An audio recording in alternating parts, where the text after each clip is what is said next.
So today we're going to go ahead and play a little bit differently just to see if there's any difference. I honestly don't think there will be, but we're going to at least try it out a little bit. We're going to go ahead and try the Switch Pro controller for a little bit. Let's go.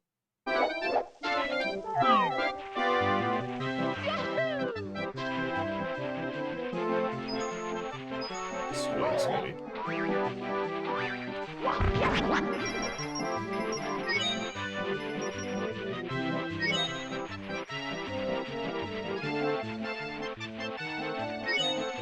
It is safe to look, Hazardous. Sorry, I guess that's a fair point. Anybody who is not looking, it is now safe to look. I am using a terrible controller. Yes, Von Falkenstein. It's not the worst controller I've ever used, but I'm not impressed with the Switch Pro. I never have been. Well, I was thinking to myself, I was like, you know, it's such a shame to not show off Mario's luscious locks.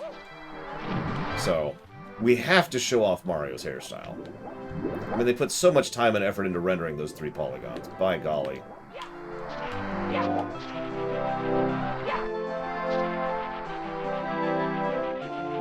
Definitely didn't lose it in this very stage.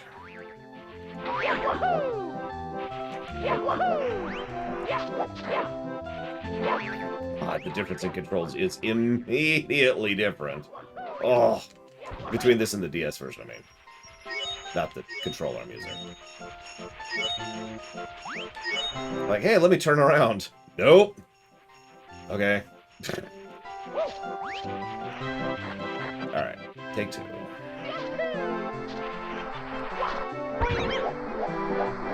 There we go. Okay, okay.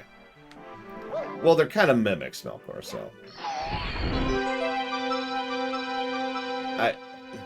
Fine. Here we go.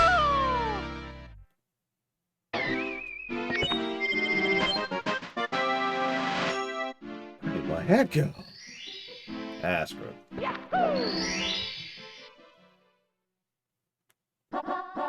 Let's go. Okay, so now we're going to try to get the coins.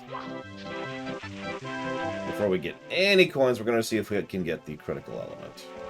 Aw, not over here. Not over there either. Mamma mia. Let's go. Let me just look on the lower screen of the map here to see where my hat is. Oh, wait.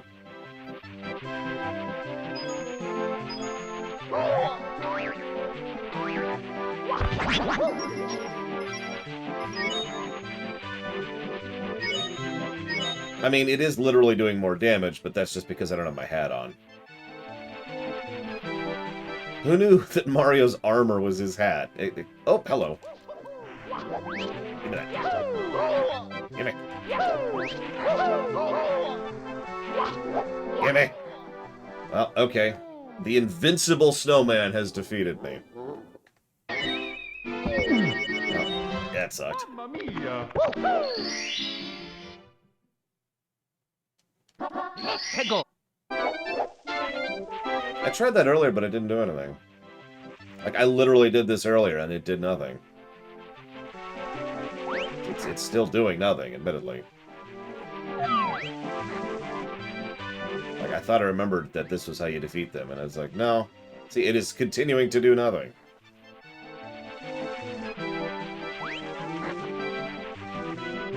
There we... Jesus Christ, that took a very long time. God damn. Okay.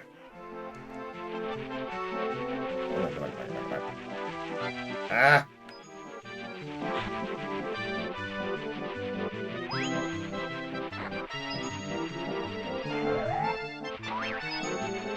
I mean, I said this earlier, there are certain stages that I've only ever replayed, you know, on this version, once.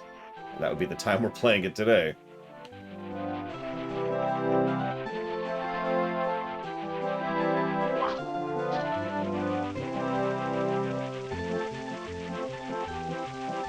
Wait, there's camera controls in this game?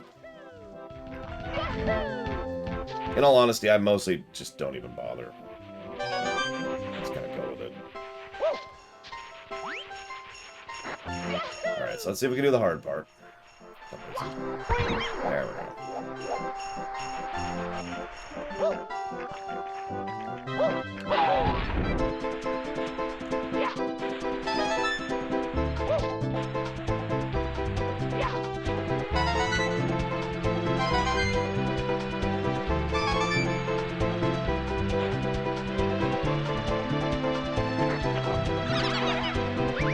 That was a little faster.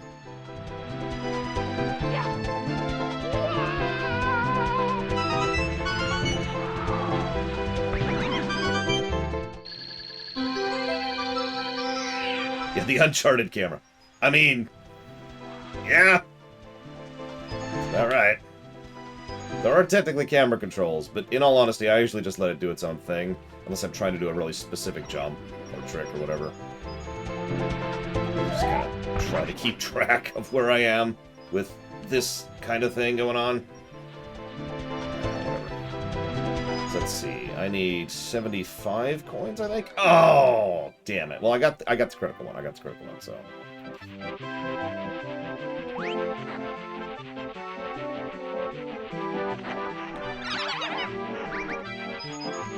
So I need at least... Oh, no, I can't get it now. Because I can't reach the igloo without the shell.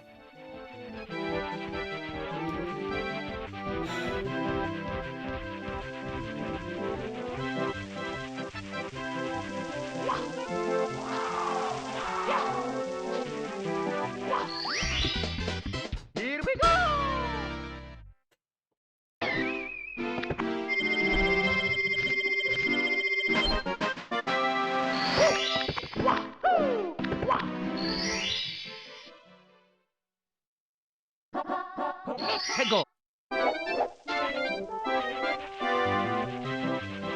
I mean, there's probably a speedrunner way in there without the shell, but that doesn't really help me any.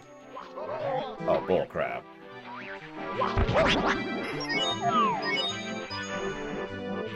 Let's go ahead and try and get some coinage going on.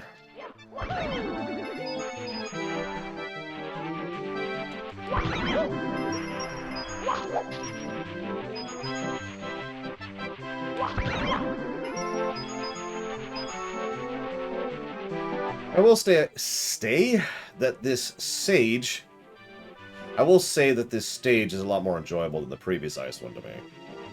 But at least part of that is because there's no bottomless pit of death, so, you know, grain of salt. I played through both of the worst stages in this game, Robostall. Unless you mean the difficult stage, in which case, no, we're not there yet. No, we're still in the medium stuff right now.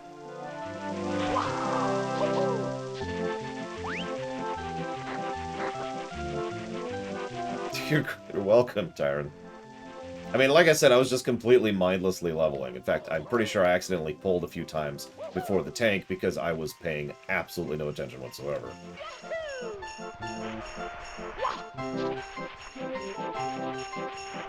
Yeah, no, that we're not there yet, Robostall.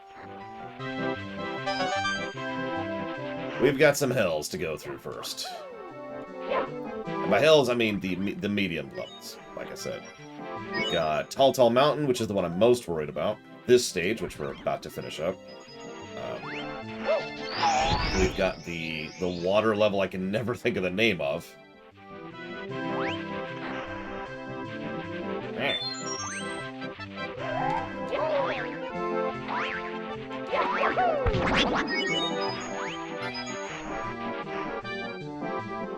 And I'm sure there's another one. Oh yeah, Tall and Huge. So we got Tall and Huge, Tall Mountain, the water level, and this one. Is it wet dry? God, I can't remember. So the answer to your question, Von Falkenstein, is technically yes, but functionally no. In every way that matters, the answer is no. I have not.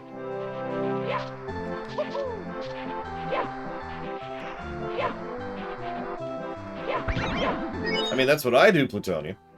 Well, what I mean by that is I have played the game. Question mark? But not to any extent where I could form a meaningful opinion on it. Like, imagine you go play like 10 minutes of a game.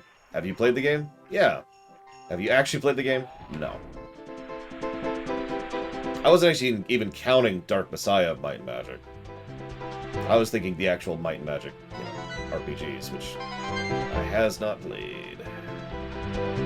Here we go. Die. Die! Die to my spinning glory! You know, the audience is dying to my spinning glory. Sorry, audience. Didn't mean to kill you. Such devastation was not my intention. Sorry. Whoop! Shiza. Okay, that really sucked. Well, now I literally don't have a shell, so I do need to go and Google, apparently, how to get into that freaking igloo. Because, yeah, I just lost the shell. I really hope it's not a, That devastation was definitely not my intention. I really hope it's not a speedrunner thing. Listen, Von Falksha, if you want me to actually cuss, then you're probably looking in the wrong direction. I'm just going to be honest about that. So there's 3 coins here.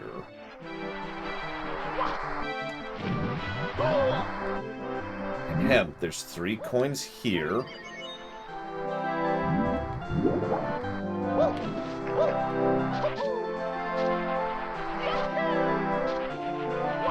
Screw that game. I am unapologetic about that one. That game can go to hell. Okay, we already killed that guy. Got it.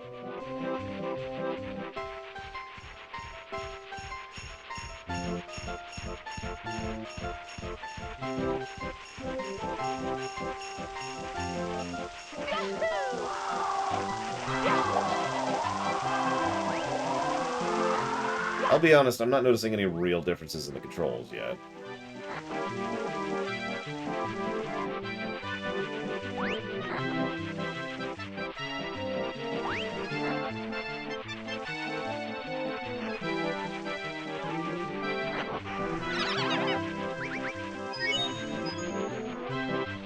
Got it. Okay. Well, I still need, looks like 10 coins?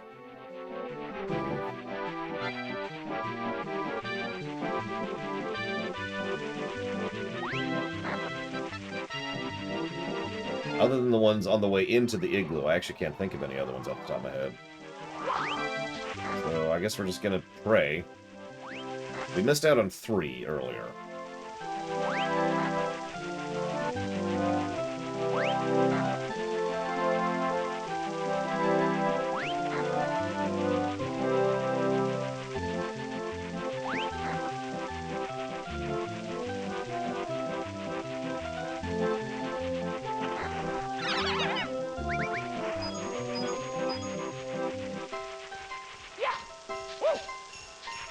Come here. Well, that's every coin I know about, so hopefully that's enough. Pretty sure the big guy doesn't give any coins. So.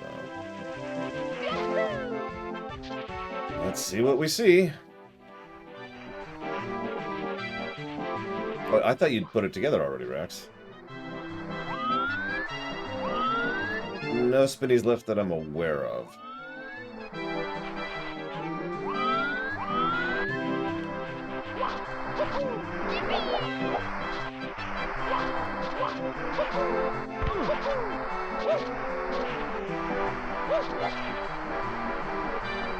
Camera.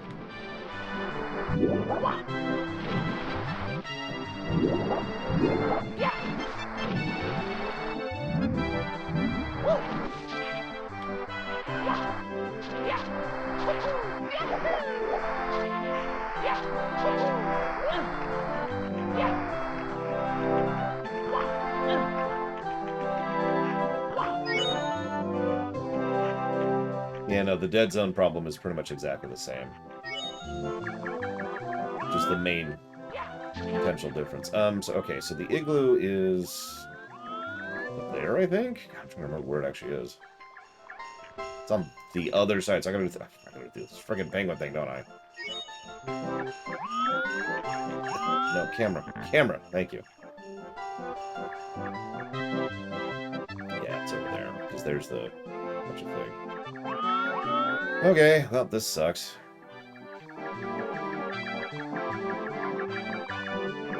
Good morning, Sisyphus. Yeah, blah, blah, blah. You're evil, I get it. The snowman, not you, Sisyphus. You're fine. Maybe.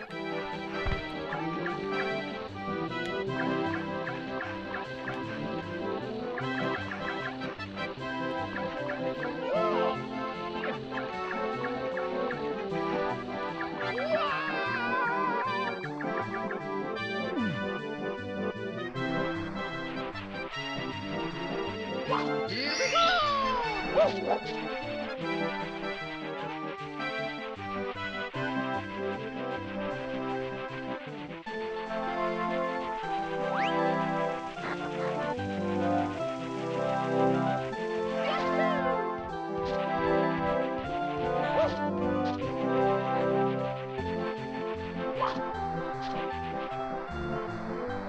I'm trying to make the penguin do his freaking job. Failing at it, but that is the goal.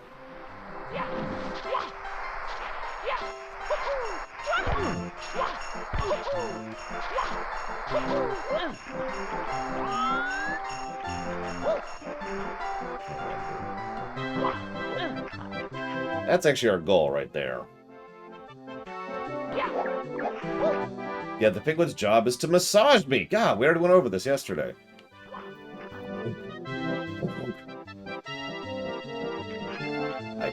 I don't think I can make it. I mean, I think it's possible for a person to make the jump from here, but I don't think I can make that, so I think we have to start over from the beginning. I think that's actually what's required here.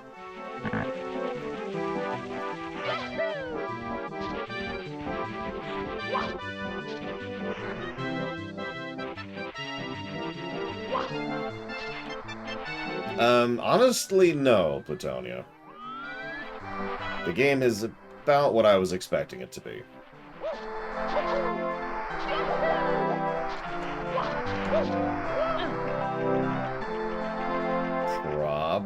Probably. Oh,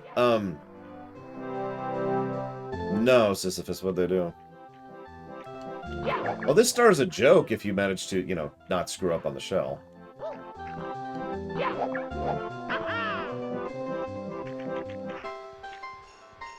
I mean, I'd probably go ahead and kill him, Zucktaft. That's just math at that point.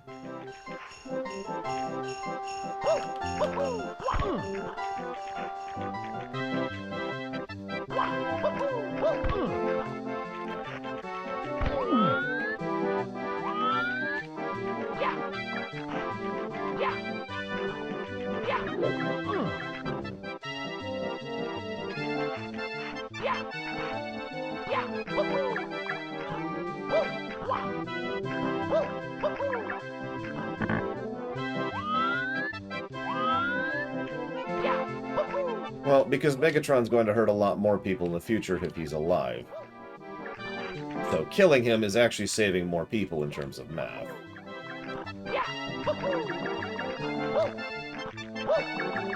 Alright, whatever. Whatever.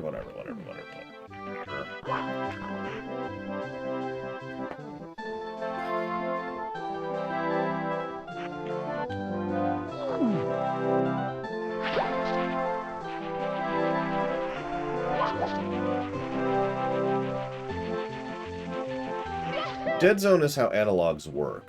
So, I'm going to demonstrate really quick here. So, this is me moving the analog all the way to one side or the other. Full left, full right, full left, full right. Dead zone is the period in which it's not supposed to be acting. So, right now it is in its dead zone. Now, the reason a dead zone calibration is so relevant for an analog is because the whole point of an analog is to not be a binary input. So, doing stuff like this, which I have to do with a second hand to really demonstrate this, is something that is based on the analog and the calibration of that dead zone. So, like, for example, come on. There we go. So now we're moving very slightly. Then we can move slightly more. And slightly more. And slightly more until we're actually moving. Make sense? It's probably the biggest difference between the DS version and this version. The DS version has no dead zones because it's not analog. It's binary. It's just a digital input. As it should be. Or, I mean...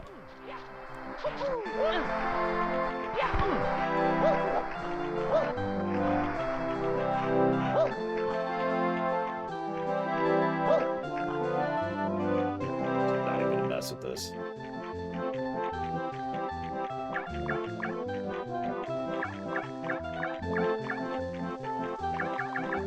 But again, the relevance is that it changes how a controller controls. Improper calibration can screw with basically everything when it comes to an analog controller.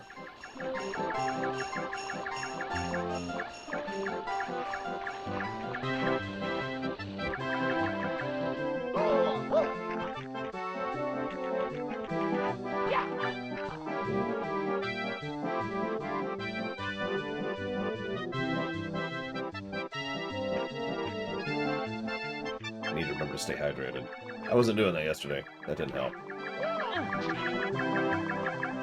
This wouldn't be as bad if I hadn't lost my shell. In fact, it wouldn't be bad at all. I would have been in the Igloo like 15 minutes ago.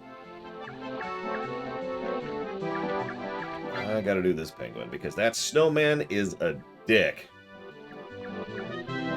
Unfortunately, even if we could kill this penguin, we probably shouldn't, because then we'd have to quit the stage and start over. In the world.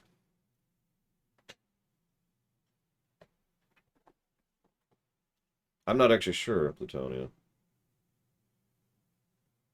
Oh, right. Duh.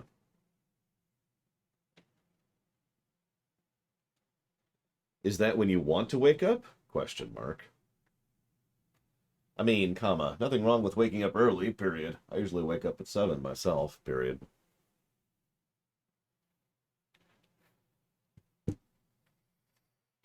Okay.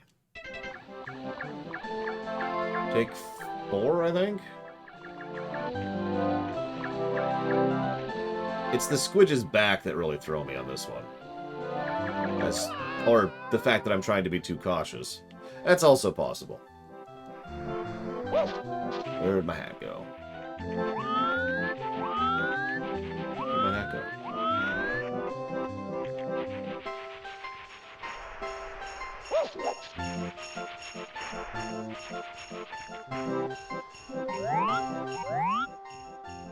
That's what I thought.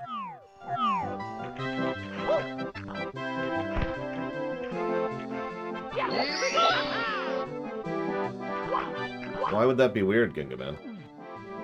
If I don't say the punctuations out loud, it doesn't put them into the text. You just get one uninterrupted bundle of words.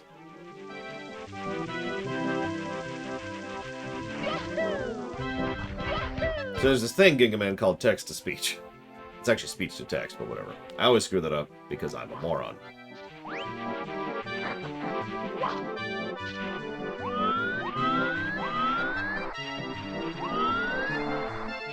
Yeah, by the way, anybody notice Phil Spencer trying to get some free publicity by saying all the popular things right now?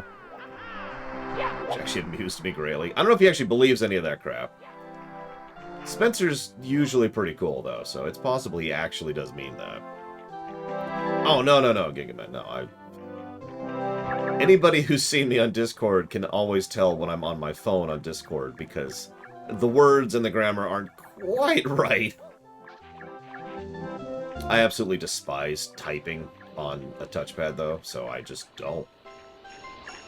Unless I really have to, or like I'm punching in an acronym or a number, or something that it won't take.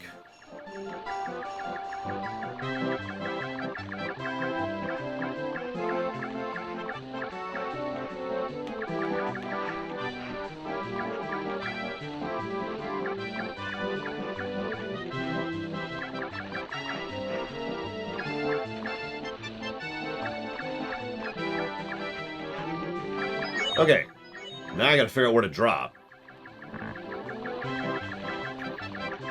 So I know it's pretty much below me right here. Of course, the camera's like, no, no, no, you want to look over here, right? No, camera. Looks like it's actually more that way.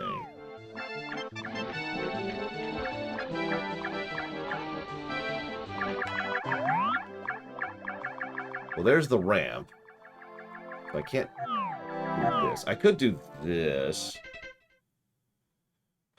Okay, I see where I want to drop. I see what I want to drop. Good idea, Gingaman. Someone give Gingaman a donut. He deserves it. Right.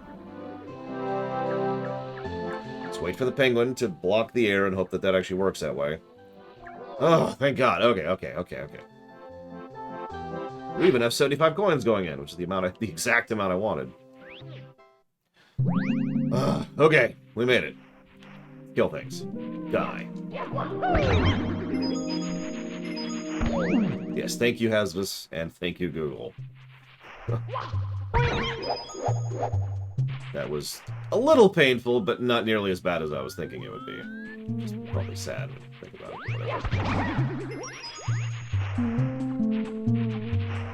it. Also, we could see Doctor Who has been visiting the Marioverse.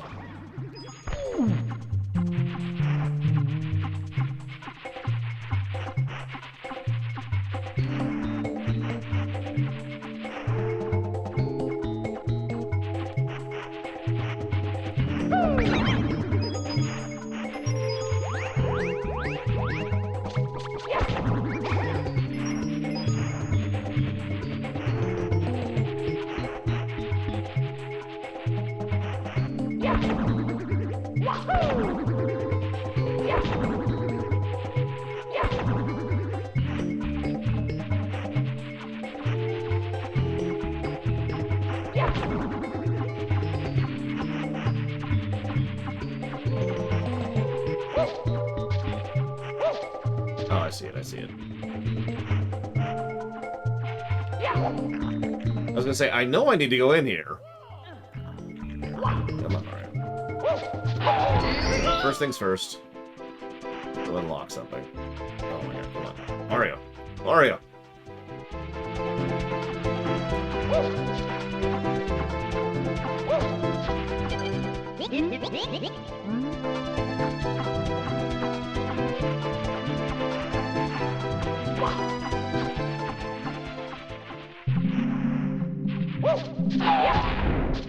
Well, first they decided to start actually adding characterization to Luigi. It's the first thing they did.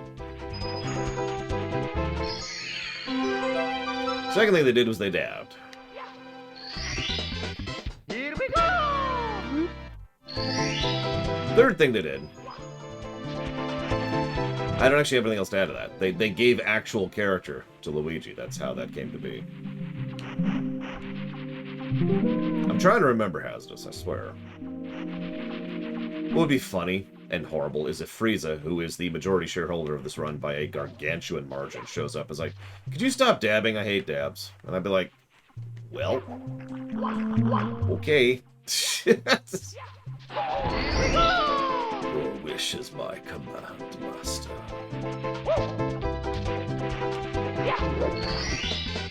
Here we go!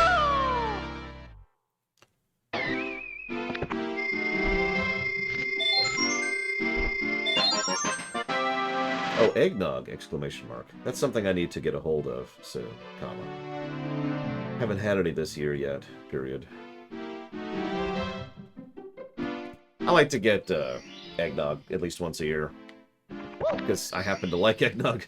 And they only carry it once a year, so I guess that works out. Oh, we're done! We're done, holy crap.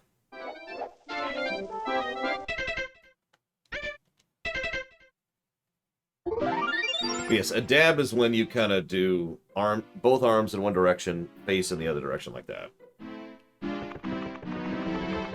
Exactly Von Falkenstein.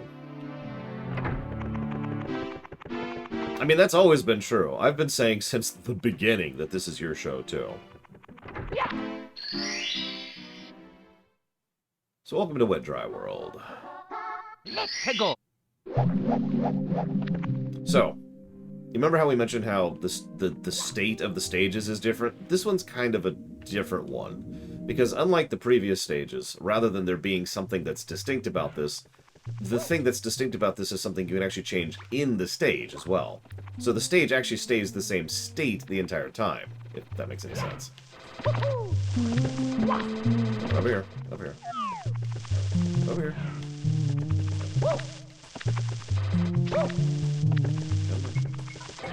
No, no, no, no, no. Come back. Come back. I'm gonna get hit by fire. Very important part of the process. Let me fail at that for some reason. Go a little bit further out. No? Interesting. Okay. That didn't work out.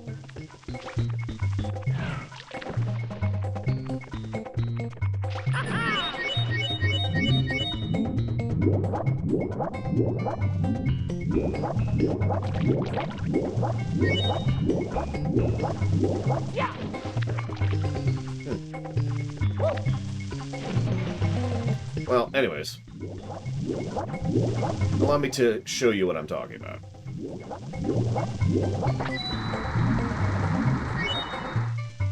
See? Water level shifted. And since some of these platforms float, because they all float down here, that changes how the level is progressed through. I will admit that several of the stages in this bundle, specifically the medium bundle, are probably the more inventive and interesting stages in the game. This one and Tall Huge both immediately jump to mind when I think of good stages in this game. Now watch me fail at this stage over and over and over.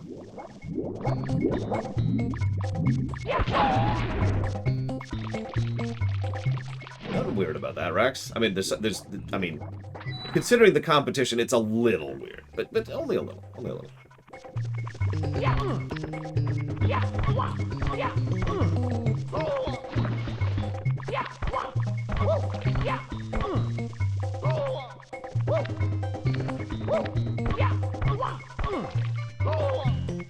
I swear this isn't me trying to commit suicide. This is me trying to Metroid my way. And I'm guessing because the camera is, well, the camera.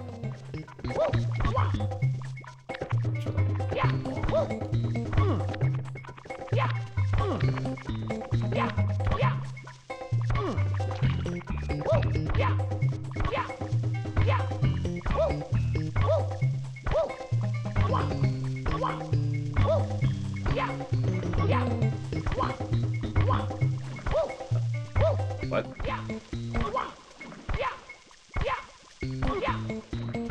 Well, I guess I'll die then. Enjoy death. Mamma mia!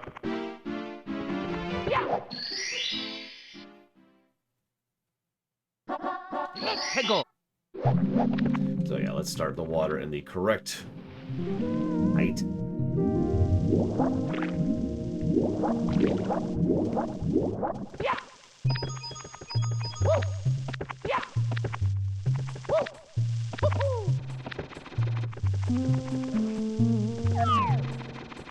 I mean, if it's good enough for TIE Fighter, it's good enough for anything, so yeah, you can think of it that way.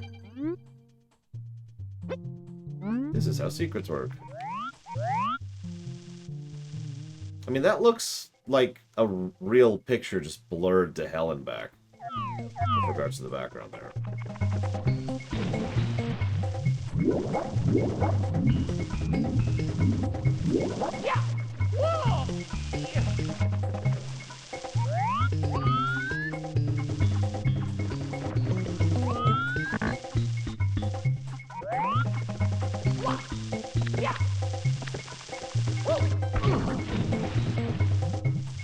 Good, Pika. Fun is good.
Yeah, I loved the timing of when we were playing TIE Fighter, and then that patch came out, what was it, like a month, 2 months later, something like that?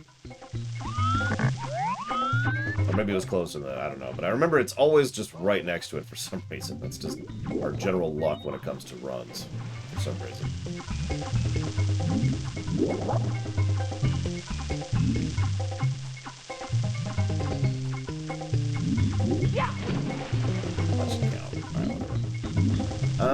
Okay, so we're gonna exit the stage.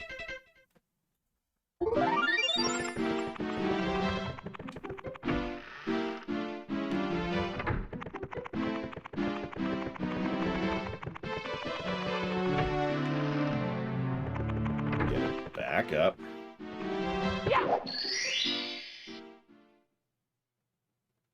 Let's go.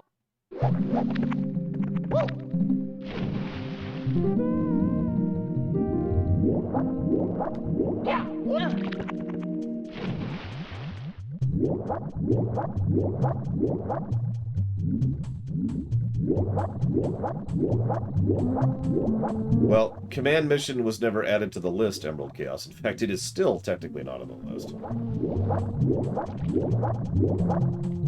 Also, I don't own it, and getting a hold of it is hard to do. All of these are the reasons we didn't cover command mission. I suppose the final reason is it is a side game, and we didn't cover any side games. But admittedly, that's kind of secondary.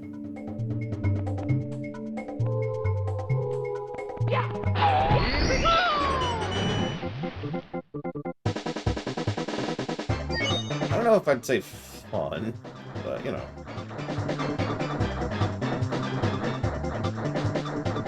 trying to remember where everything is. Okay, so we got that one over there. Yeah, we also skipped Mega Man and Bass. We also skipped all the Battle Network games, all the Star whatever games, and the soccer game, and the racing game, and, God, I don't remember what else. The Game Boy games. The original Game Boy games.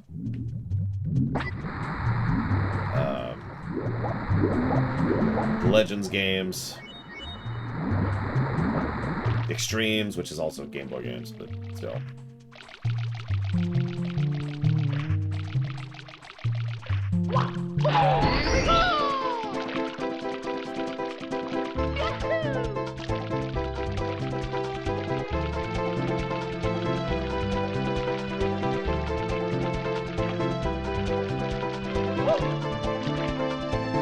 Oh yeah, we also didn't do Powered Up or Maverick Hunter X.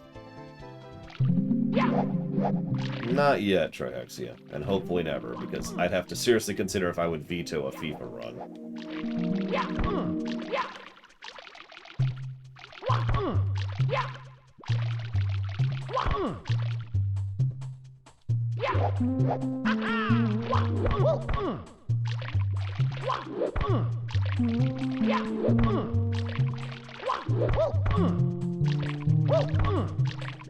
I'm effectively doing this blind, so give me a minute here.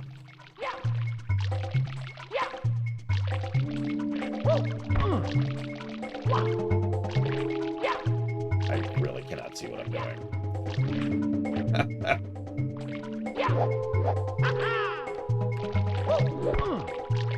Let's go this way then.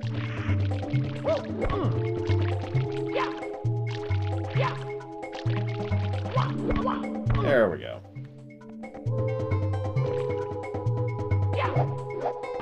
Still can't see. But we made it. Here we go.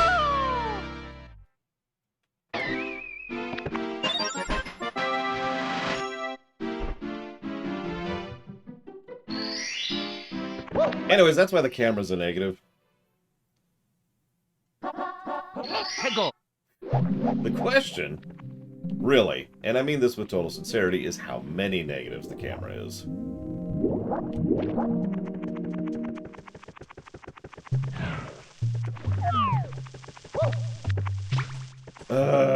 Okay,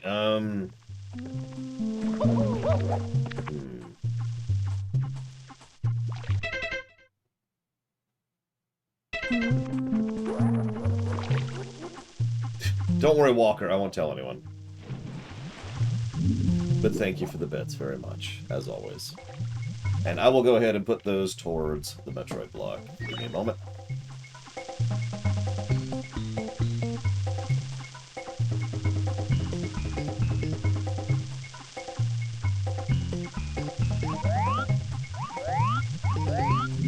I'm trying, Lieutenant Leroy Jenkins. I'm failing miserably, but I am trying.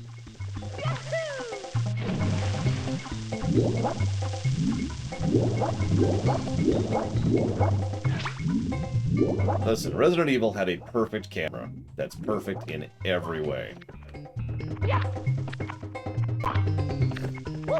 Although I'd actually prefer the Resident Evil camera over this one. But that's neither here nor there.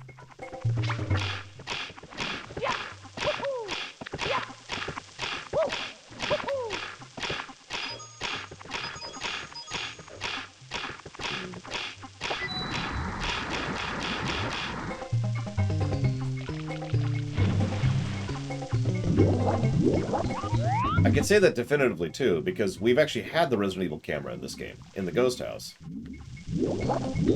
And, tying into what Blue Alex just said, the Ghost House was designed around static camera angles, and it worked pretty well.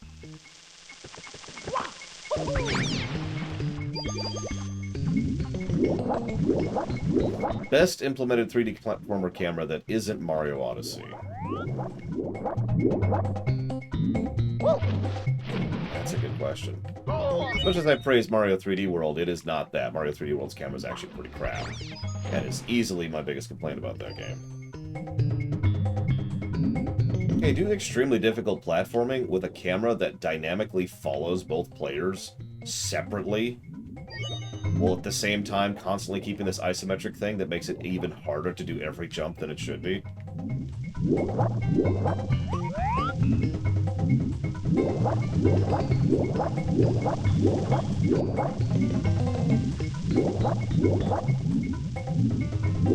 Go bring it all the way down. Well, I've never played that, so I don't know about that one. That's chaos.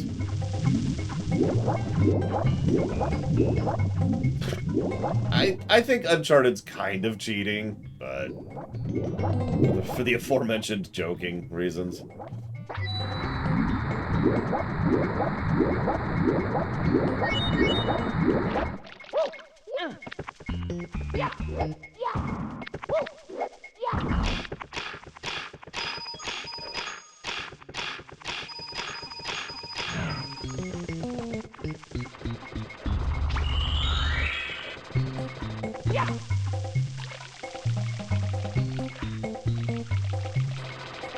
The camera... The level design is part of it, Rax, but the camera doesn't do, oh god, you're next to something, therefore I don't know how to react problems. You know, it doesn't have the usual issue that most 3D games have, which is not knowing how to deal with 3D space. That's the biggest change. It's really a minor thing. It's just one of the only ones that I didn't have any issues with as a direct consequence. Like I said, it is the easy choice. I don't think I even gave the camera any positives for the Odyssey run. I just didn't give it any negatives.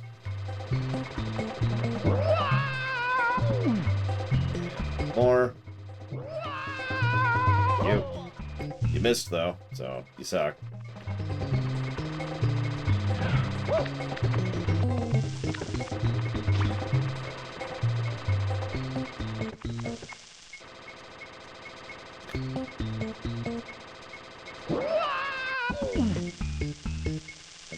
No. Okay.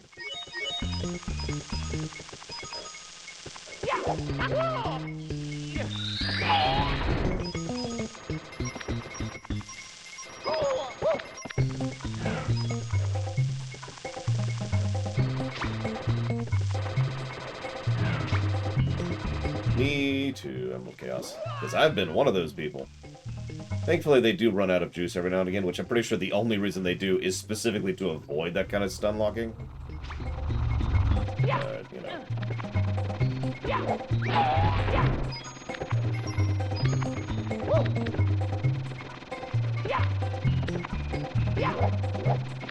Checking.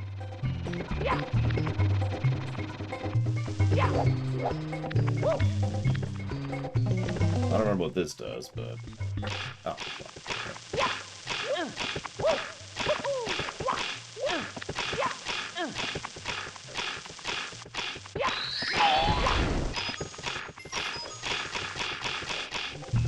worth it. Let's see.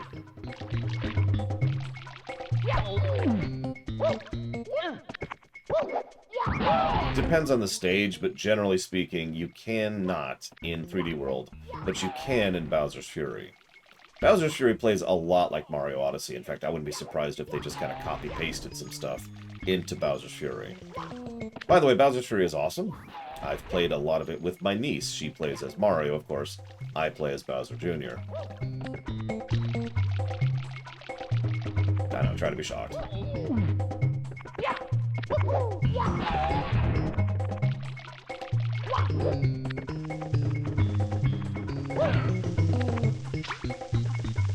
The Bowser Jr., Justin.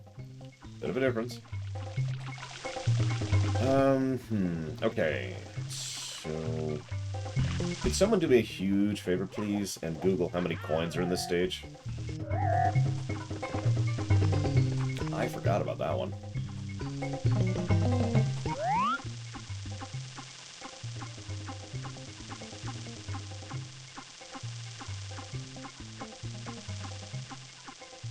I'm basically wondering if I need to go get the red coins in the other area. Although I guess I can't unless I unlock that. Which I'm 90% certain I can't make that jump. So we're gonna go for it and fail. And die horribly.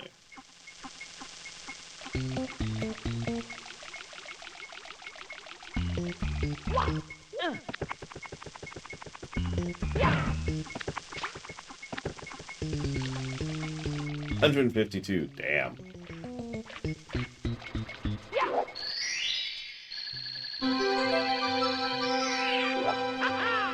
I'm amazed that counted, but you know what? I'm not going to question it.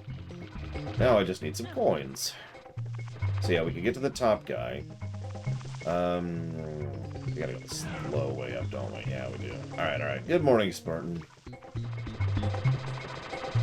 Slow way up. Get up. Or don't. That's cool. Oh, wow. That was actually really lucky. We left his patrol radius.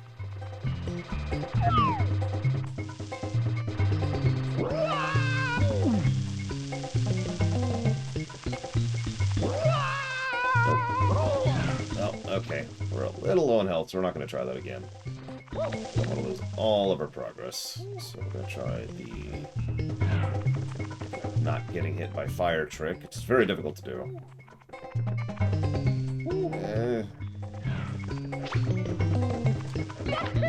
Nope. And that's death.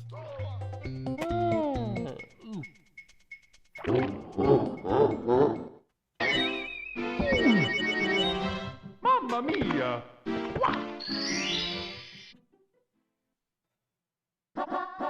Hegel!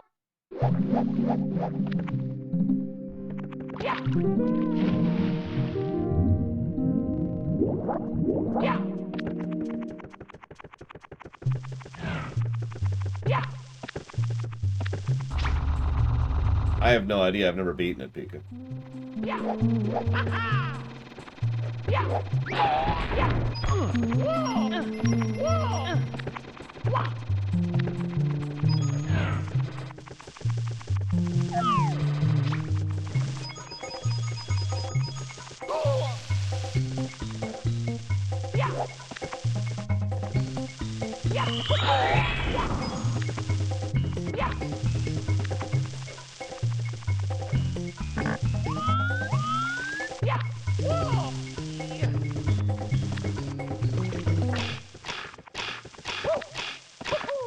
I wasn't sure that... Come on. Timing there. I was kind of making that up as I went. It looks like it works. We're going to try this now that we're up here. Just kind of do this one now. I have played it, yeah. It was quite fun. I liked it.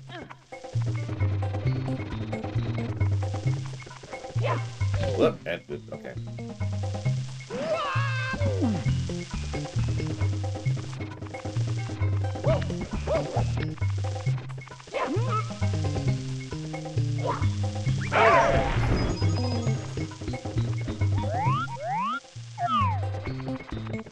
Camera, why? Camera's like, no, you get to look at this from the worst angle that exists. Get behind me! Oh my god, game. Oh my god, fine.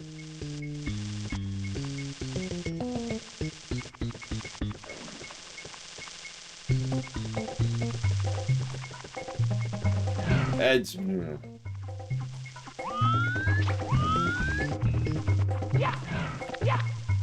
Okay. That's okay. That's okay. We still have the water right now. Yeah, Lakitu, he knows, man. He knows exactly what he wants to show. He does not give a damn what you think. So I know that can count, because I did that last time.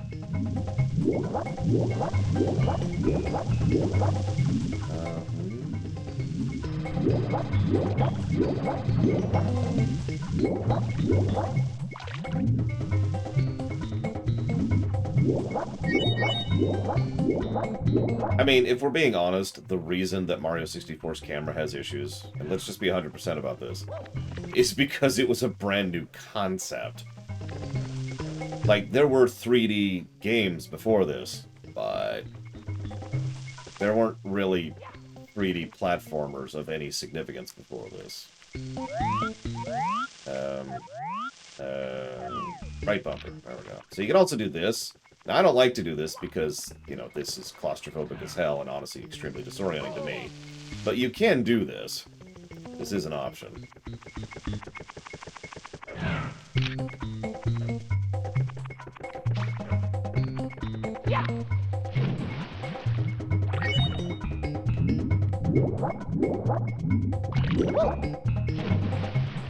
Come on.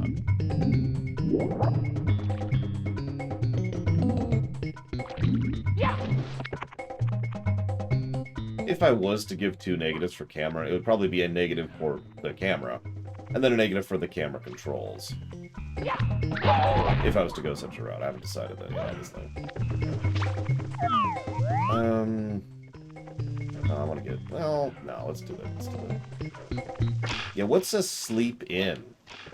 Is that when you wake up earlier than usual so you can get some work done before you start working? Because that was my morning.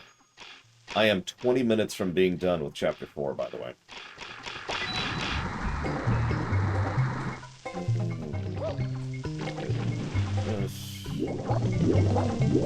Actually, so I already got that. Let's go ahead and lower it, I think. Hang on. Hazardous. Is there anything I don't know about that would incline me to not lowering it yet? Because I feel like I have everything I need right now for the water being up.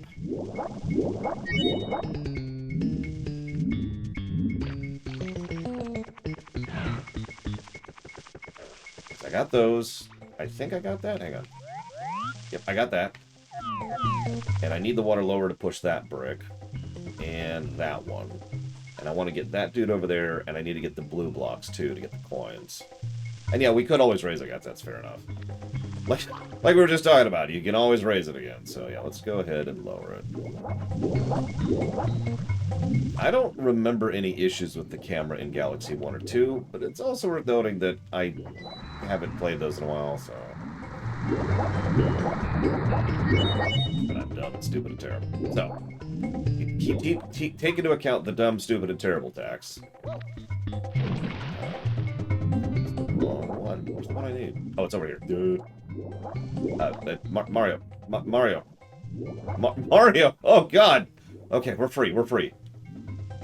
I have no idea, Walker. So, Chapter 3 is... Excuse me. God, I'm really dyslexic today. I don't know what's wrong with me. Chapter 5 is 3 hours long. That's done. Chapter 4 is 2.5 hours long. That is very close to being done. Chapter 3 is about an hour and a half. That's I haven't even started that. Chapter 2 is like 50 minutes. Haven't started that. And Chapter 1 is like 30 minutes. That one's done. So that's the current ETA on the Undertale Theater.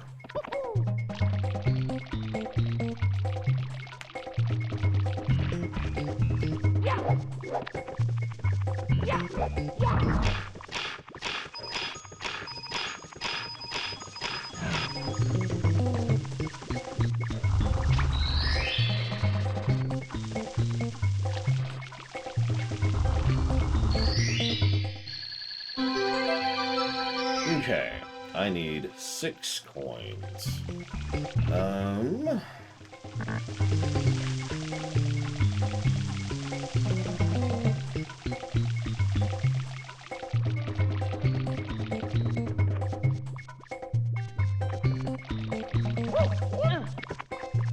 Does this one have coins in it? Okay,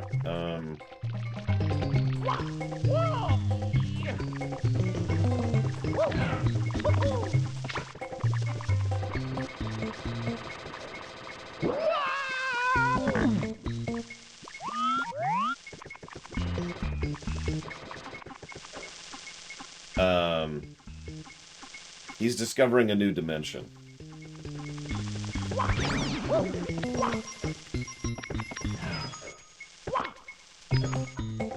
Anyway, sorry, No,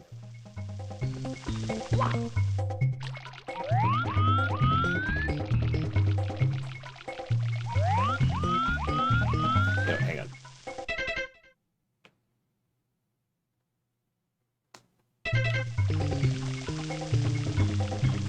I guess I could also do this. Oh, it doesn't let me on this stage.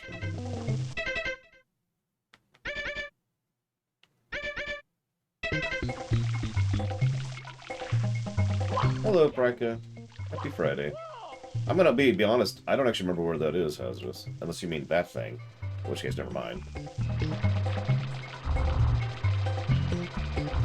I can't tell what's happening.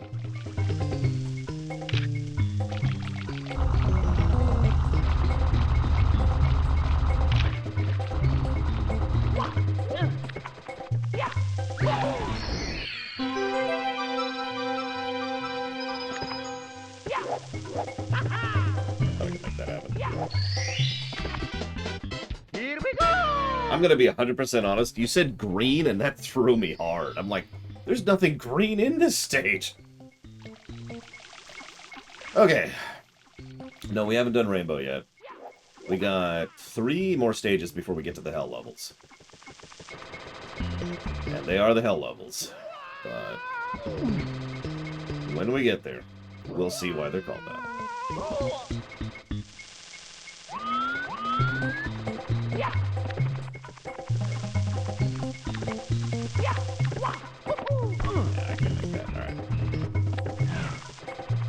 Servant, please lift me up to the higher level. With the chocolate icing, thank you. Servant, please don't lift me any further. No! Okay, that sucked. Now to die. Because I can't see the flame. There it is. Okay. Okay, so...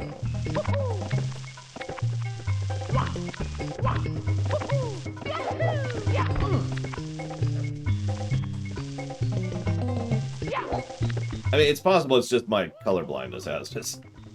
Because that... And I don't mean this as a dig, it's just that does not look green to me at all. So, that's what it's... Oh, there's green! I was wrong. There is green on this stage.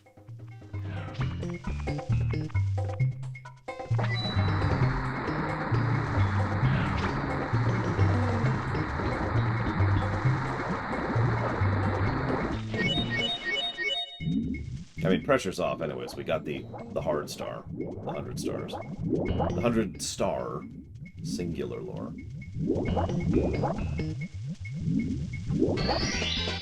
Here we go!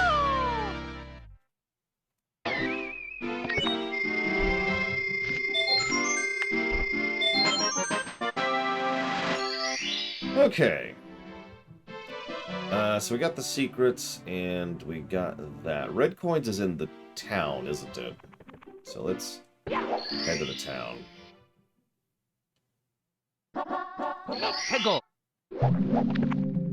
Look, Hazardous paid for dabbing. I gotta give him his money's worth, you know.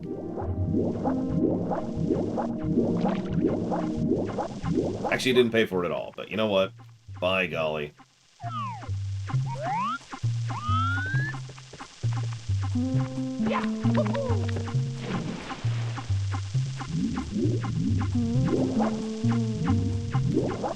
They play substantially better than I do, Walker. I'm just gonna let you know about that right up front.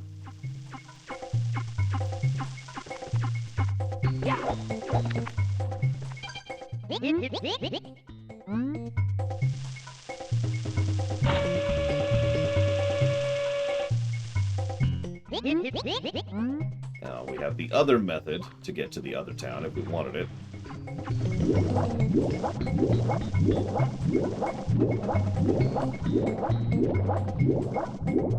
I wasn't going for a double jump. I was just...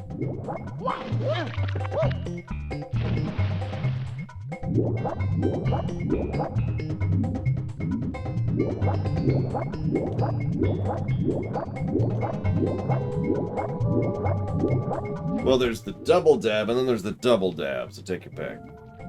We got both options. Let's not drown while I'm showing that off. That would be appropriate.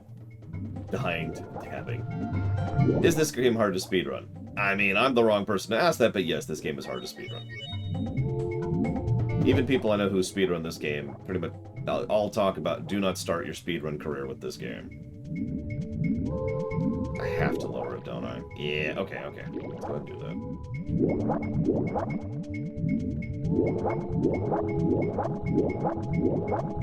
Oh, there's tons of resources for it. But that's because of how many people who have speedran it, not because of the fact that it's a good speedrunnable game. Internal system error.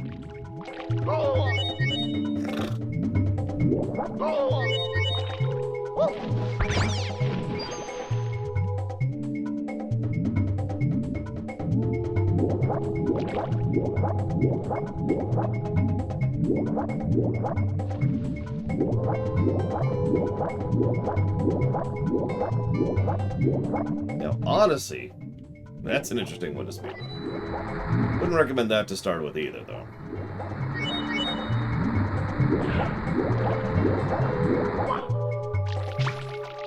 Okay, let's see if I can remember where all these stupid things are.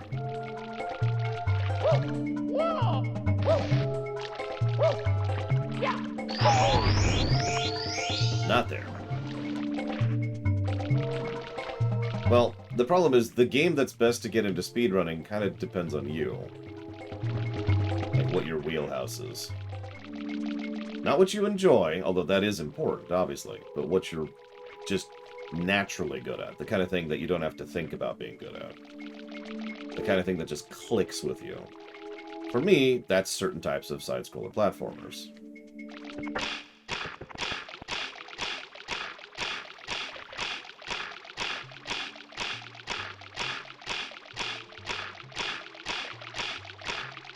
I have no idea what that did.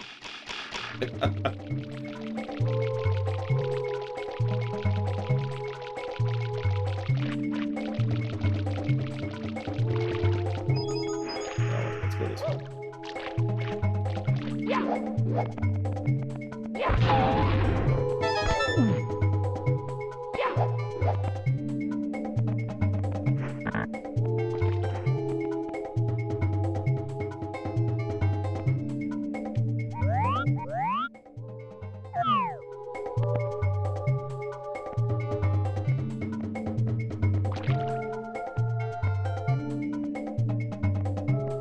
Which Mario game would be best to speedrun? Oh, geez, I don't know. Like, there's a lot of different types of Mario games, and I don't just mean the obvious, you know, there's RPGs and there's Mario Karts and all that. No, I mean, like, just even the Mario platformers are fundamentally different from each other. I have no idea. If you want a Mario game that has tons and tons of resources to it, in terms of, you know, being able to run it, there's actually several answers there, too.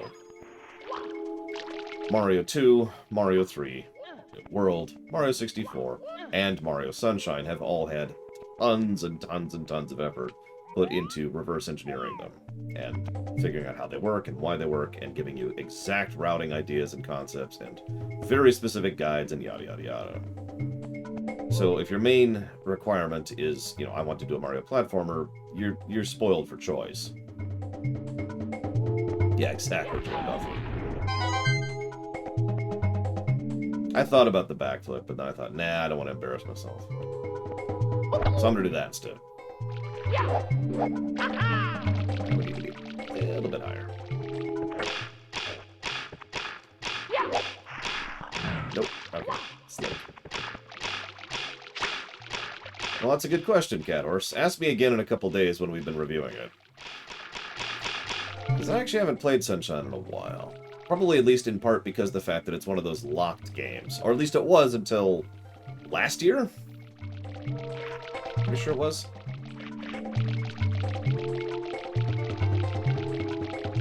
Okay, so we got that one and that one. Let's go. Locked games are games that are locked on their particular console and don't get ported or otherwise remastered or remaked forwards. And yeah, Sunshine was locked on the GameCube for 19 years, I want to say? 19 or 18 years. It was a long damn time. The port that we will be playing is the first time it left the GameCube.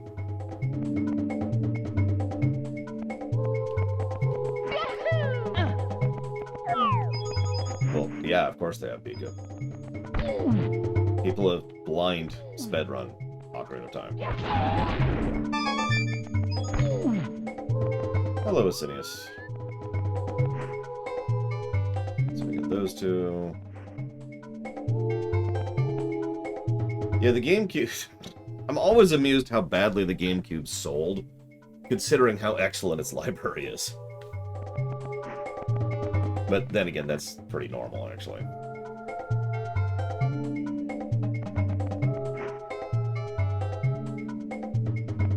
Yeah, that's another thing to keep in mind when it comes to speedrunning. Speedrunning doesn't always, but can change how you play a game completely.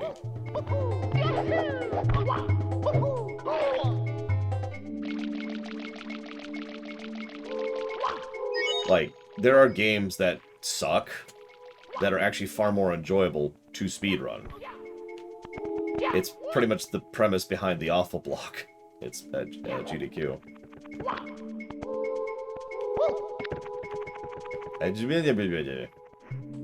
Grab the pole. Is Ocarina an easy game to speedrun?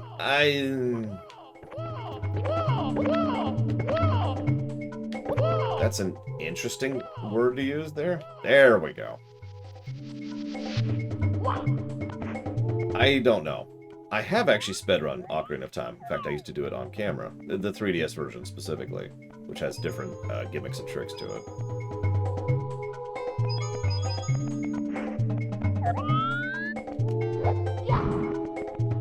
Actually, no. Is that going to get in the way? Yep, that is. Okay.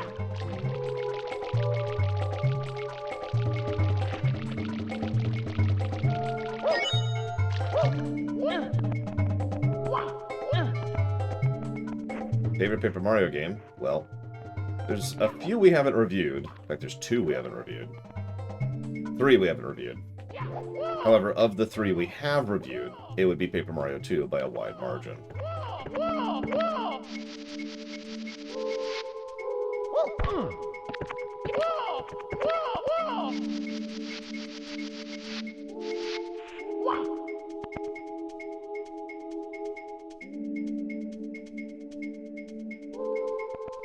Let's do that.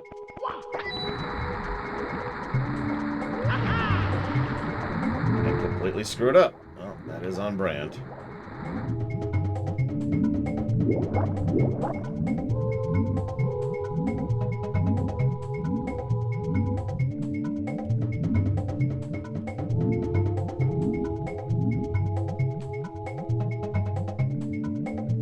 I mean, I don't want to say anything, but this game is totally better than The Last of Us 2. I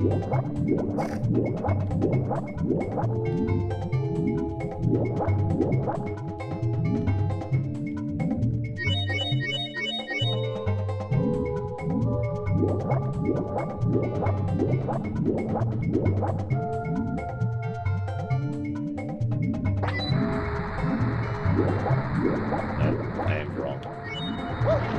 I aimed wrong, and that cost me a second. Let's try the other strat.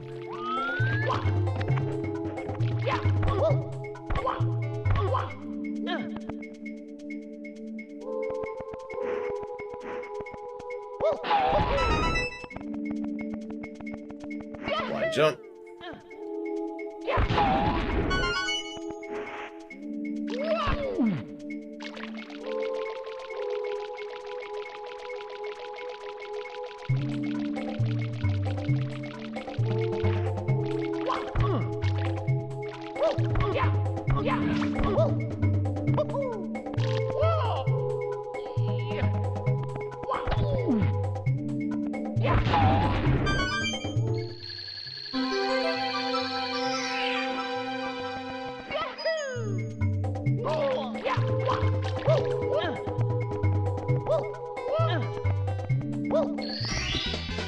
Here we go!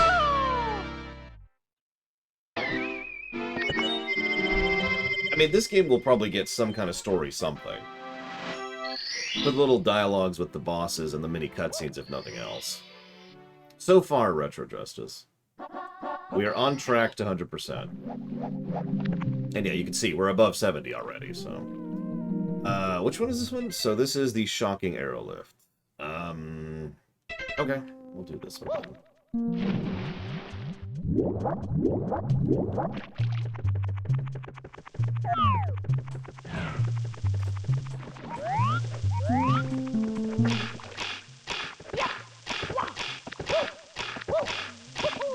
It's...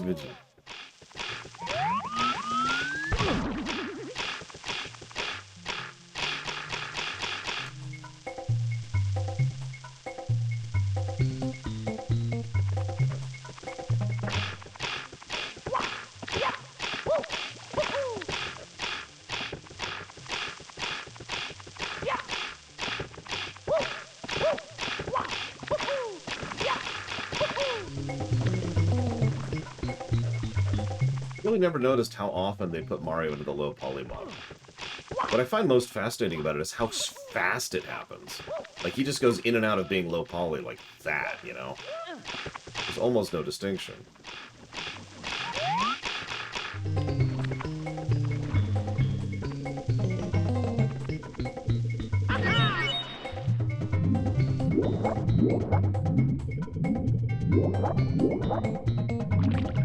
Yes, Retro Justice. I can only assume he did that back in the N64, because I do this because this is an emulator.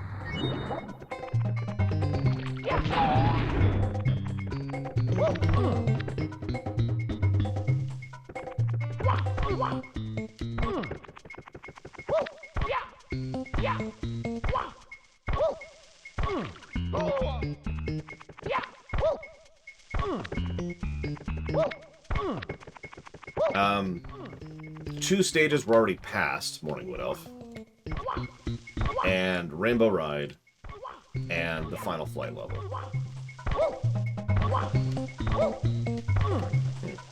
Interesting.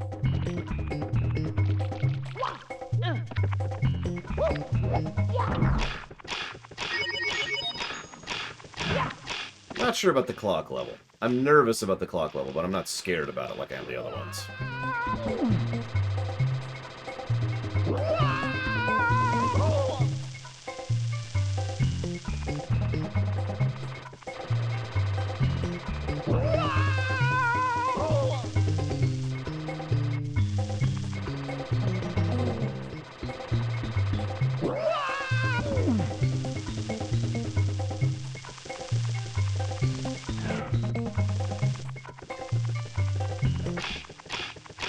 Story hazardous?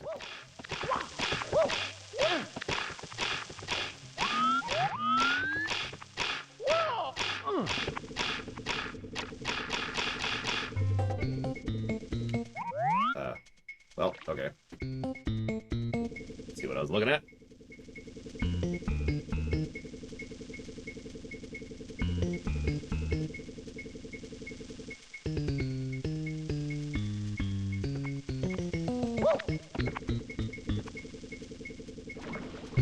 Okay.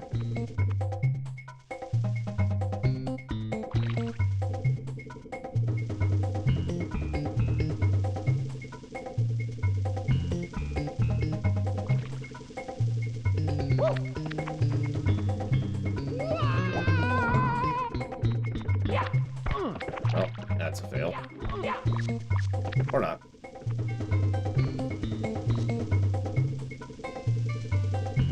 Listen, Mario 64 just has the best video game story I've ever seen ever. Here we go! You can quote me on that. Actually, I think Witcher 3 still holds that record. And the only thing that's ever going to beat Witcher 3 are MMOs, and MMOs are a separate category, so nothing's going to beat Witcher 3. Let's go! Okay, so I got the secrets, I got the platform, I got the red stars, I got the coin star. I got the secret star. I don't really remember any other stars in this stage, and I am missing 2. Which star is this?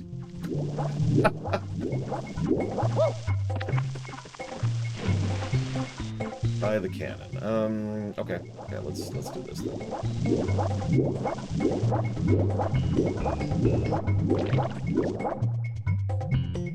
Alright, fine, don't. I guess.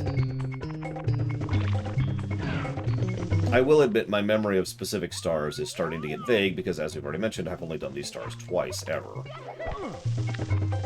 So, some of these stars. Obviously, I've done several of these stages more than twice, but usually what I would do is what I imagine most people would do, which is, you know, you get in here, and then you do...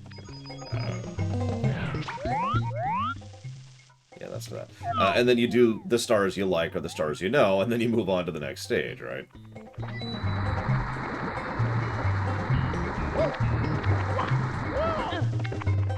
So, starting to run to the limits of my knowledge here.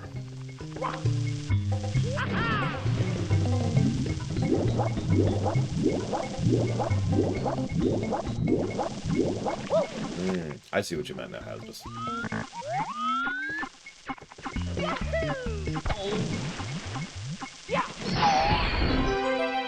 I don't think that should have worked, but I'm not going to complain. Here we go!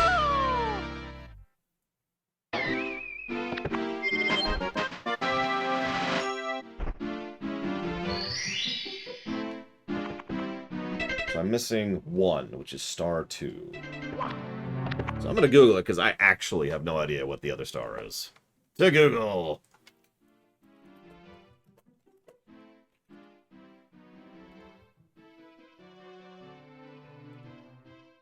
Let's see here. Well, I'll see the hint in a moment. The reason... This is one of the only stages I don't like to pop into it, because I need to see... I need to know what the water level I want is walking in. So, here's our courses. Dock, Snowman, Wet Dry... There it is, Wet Dry World. So the second one is going to be top of the town. Okay. So I think that's the one we need. The... Yep, nope, we need the water level at the highest point. This is exactly why I wanted to look that up.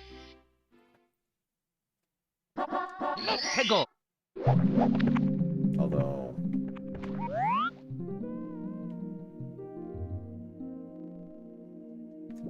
yeah, okay, nope, I'm right.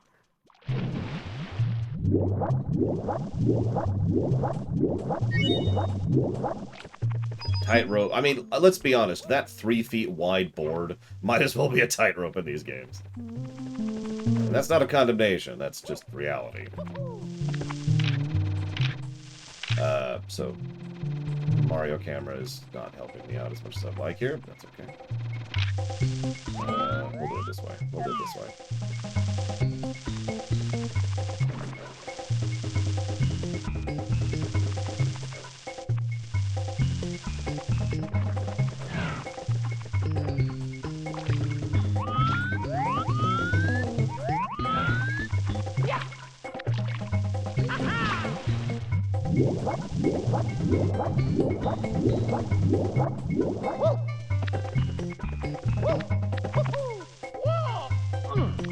Correct, Saber for wife.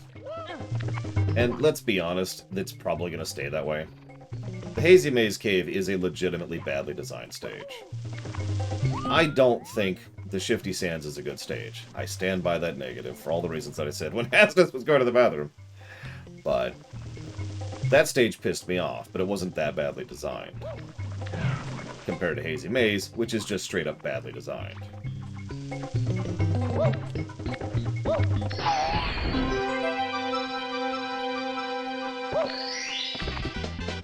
Here we go! That being said, we still have the Hell stages coming up, so we'll see.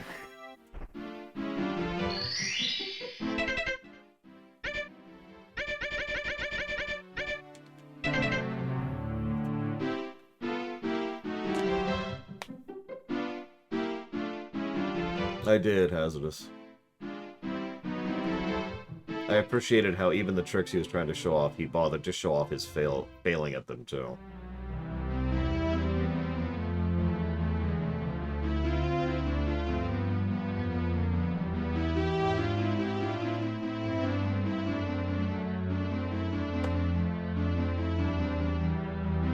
I'm tired.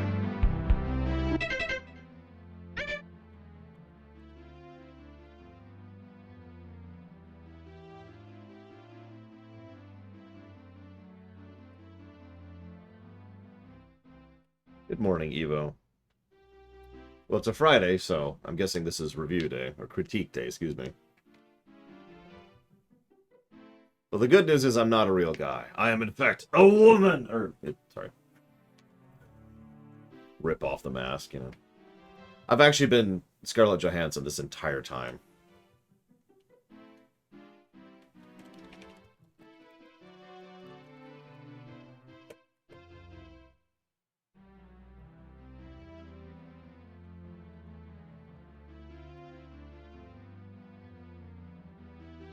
I'm actually a bit of blueberry pie.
Well, you see, Scruffzilla. He lost his shirt in a tragic accident which cost him his third brother. We don't speak of that day. We don't speak of the day that Wario came into existence, but, well, I guess that's enough said, isn't it? So let's do my least favorite of the medium levels. Usually I would do this first to get it over with. Let's go. Screw this stage. It's even got the happy, silly, bouncy music playing, which is just, no. And you'll notice I'm going over here first. That's because I'm going to need those lives. Every single time I go over here, I'm going to die. And so I need to go over there to get those lives to ensure that death is a recoverable aspect of existence. So. Let's do the hardest one first. Well, the second hardest, actually, sorry. And death. This is why we get that life every time we walk into the stage.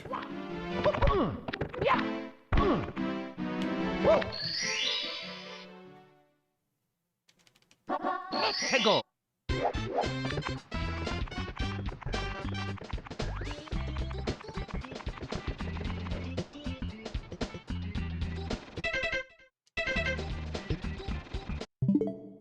Nope. Sound is perfectly synced.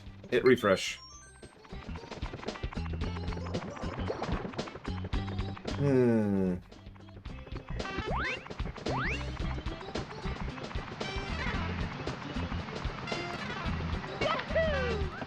Hazardous, you won your argument. You talked me down from 2 negatives. Okay? You did it. Congrats.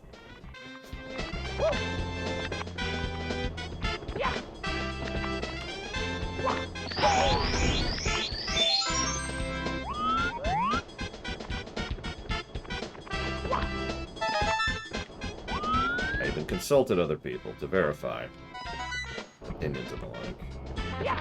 No, we're still not at the Hell stages, Pika. We won't be at the Hell stages, but we got 2 more stages before we get to the Hell stages.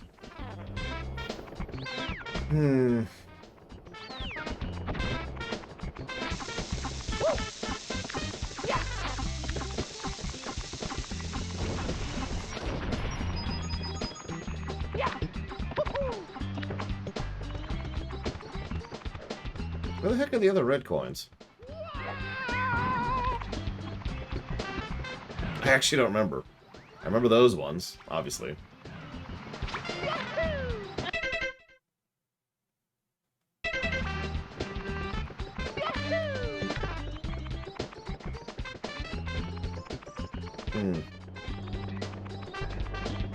Yeah, you can damage cancel. Anyways, I have no...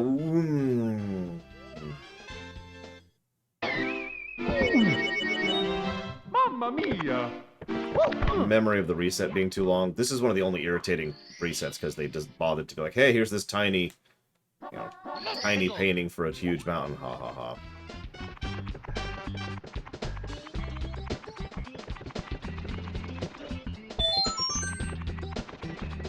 Fun fact, I've died getting that one up several times before.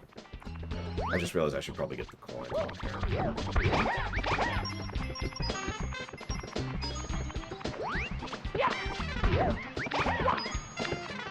Can someone do me a favor, please, and Google how many coins are in this stage? Nope, that's death. Oh, or not. Wow. See, I picked it up at a bit of an angle, which I didn't mean to. I didn't think I could recover from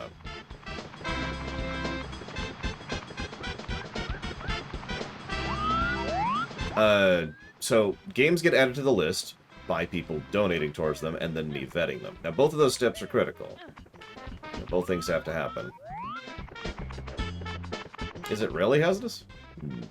Alright, let's do the slide first, then, if I can remember where that is. I think that's way further up, so let's go up. As for DLC, generally speaking, if a game has DLC, it's automatically included in the time. So, that's that. It does depend, though. It always depends. That's kind of how that works. Well,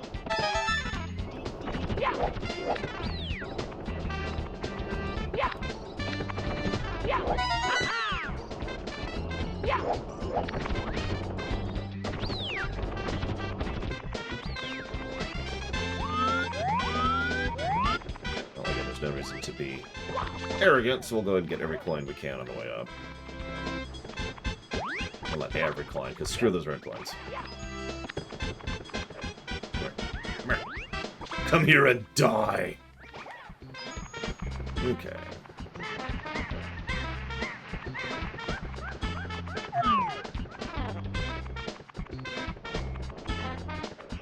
Really?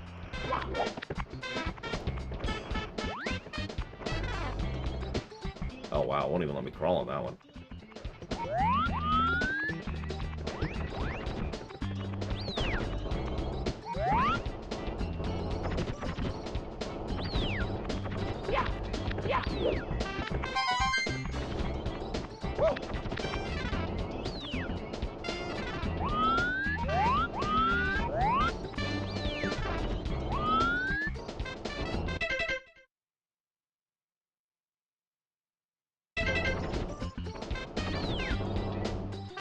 Yeah, I didn't think I could make it, which is why I didn't even try. I was just...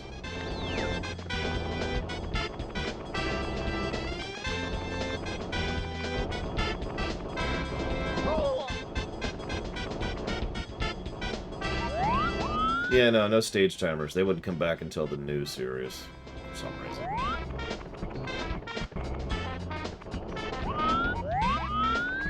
Alright, let's go for it. I, who am about to die, salute you.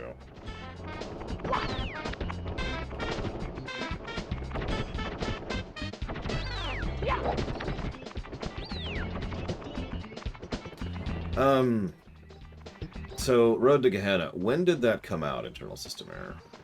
Oh yeah, that asshole.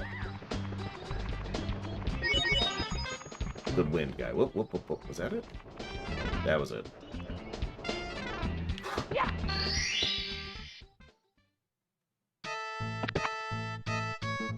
Save state, except I can't.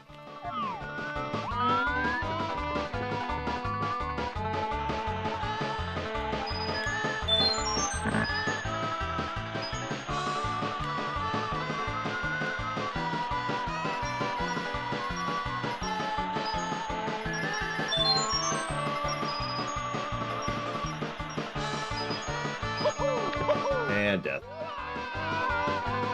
Stage timers can be used to good effect, but I'm kind of with Dakota. Their removal is generally a good thing. So hang on. In order to actually look into that internal system error, I need to switch controls, switch this, hit the stream brakes.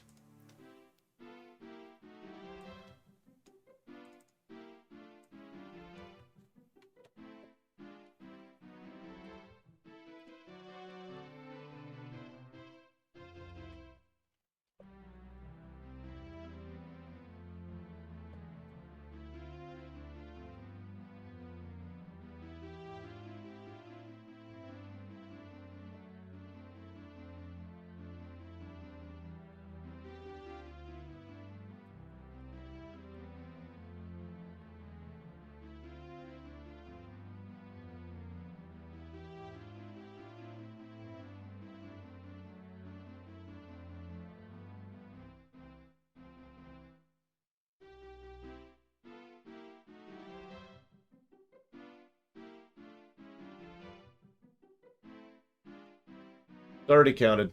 It's already funded. So I suppose the answer is no. I would not allow you to donate to something that's already been funded.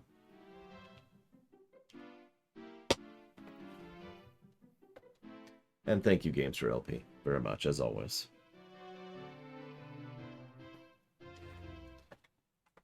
I suppose you know the question. Republic Commando, you got it.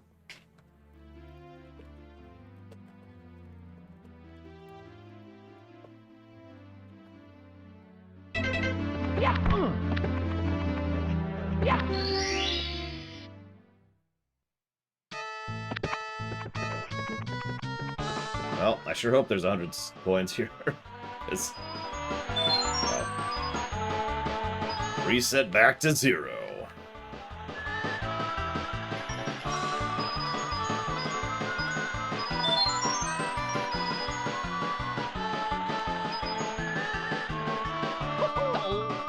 Ah!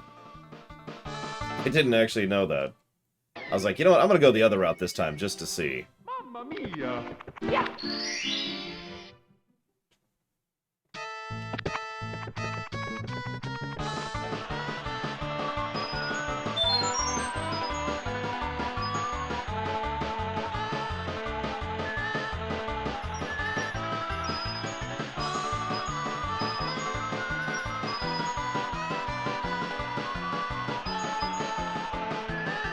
Well, that was an interesting problem. So I was slowing down to make the turn, and I was going so slow I didn't have enough momentum to go over the lip. So I couldn't go over the lip.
The reason I was really pausing, other than to verify that it was safe to go down, was I was thinking, because my options are get 100 coins completely regardless of the slide, get 100 coins on the slide and then miss the star, or basically miss out on the slide star and go ahead and try to get 100 coins now after the slide, and you can see which one I chose.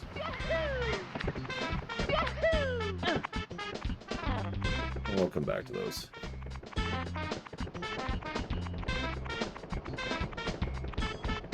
Maybe. So that's gonna be 8.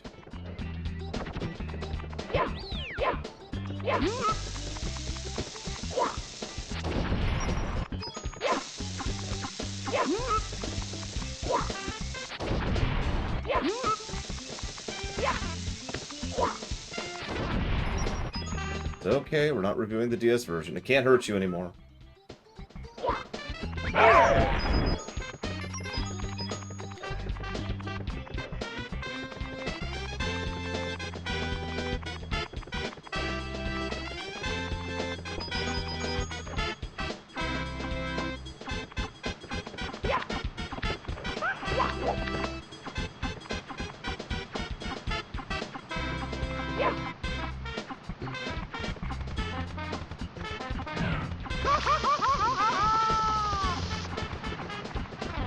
Okay.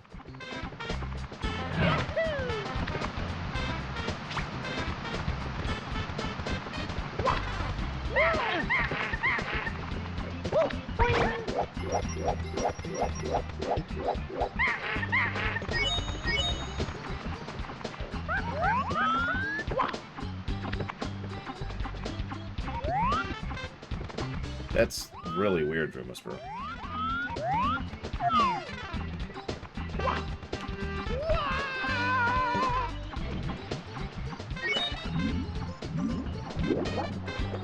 I was about to be extremely angry right there.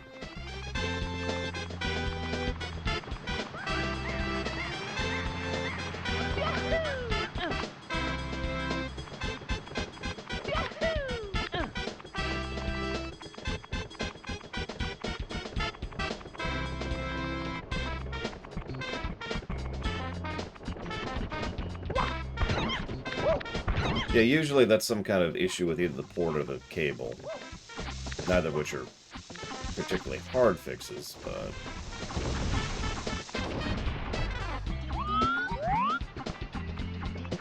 figure out which it is can be irritating.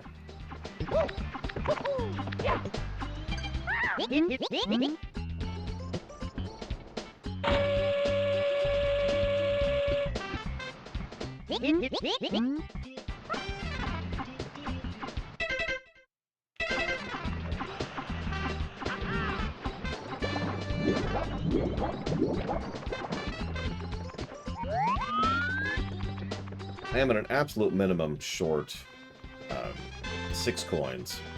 So I'm going to go ahead and risk this and regret it.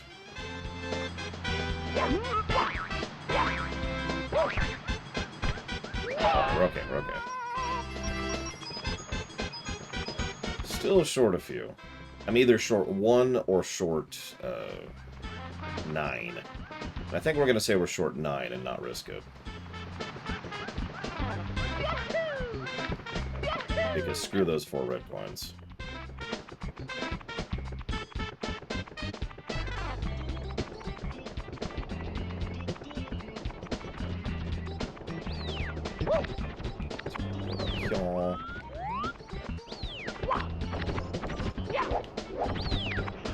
fall down here.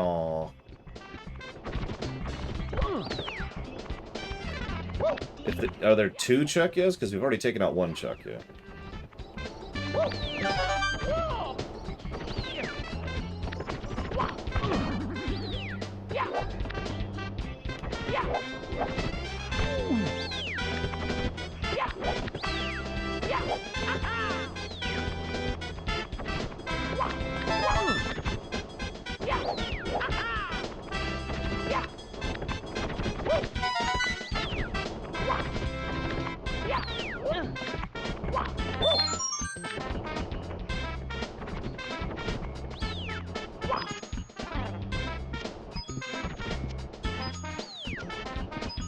Really don't want to go for those freaking red coins. Let's see what else we can find. I think there's some enemies up high.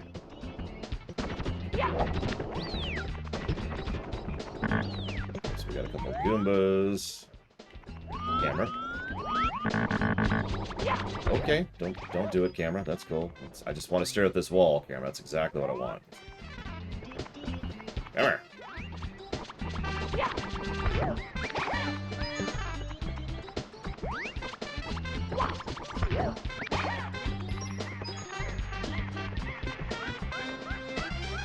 And there's nothing back.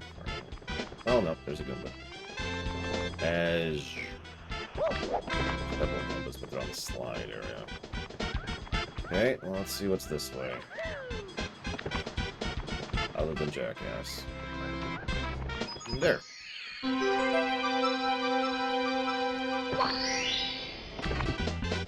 Here we go! Okay, pressure's off. I'm gonna pretend I totally planned that.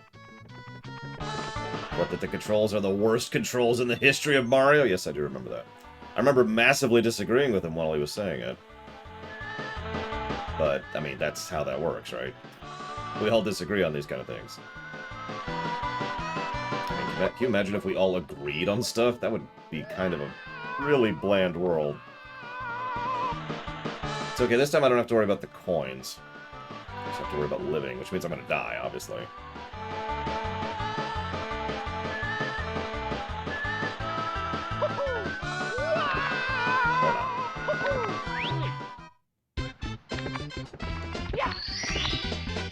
Here we go!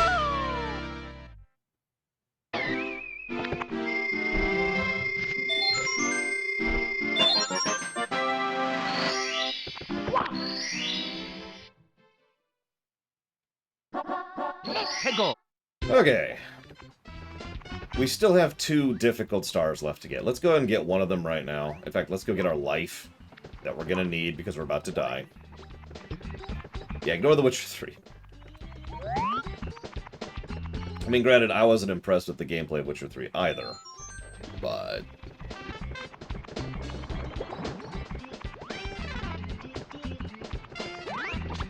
what do you mean, which start, Dakota? Oh, it's up ahead. It's up ahead, right.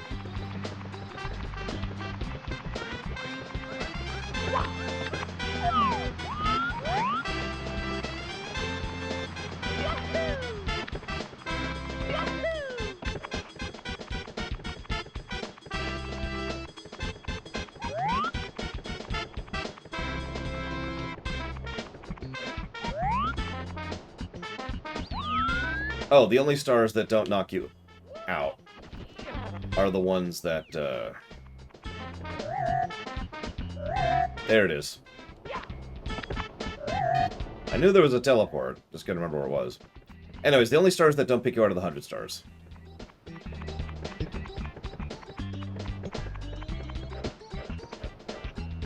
Well, yeah, they use what I call shortcutting houses, which is I'm very in favor of when it comes to video games in general.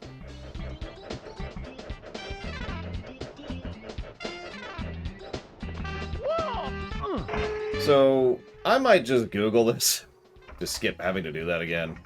Because there is no recovery. There is no possibility. You get down here, you shoot at the star. If you hit it, you're good. And if you don't, you're dead.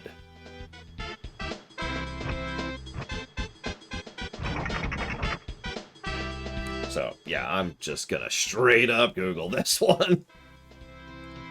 Because I don't feel like doing that again. So this is Blast to the Lonely Mushroom. There it is.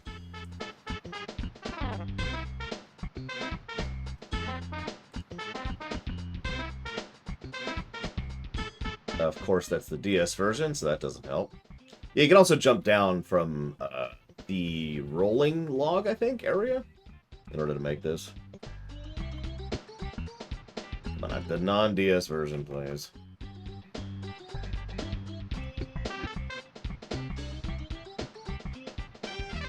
There it is.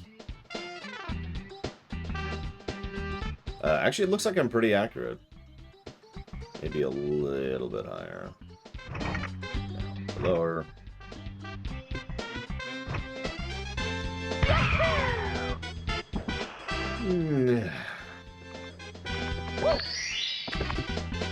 Here we go!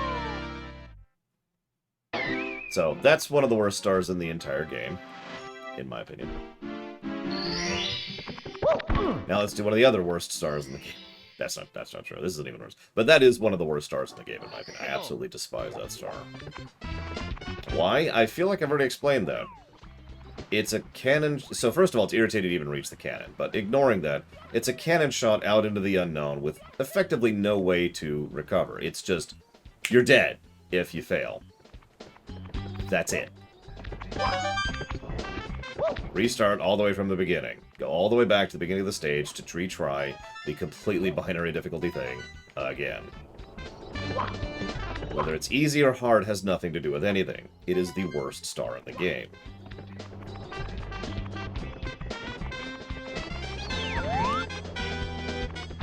Oh, speaking of which, negative for that star.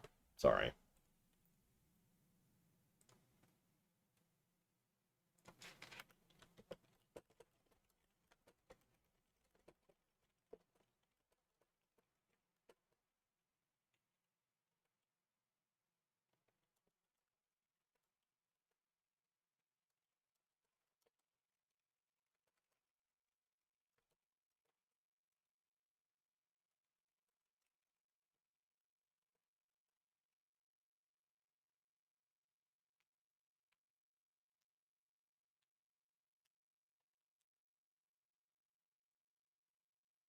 No, we're not giving any other individual stars pluses or negatives so far.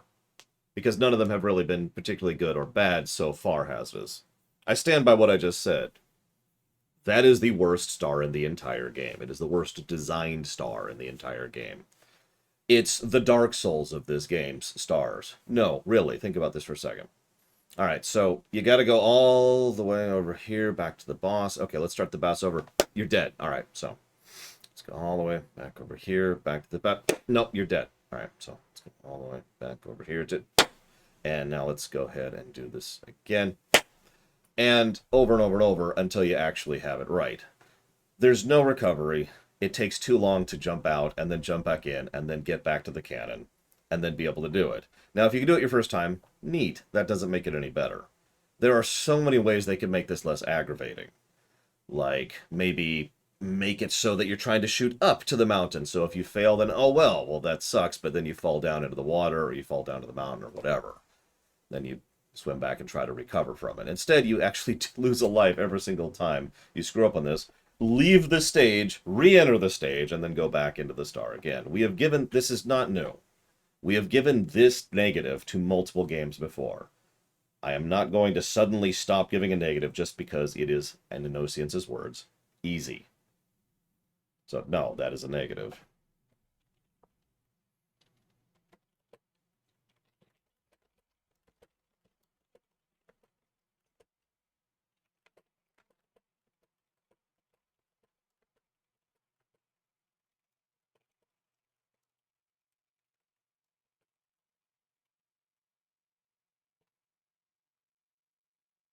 Hey, computer kid. What's going on?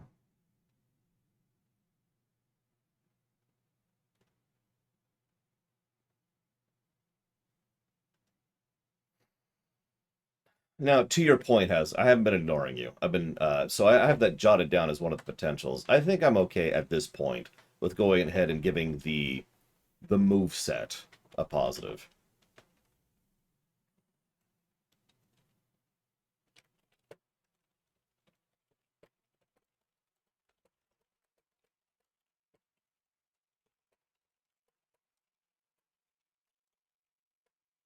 The best star, the best design star in this game?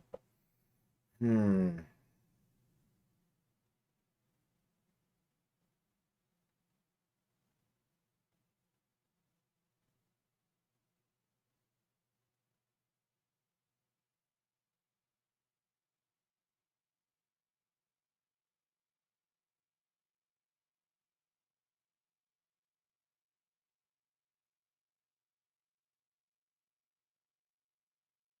I have no idea. I actually can't think of one off the top of my head.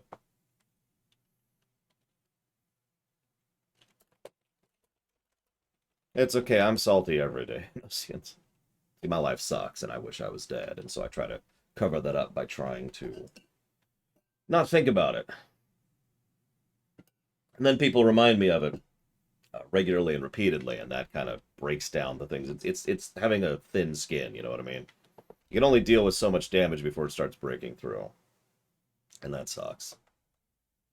That was most of what was happening yesterday, too. I was just not dealing with it. Well, quite a few people in chat, not naming names, but it was quite a few people in chat were poking fun at me, either with a lighthearted method or a legitimate method. I'm not sure which, but either way, I couldn't deal with either, and I wasn't dealing with it particularly well.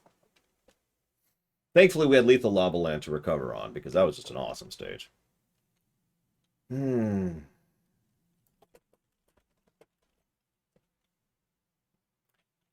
Anchored? Is that the word I want?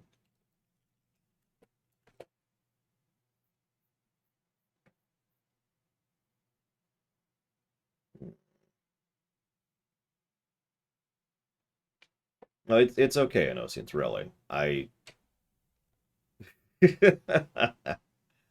uh, I just wasn't handling it well. That's all. I wasn't handling it well. That's all. Which one's LLL, Rax? I'm sorry. Oh, Lethal Lava Land. Yeah, no, Lethal Lava Land is legit, and I mean that with all sincerity. Lethal Lava Land and the Ghost House are two of my favorite stages in this game so far. So far. There's one other one that I always remember liking by memory, and we're not at it yet. It's actually going to be the next stage we do after Tall Tall Mountain. So we'll see what we think of that one. And thank you, Korgoth. Please stop giving me bits. I'm glad you gave Guido some bits last night. He thought that was amusing. Where are these ones going, Metroid? I'm sorry. And by Metroid, I mean Korgoth. God, I am really dyslexic today.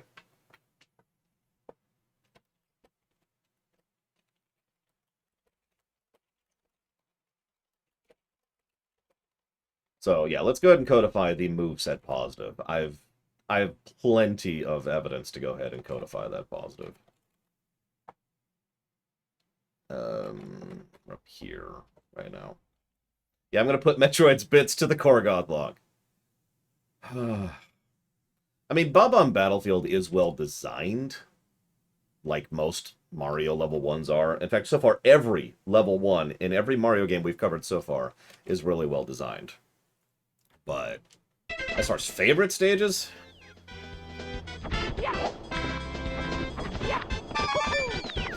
thank you, Retu. Also, lol. Whoops.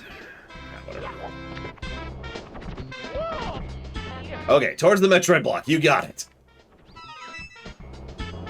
So I think it's either one of two things to quota. I think either they do them dead first or dead last, for pretty much the exact same reason, too.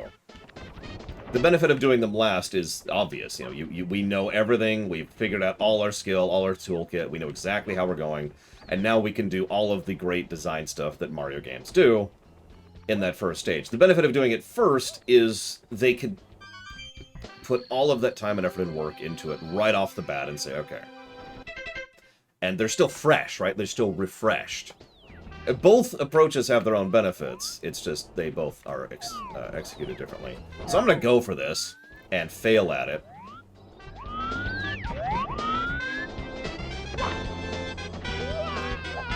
Or succeed.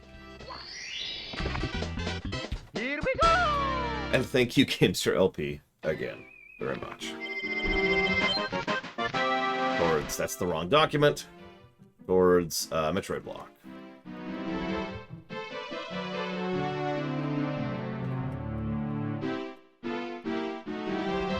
Okay.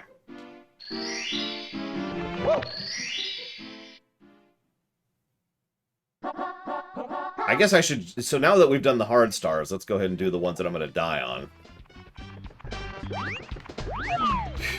I mean, we have a dab emote for the Discord. No, it's cool, Hasdus. Go ahead, because I might be forgetting some individual stars. I just... When I did my mental recap just now, I couldn't think of any individual stars I thought were positive-worthy. Now, I haven't seen any individual stars that are negative-worthy. Despite my complaints about the 2 bad stages we've been through, I don't think any of those individual stars suck. I just think there's issues with the design of those stages. Honestly, my favorite remake so far of the Pokemons is the boring one, aka the best one, and that would be the Gen 3 remake of Gen 1. Ignoring the obvious fact that it is a proper remake, the fact of the matter is it did so much right, and is just such a better version of Gen 1 in pretty much every way. No, I didn't think I made that.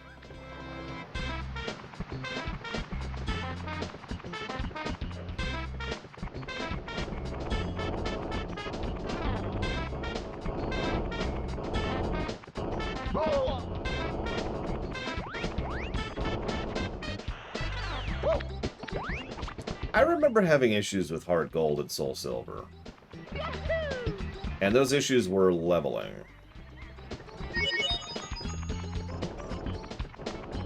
Like, I remember leveling being kind of in those ones.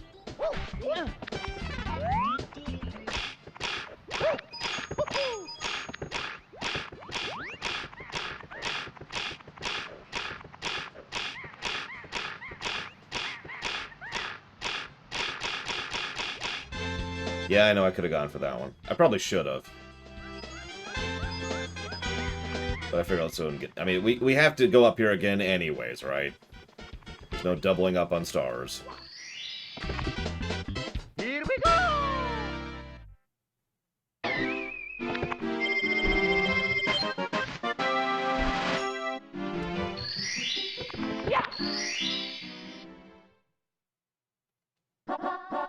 Hey, go!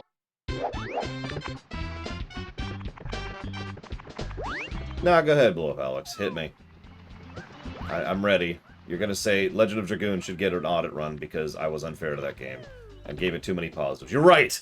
All the negative... Okay, sorry. I shouldn't joke. I apologize. Good morning, Bragwin. Yeah, it's not hard to explain why a slide is fun.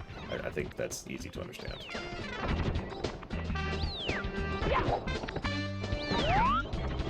Most of my issues with the Gen 3 remake were enumerated in the actual review of that, because that's one of the ones we've actually reviewed. Holy crap.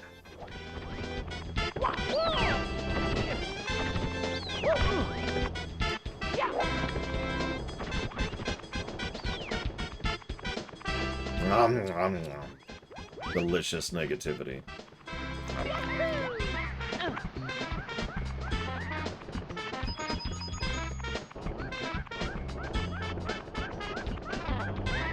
So now to screw up this jump like 15 times in a row.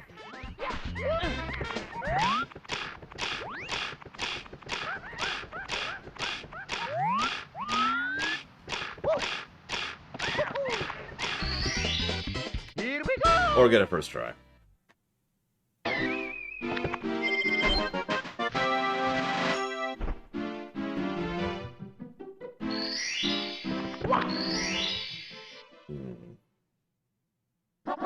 So the only one left is the Mystery of the Monkey Cage. Actually, I don't remember how to get this one. I know it's the one that's up top there, and I know the monkey has to do with it, I just don't remember how to get it. Something to do with the monkey.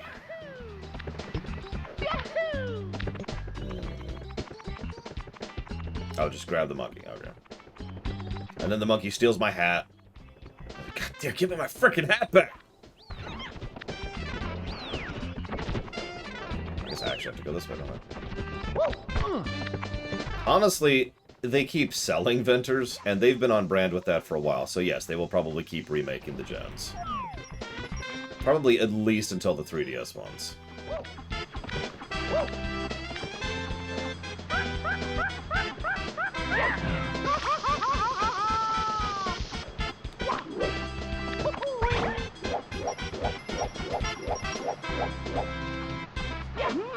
I snagged it, it's mine! Okay. So,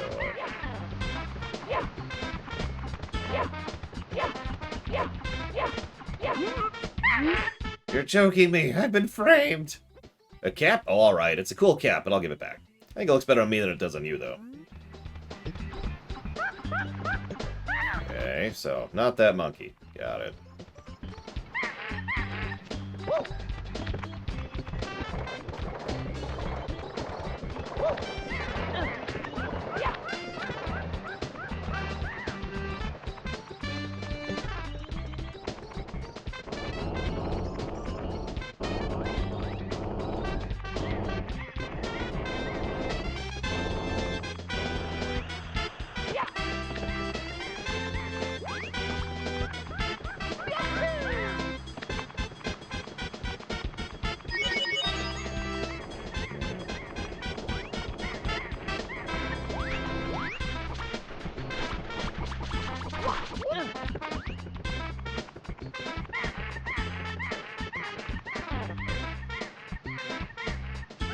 I hate this bridge. I hate this bridge so much. I've yet to fall from it, but each time I've been like, oh god, I'm gonna fall from it.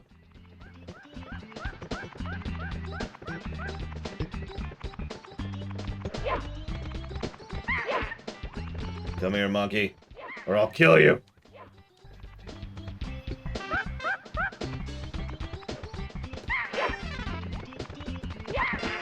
I thought that would work.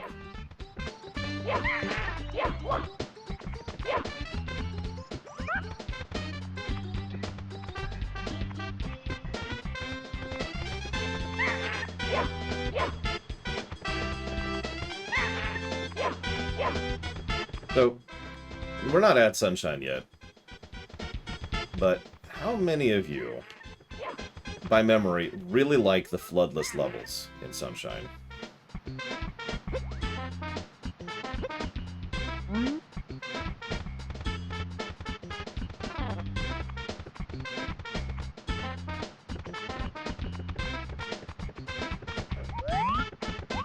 To explain why a little bit, back in the day, I hated the flood levels. They were my least favorite levels in the whole game. I hated them, and I hated that they were mandatory. And then, much later in my gaming career, I gained access to this thing you may have heard of. It's called the Internet. And I discovered that that was the exact opposite of the opinion that most everyone held. That everyone said, oh, this game sucks, except for those levels. Which was really weird to me.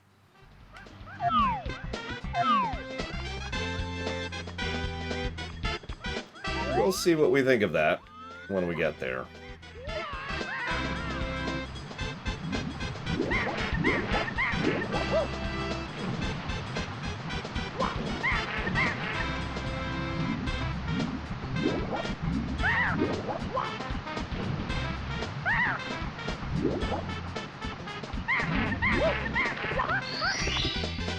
Here we go!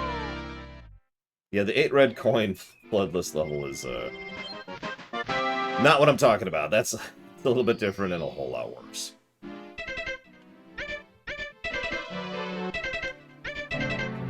Okay, so now to the other stage I remember liking.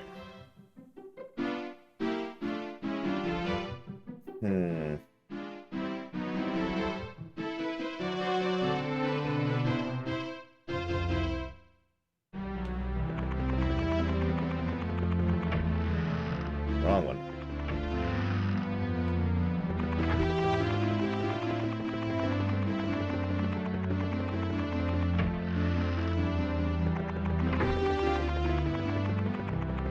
Time to enter Goombaland.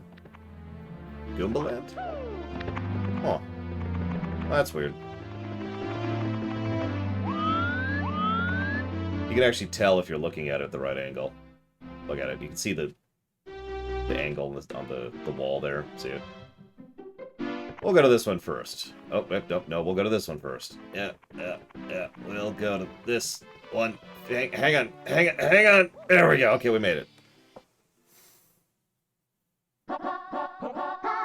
Let's go.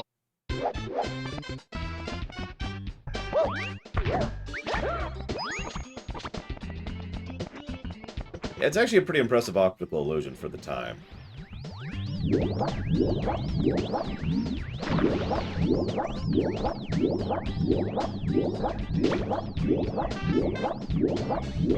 Now, I'm gonna go ahead and admit something that is gonna make everyone in the chat make fun of me, but honestly, at this point, whatever. I was wondering why they didn't give me a blue coin. Well,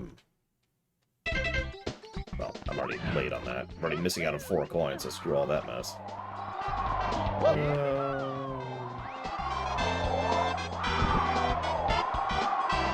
Don't throw me off island. Ugh, okay, we made it. I wonder what's down this bite. Holy crap!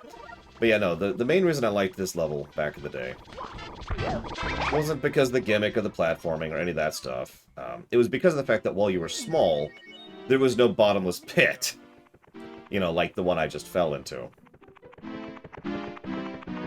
I hate bottomless pits so damn much. For reasons I've already discussed. What do I do to add to that?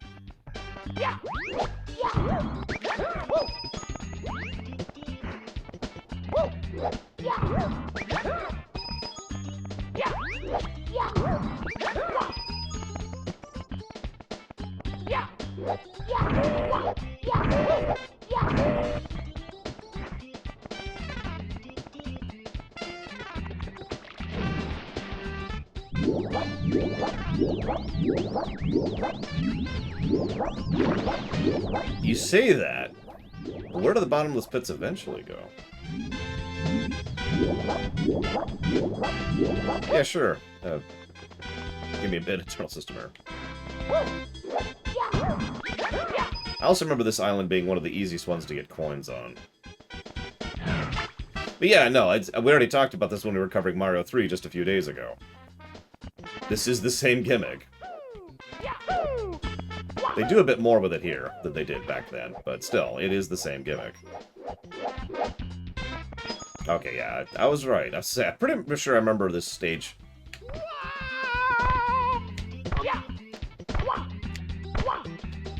Nope. Having a lot of coins. Mamma mia! That's right.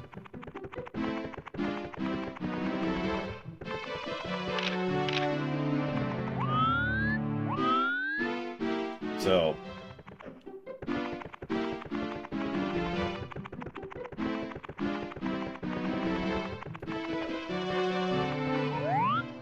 and there's the other side.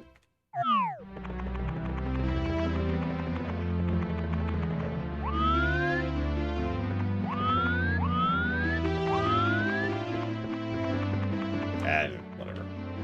Yeah, you can see how they do it. Whatever. In we go. Let's go.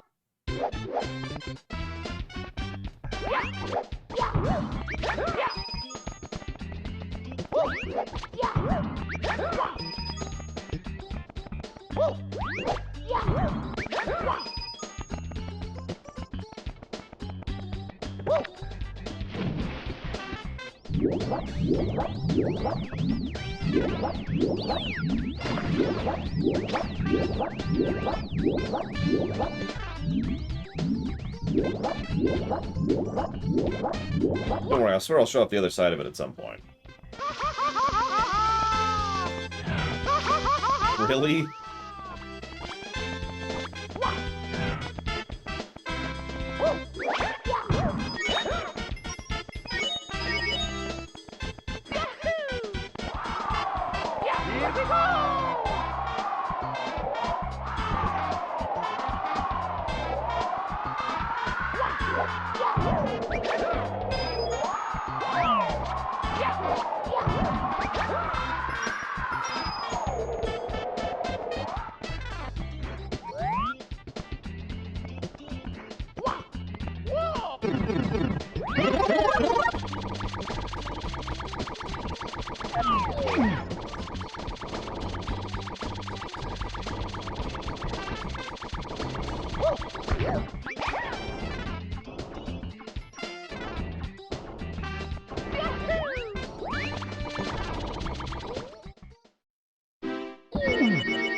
I love dying by trying to turn around and then going in a giant circle because apparently I'm playing Red Dead Redemption.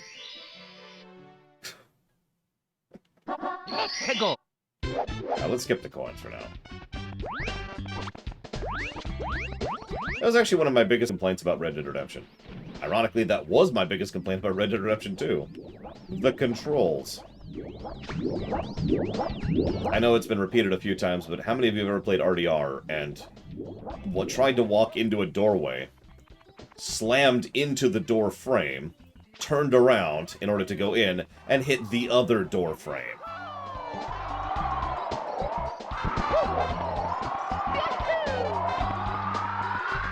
I suppose I should raise my hand on that one.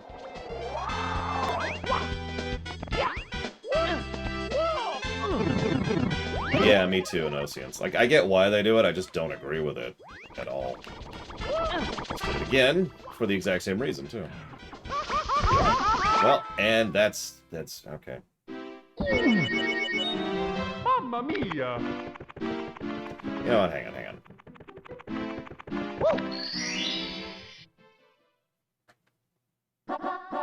Let's go!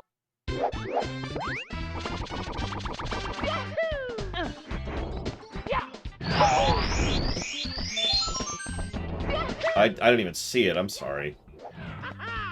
Blue of Alex.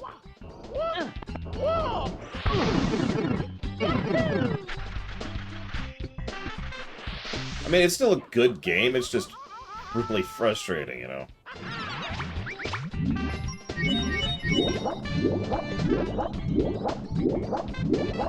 Oh, there's the fish who's gonna eat me. Hang on, let me see if it's on the chat. Because I didn't see you say anything.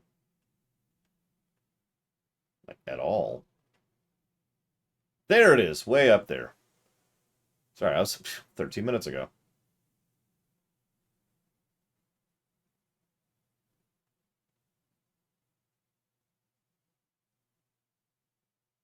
Ah, I get you. Ooh. So, okay. That's, So the reason I'm hesitant on that Blue of Alex is the obvious. I mean, Sky 1 is a long friggin' game, right? That's the reason I'm hesitant on any audit run.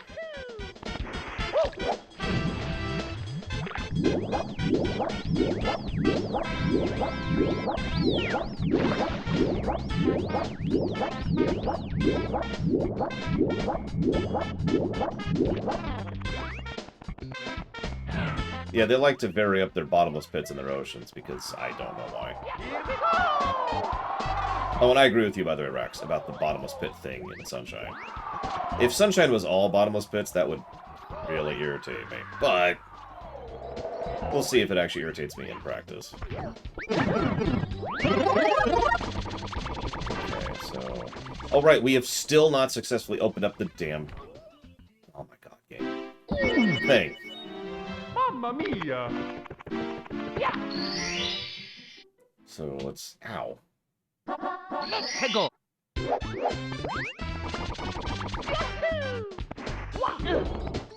What?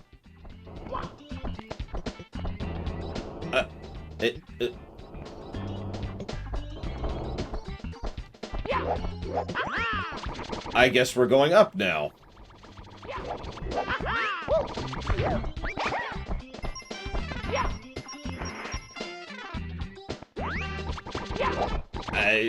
We're totally, we're just showing off some speedrunner tricks here because we definitely did that on purpose.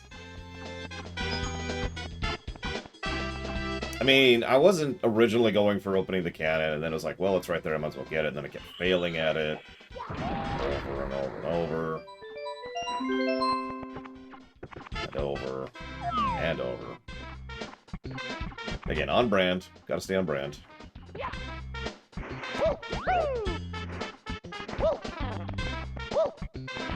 That would be hysterical using corn. But I'm pretty sure this game has been dissected to death. I'm pretty sure there's nothing new I have to add to the conversation. In fact, I was debating not doing a rumination on this one, because what the hell can I say about this game, right? Hello. Listen, that penguin child is alive and well and being taken care of by Peach as we speak.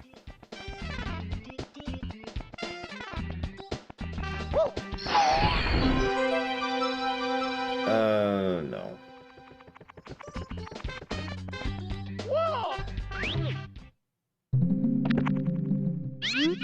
Flooded my house. Why? Look at this mess. What am I going to do now?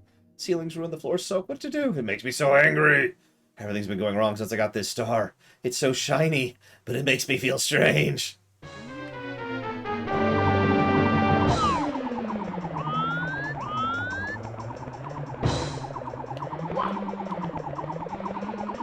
Greatest boss ever. I can't take this anymore. First all wet, then you get stomp on me. I'm really, really, really mad.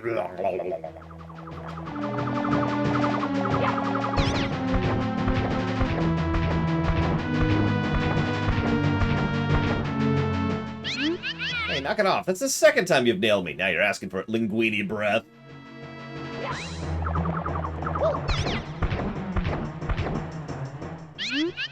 Uncle, I give. Take the star. Oh, I feel better now. I really didn't need it anymore anyways. I could see stars through my ceiling at night. They make me feel peaceful. Come back and visit anytime.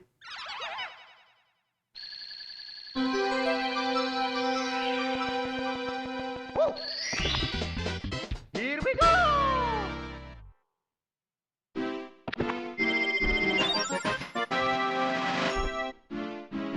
Listen, you're completely insane, Gamester LP. They definitely didn't figure out a brand new skip for Final Fantasy VII just a month ago. Yeah, what does linguini smell like? Hegel. Alright, so let's get some coins. Track a little bit here. Let's give up on getting coins. Coins are dumb anyways, nobody likes them. They skip the calm flashback. Which is a gargantuan save of like 15 minutes or something insane like that.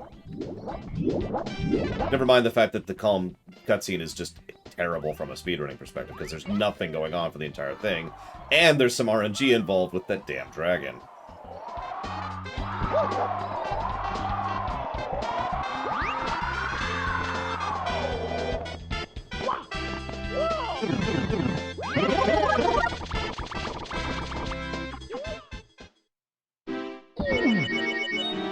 Mamma mia!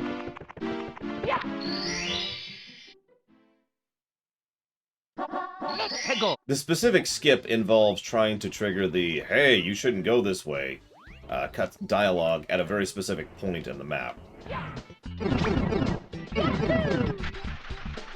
By using a very specific trick, which doesn't unload, but does unload the right areas. There's a whole thing about it. It's fantastic.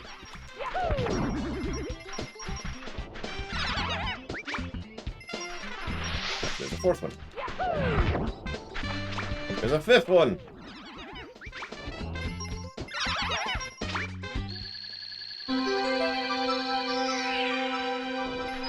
Why is it called the housekeeper? Here we go! Right now we're using the Pro controller, which I need to actually stop doing. Speaking of which, let's stop doing that.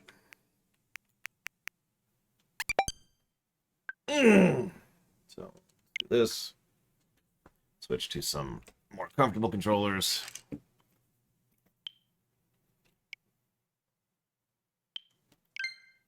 we go. Me too, computer kid. Me too. Okay. Ugh. So I can stretch out, relax a little bit.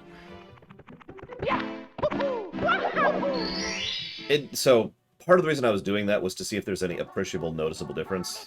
There is not. I didn't really notice any significant variance between the two controllers. Especially with regards to the dead sticking. The analog stick is a bit larger on the Switch Pro controller, but it didn't feel any different to use or control.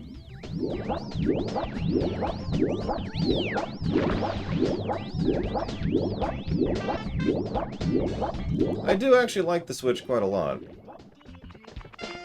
Now, it has its issues. Like, for example, the fact that some of the ports to it are not good, or the fact that not everything is ported well to it. Here's what I'm thinking. I'm going to reach out after I take over the world, and I'm going to be like, alright, I'm going to hit the wrong button.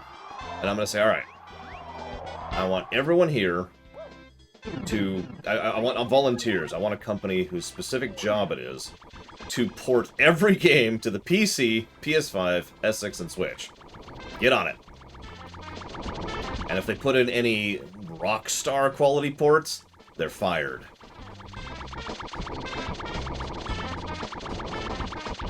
Would you mind? Freaking God. Mamma mia!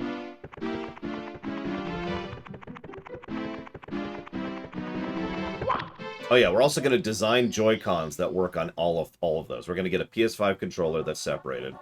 We're going to get an SX controller, which is separated, and we're going to get a PC controller, which is separated.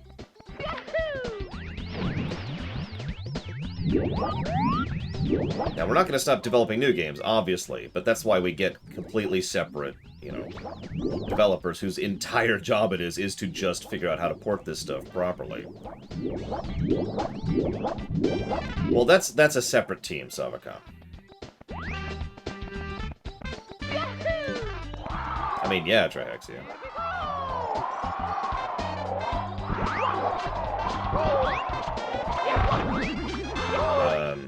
Okay, so this is a very interesting setup here.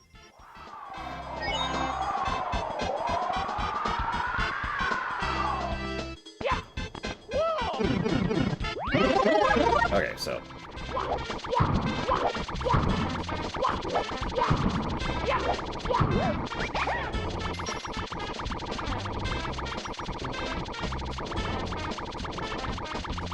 right at the edge? Ah, I see what you're going for. Thank God. Okay, so the cannon's up, so we don't have to think about that ever again. Which is good, because we just died. Mamma mia! Okay, I guess coins? Let's go for coins. I know where another one is. And that's it. I only know where... No, I know where 3 are, excuse me. Not counting the coin one.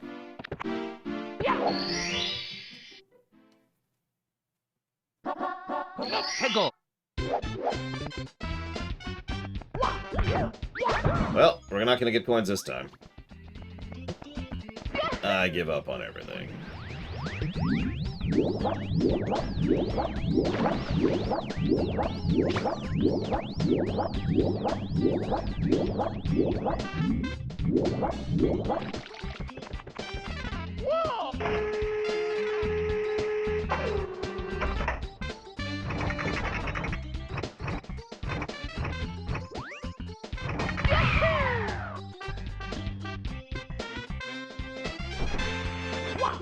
Well, I missed, but I made it, so whatever.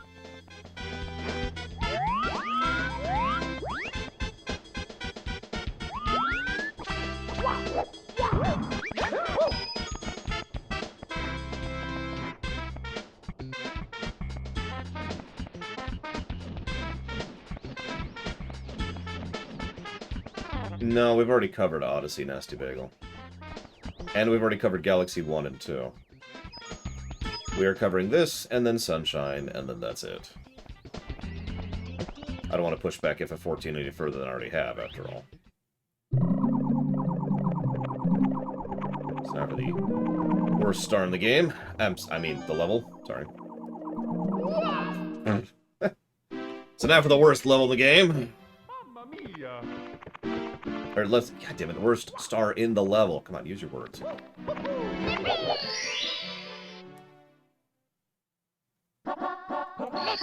Odyssey technically could use a audit run, but I don't think it needs it.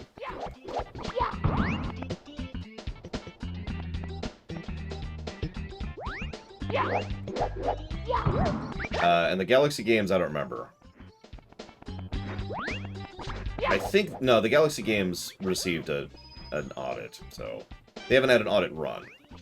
And they probably won't.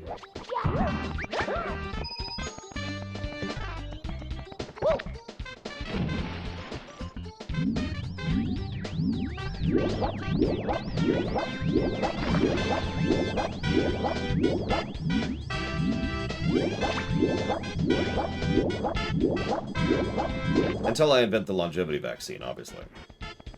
Then we'll have infinite time. That's a little bit different.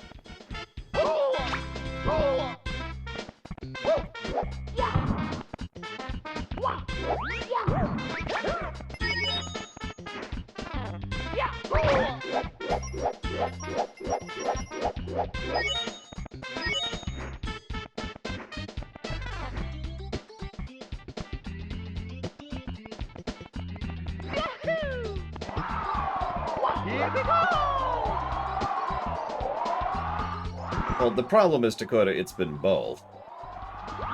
Although, we are pretty codified. We haven't really changed our philosophy since Oblivion. But you are right. We have been giving more positives and more negatives since Oblivion. Or since before Oblivion. However you want to think of that. Come here. Come here. Stop being in the worst place that is possible for you to be in.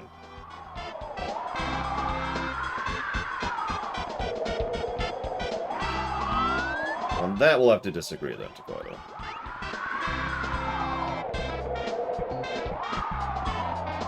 Because the philosophy hasn't changed since Oblivion, from my perspective. Yeah, I remember Hazardous. That's why I was trying to lure him out. I give up on that. I'm just not going to mess with that.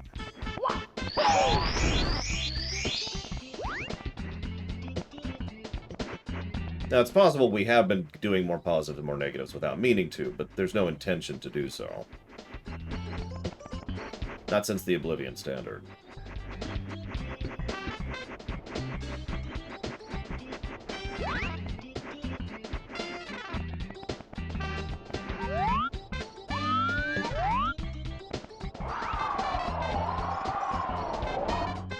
Hey, Ross.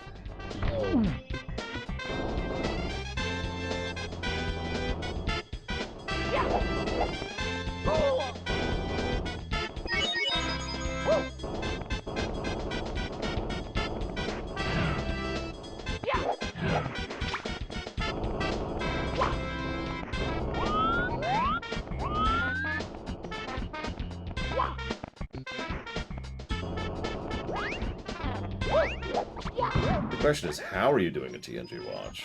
Re-watch.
I don't need a life. Shut up. Mr. Red has not yet seen all of TNG now.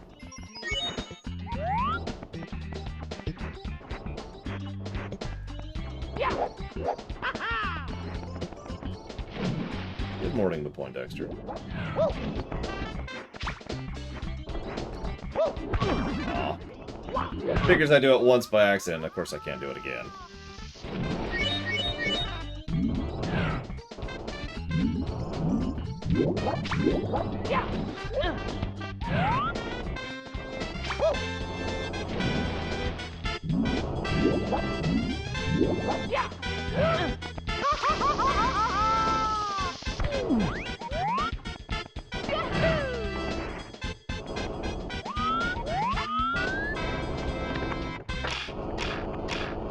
What this leads to...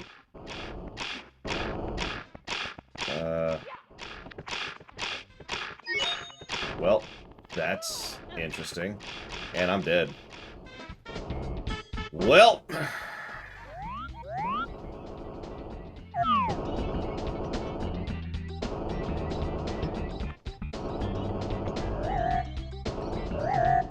Okay. I was gonna say, it's just about to jump out into death. Like you do.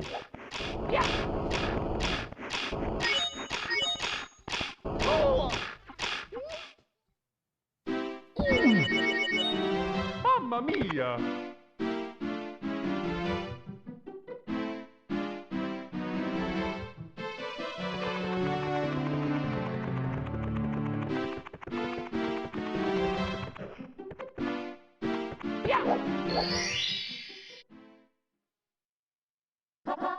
I should have just emulated this game. I really should have. I apologize for not doing that.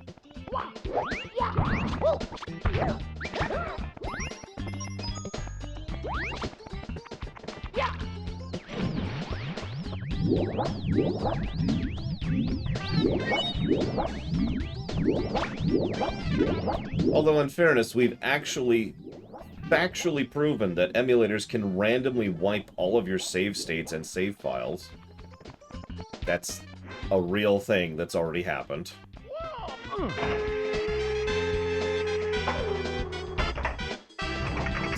you know, that's cool.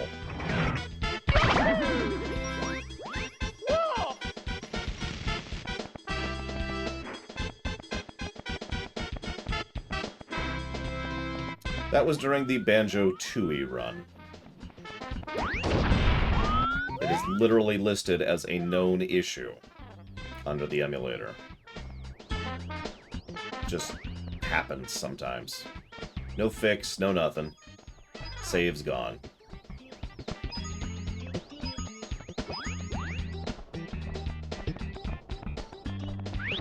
Why do you think it would be worse, Hazardous? Other than the fact that it would be better in every way. First of all, it wouldn't be as blurry.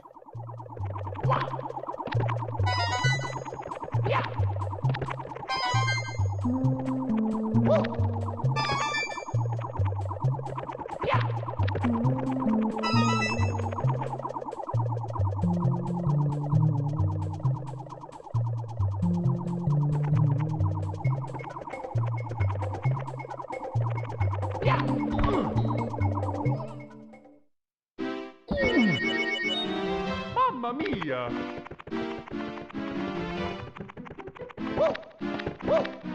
Well, yeah, obviously if we lost all our saves, that would suck. That's pretty much why we don't use those if we can avoid it. Ever since I discovered that's just a known issue, I have tried to avoid it wherever I can. Guess I can go for it. I mean, hell, we actually were playing the Quest 64 on real hardware specifically to avoid that problem. And then my memory card ran out of battery and erased all my saves. Or more accurately, never saved all my saves might be a better way to put that. Oh yeah, that's the current working fix, Ginga Man, is periodically manually save your saves while playing the game. Do note that I say while playing. That's kind of an integral part of that, because it's exiting the emulator that causes it to erase the saves.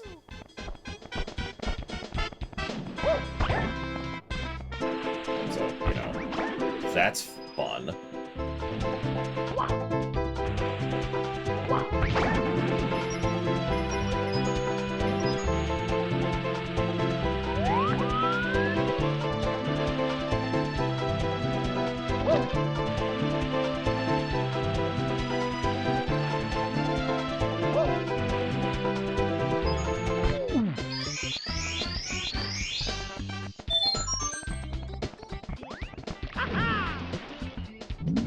Yeah, although that wouldn't fix our problem, Ginga Man.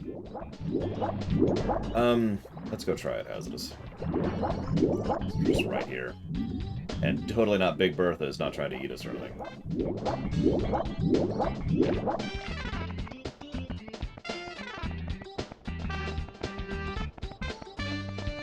Might have had to do it before it was up. Whatever.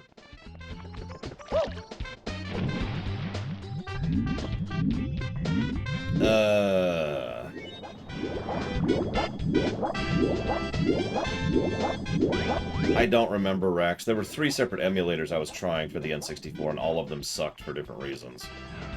And I don't remember which one was the one that we had that specific issue with.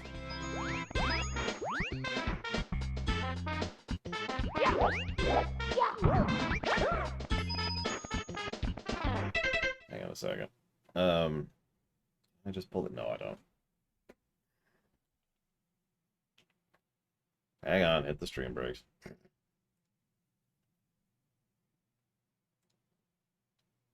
Alright, so in the N64, what do we have for the N64? So we've got Project 64, which is, I think that was actually the one, which is my personal favorite for its various options. And then we have something that's taking way too long to load. I hate that Windows 10 does this. Mupin, which just didn't work at all.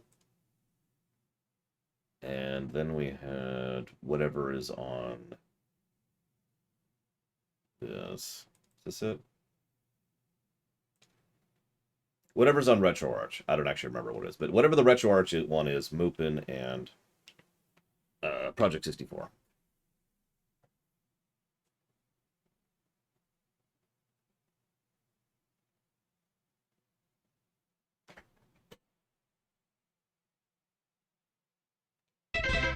What? Hang on, I just got an email from Twitch, which is either nonsense or worthless.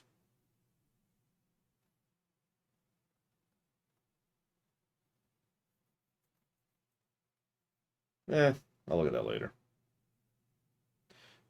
Although we could look at it right now. Let's do it. Let's do it. We're going to do it live. Let's see which emotes you use first, or most, or however you want to think of that.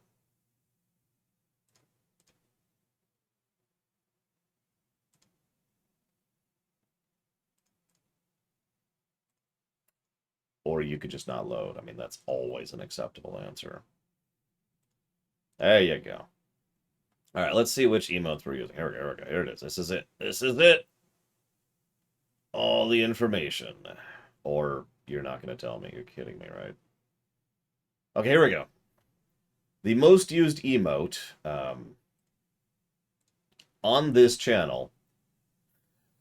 That's an interesting spread, actually. Can anyone guess? Can we guess before we tell it? Here we go!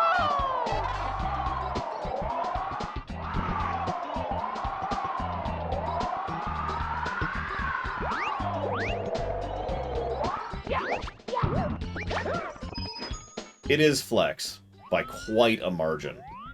By over double, actually. The next most used, at about half of those usages, is the minus, lore negative. Below, pretty much just below that is lore positive, and then not evil. And then stab, and then lore shock, and then lore donut, and then lore dive, and then lore break, and finally www. Now that's on the channel. Let's see if anybody uses my... It looks like almost nobody uses my emotes on other channels. Very, very few usages. But the most used emote on other channels is lore cool, followed by lore shock, and then lore stab. And then the others are like single digit.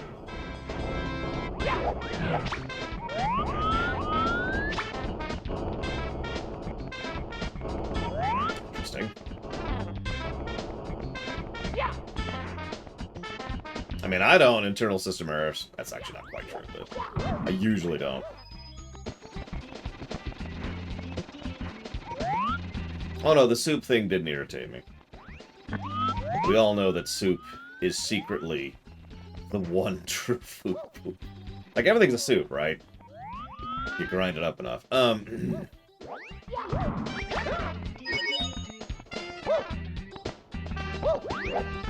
just weirded out that people would use lore cool. I mean, I guess it's just shades, so it's whatever.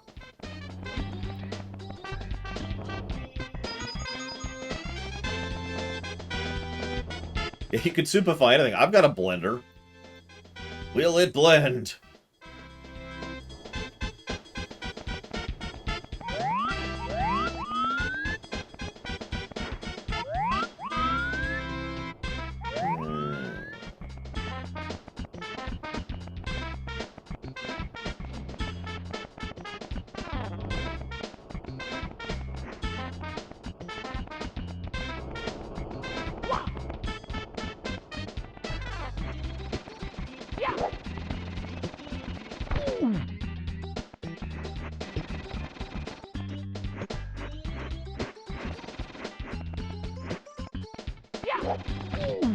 Well, that sucked, but it could have sucked a lot more, so we're okay. That sucked too, but also could have sucked more.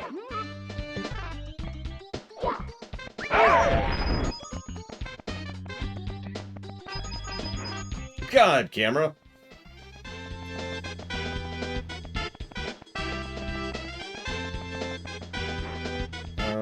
Okay, so we need... How many blue coins are inside? Does anybody know? In the red area that I've died in twice now?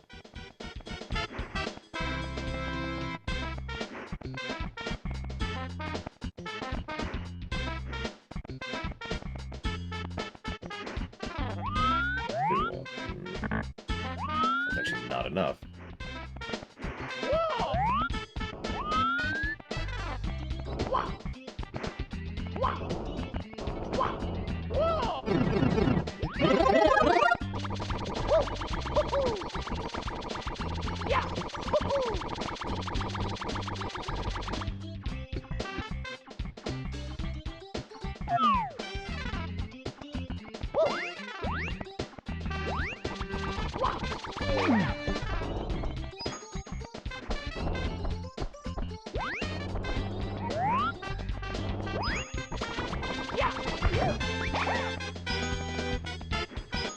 I also don't want to put all my eggs in the red coin basket because I've died in there a lot lately. I'd kind of like to not die at 98 coins or some nonsense like that.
think that's as close as I'm realistically gonna get at this point.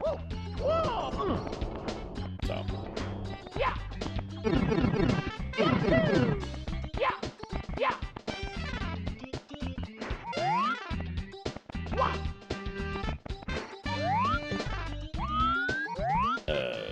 I guess I should go up, shouldn't I?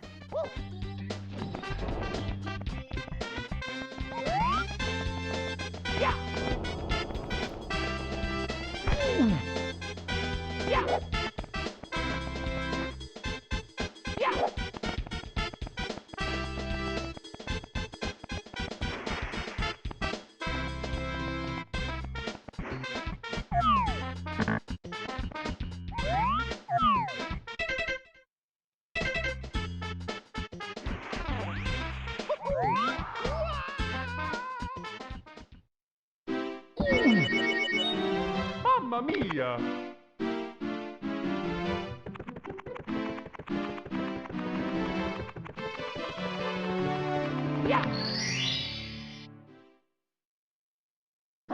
Let's go!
No, Laura's just irritated.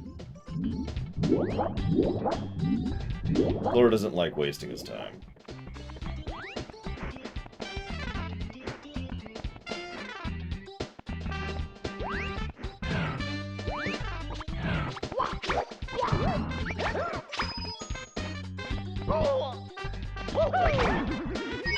Now, that being said, we do have a debate to have here, and this is probably a good time to do it. Do we give the game 2 negatives, or just 1? Mamma mia! Because both are on the table at this point. I'm pretty sure we're giving at least 1, no matter what. Let's go!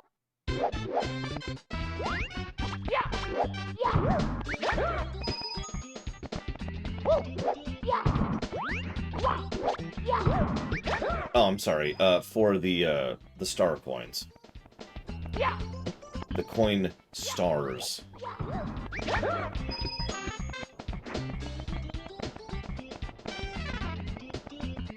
One thing that replaying this has really codified for me is how awful the coin stars really are. Like, I had actually forgotten just how irritating and frustrating those specific stars were.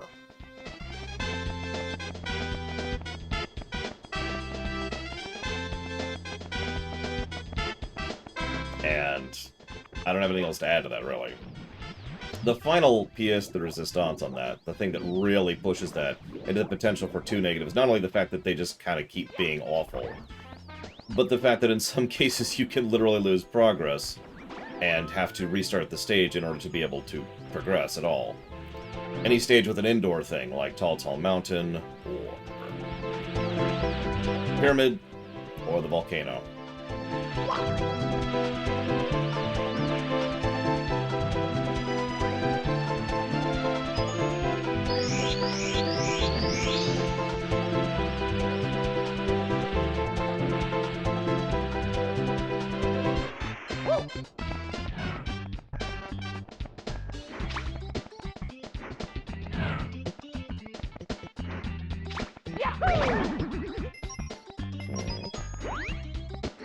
Does anyone have any argument against 2 negatives that doesn't involve it's optional as a question?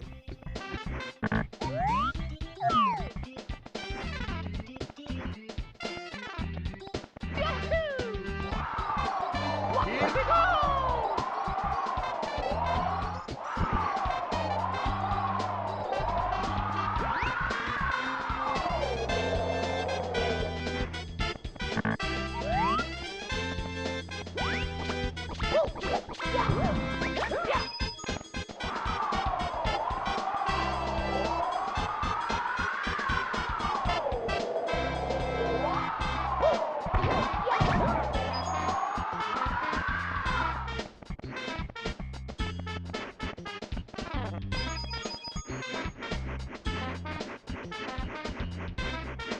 Jolly Roger Bacon go to hell.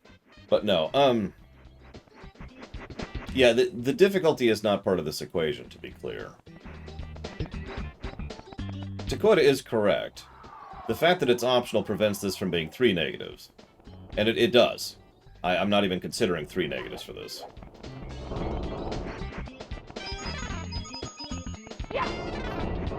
To further add to my point, replaying this, especially from the analysis design mentality, makes me think that it's another one of those examples of, oh, Jesus Christ, Mario, of being overtuned. I know what you're thinking, how can the 100 coin stars be overtuned? Its pacing is completely wrong in every single level, even the ones where it is quote-unquote easy. Even the ones where you just kind of breeze through it. Running through, that's not true. There's like one stage where the 100 coins are not easy. Or not. Words. I cannot words today. There is one stage I can think of where it's not paced badly. Where you're not slow-moding, crawling your way through the stage, trying desperately not to die, and getting more and more freaked out the further you go, because of exactly how long it takes and how little there is to do other than gather coins as you slow-mode your way through the entire stage.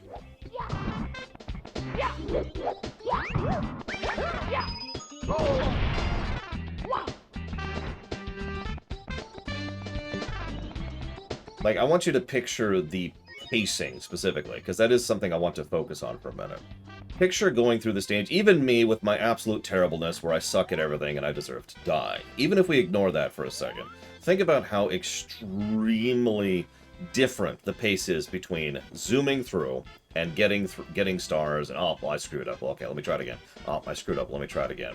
As opposed to doing this, which is, okay, hang on, let me go up here and I need to get these coins. I'm not going to get these coins. I need to get these coins. I'm not sure where I can get any other coins. Let's roam around a bit. Let's see if we can find any other sources of coins. Okay, we found a few other sources of coins. Okay, those are cool. We found those. It makes the game essentially pause itself while you go through it. And honestly, and I stand by this, making it 50 would fix this almost in one single move. In my opinion.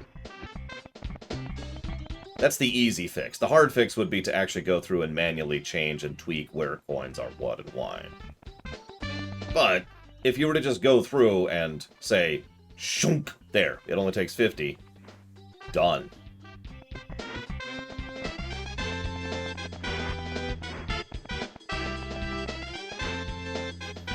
It could be memory related, I'm not actually sure.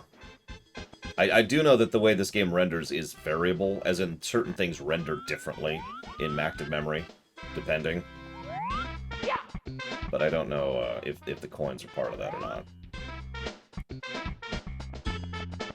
On their first time through a stage? Yeah, nobody, not even me.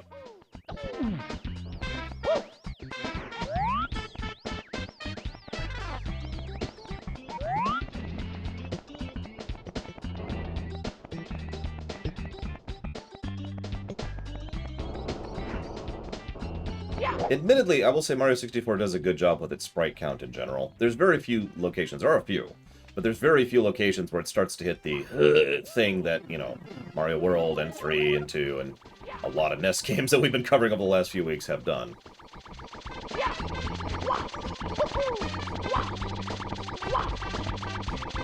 As a further addendum, I know this is kind of an unfair comparison, but just to mention something that's in a similar, it's completely optional, you know, you're doing it because you're 100%ing kind of a vein, the purple coins in Odyssey are substantially better designed overall. In just about every case, they're hidden, of course, because it's more of a find them exploration kind of a thing, rather than a collect-a-thon kind of a thing. But in each case,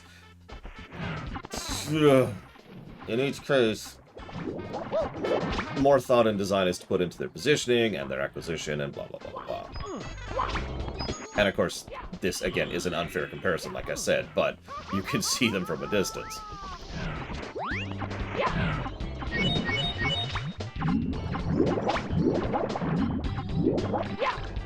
But yes, I do get what you're saying, Hazardous. And again, I agree that mitigates it from a third negative. I do. Sunshine's blue coins are probably getting that third negative. Let's just get that out there. That's probably going to be a thing that happens. Sunshine's coins can go to hell. That is badly designed pretty much on every level. I don't remember, Asinius. Does anyone remember how many purple things are in Odyssey? Like, I got all of those, but... I'm listening, Hazardous, I'm listening. Oh, speaking of which, speaking of listening to you, I need to write something down that I agree with, but I need to write it down so I don't forget.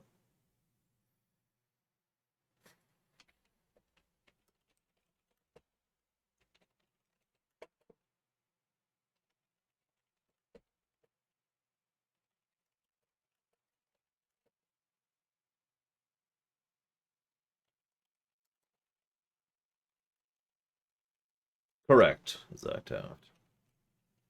There we go. Sorry. Okay.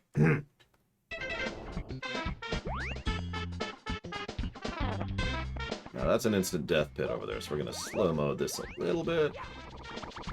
Fail to jump on the tiny Goomba. Now, anybody who watched my Odyssey run knows we did actually have to look up... No, Games LP.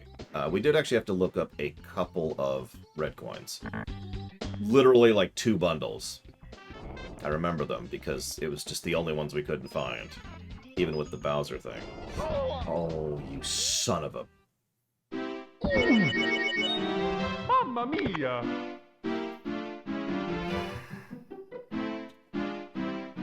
And that's why I want to give that second negative as well. Losing progress at 94% never feels good. Starting over from 0 feels worse. So let's talk about another way they could resolve this problem. Now, I don't know if the N64 could do this in the interest of honesty. I'm not sure if the hardware could support such a thing. But imagine if, for a moment, if you will, yeah, persistent coins. You already see where I'm going. Imagine if you collect the coins in the stage, going through the stage. Once you collect a coin, it's gathered. Done. And so if you ever successfully collect 100 coins at any point, regardless of when, you know, at versus each point you're going through, then you did it. You successfully get the 100 coin star. Okay, so like I said, I'm not sure if the hardware could do this. And you're right, Yoshi's Island actually does exactly that.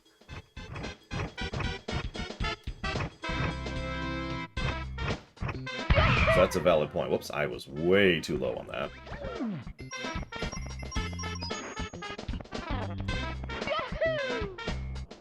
Yeah, that's why I'm kind of asking about that, because that's one of those proposed solutions that would be more work than just you require 50. Although that is true, Banjo-Tooie did have persistent note collection. Although Banjo-Tooie also had a few years of work on it.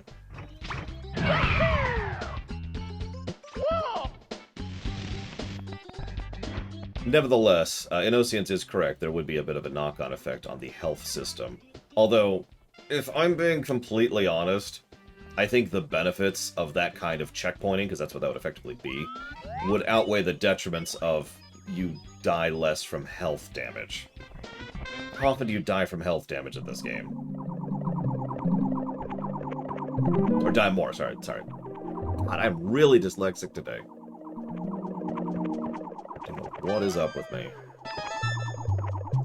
Yeah, exactly, like the lava stages. That would change Lethal Lava Land. That would change me dying in that pit right there. Mamma mia!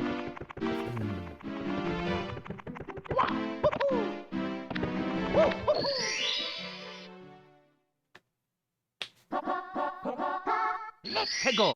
Alright, now that Hazardous is gone, in all honesty, I think 2 negatives are absolutely justified here. This is, in many ways, kind of is 2 separate negatives. It's negative for the 100 coin stars, and it's negative for the lack of checkpointing in the 100 coin stars.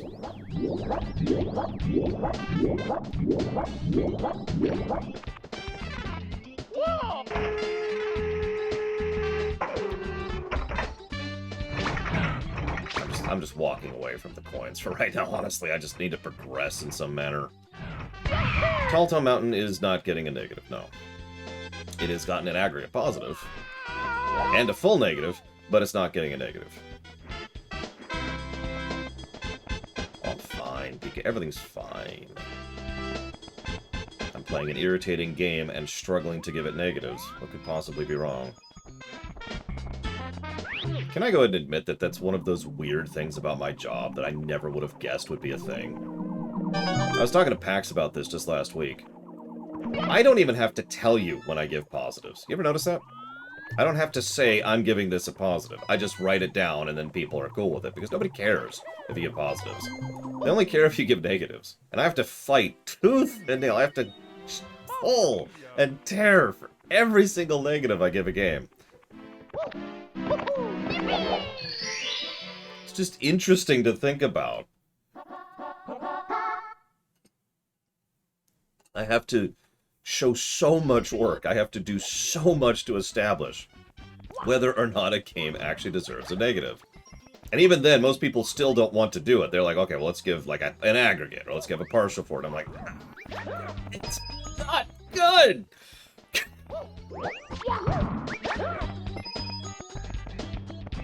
And it's not like I can just ignore people's input. That would defeat the entire point of this. No, I mean that. Like I can't just say, well, screw y'all, I'm just giving negatives and y'all can suck it. Because, first of all, that's very not me. Second of all, that would be very off-brand. And again, third of all, it would kind of defeat the point of streaming a review. If I'm doing that, I might as well just do it in a pre-recorded format. I might as well just quit streaming and, you know... Well, that train of thought doesn't go anywhere pleasant, but you get the point. Like... Let's go Lufia 2. How much am I going to have to work to earn those negatives to Lufia 2?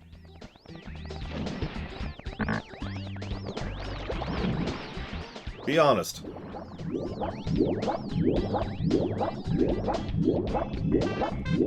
That is true, Rax. That is true. I am generalizing. I apologize. It feels that way a lot. You know?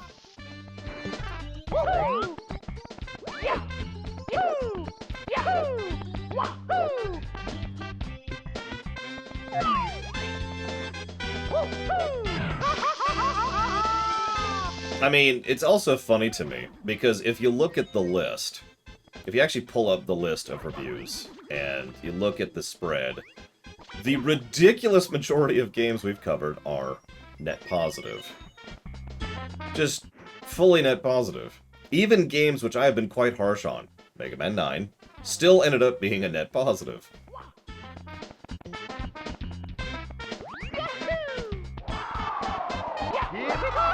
Anyways, rant off. I don't have anything to add there. I'm not really trying to make anything happen. It's something that bounces around my head every now and again, is how much I have to work at giving negatives to games. And I do mean that. Like that's not actually me being facetious. Like, the amount of work I have to do in giving a positive is, that was awesome, and then I give the positive. It's just a cool thing. Everyone agrees, we move on. You know?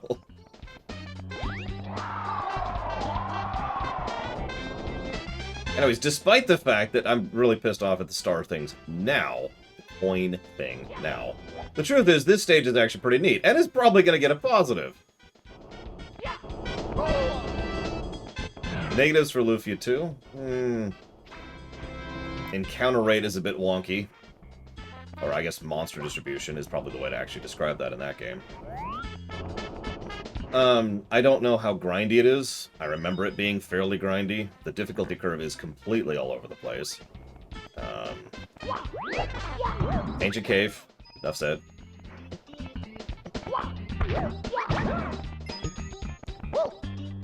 Oh no, Lufia 1 is worse about everything in every way than Lufia 2. On the narrative axis, I don't remember anything really being super negative in Lufia 2.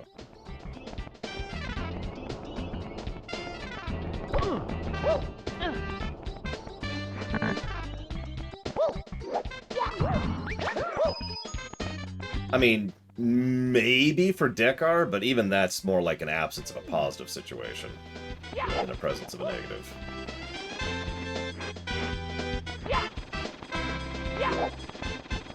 Come on.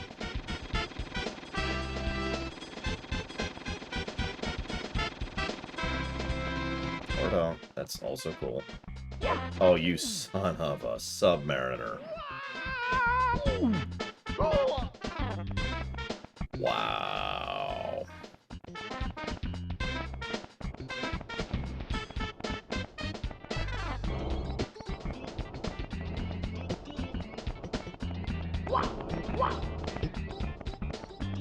Well, I'm going to tell you right now, you're going to have a pretty hard time arguing against that negative. Even if every other complaint about it wasn't valid, it's also, literally unfinished. It is quite literally buggy beta content.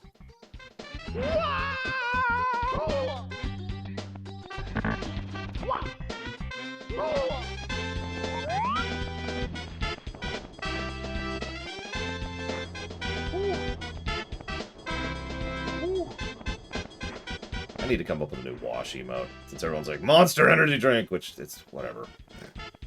I don't need to have negative branding, damn it.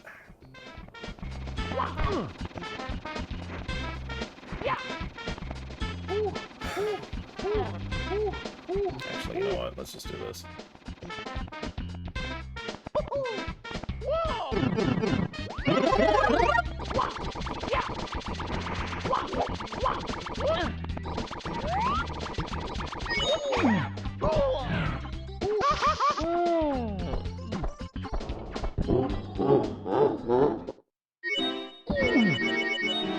Mamma mia!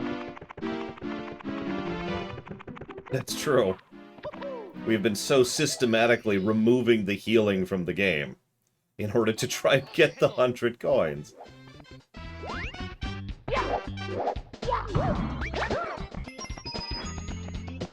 I'd probably pull a car from, like, I don't know, Earthbound or Pokemon or something. Yeah, the fact that I have to negotiate to do negatives, this is exactly what I was just talking about. No. No negotiation. 2 negatives. I've been sitting on this pretty much since the first stage. In fact, it's been one of the first notes I've actually mentioned here.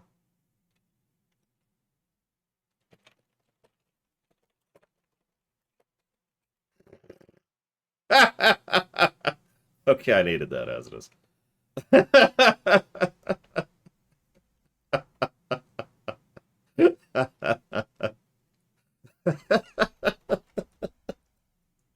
Oh my god. I will listen. You can change my mind. Wouldn't be the first time.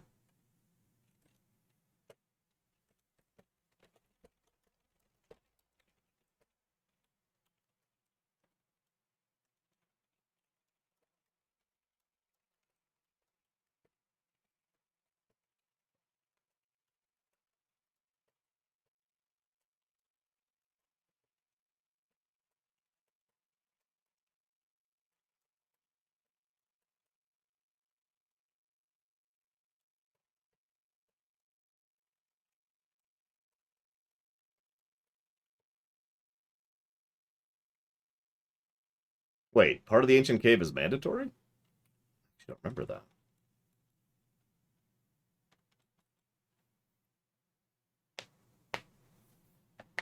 Honestly, I was already leaning that way, Hazes. I know you were gone just now, but I was kind of leaning in that direction. So, yeah, done.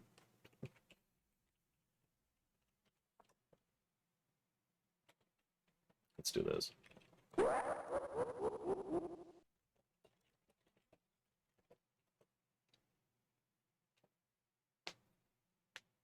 I mean, part of the reason I mentioned, obviously, I'm having issues with the 100 coins on this stage. But in all seriousness, I want you to, I know this is vague, I know this isn't objective, I know this isn't concrete data, but bear with me for a second. I want you to feel like this is my mood, okay? And bad mood, good mood, okay? Now, not counting the 2 bad stages, all of the other stages have been this until I do the 100 coins, and it just dips.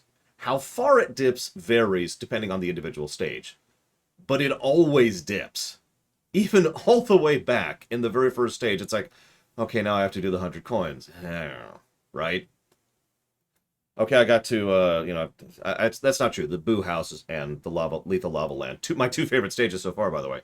I didn't have a dip when it came to the coins. But every other stage has been, 100 coins.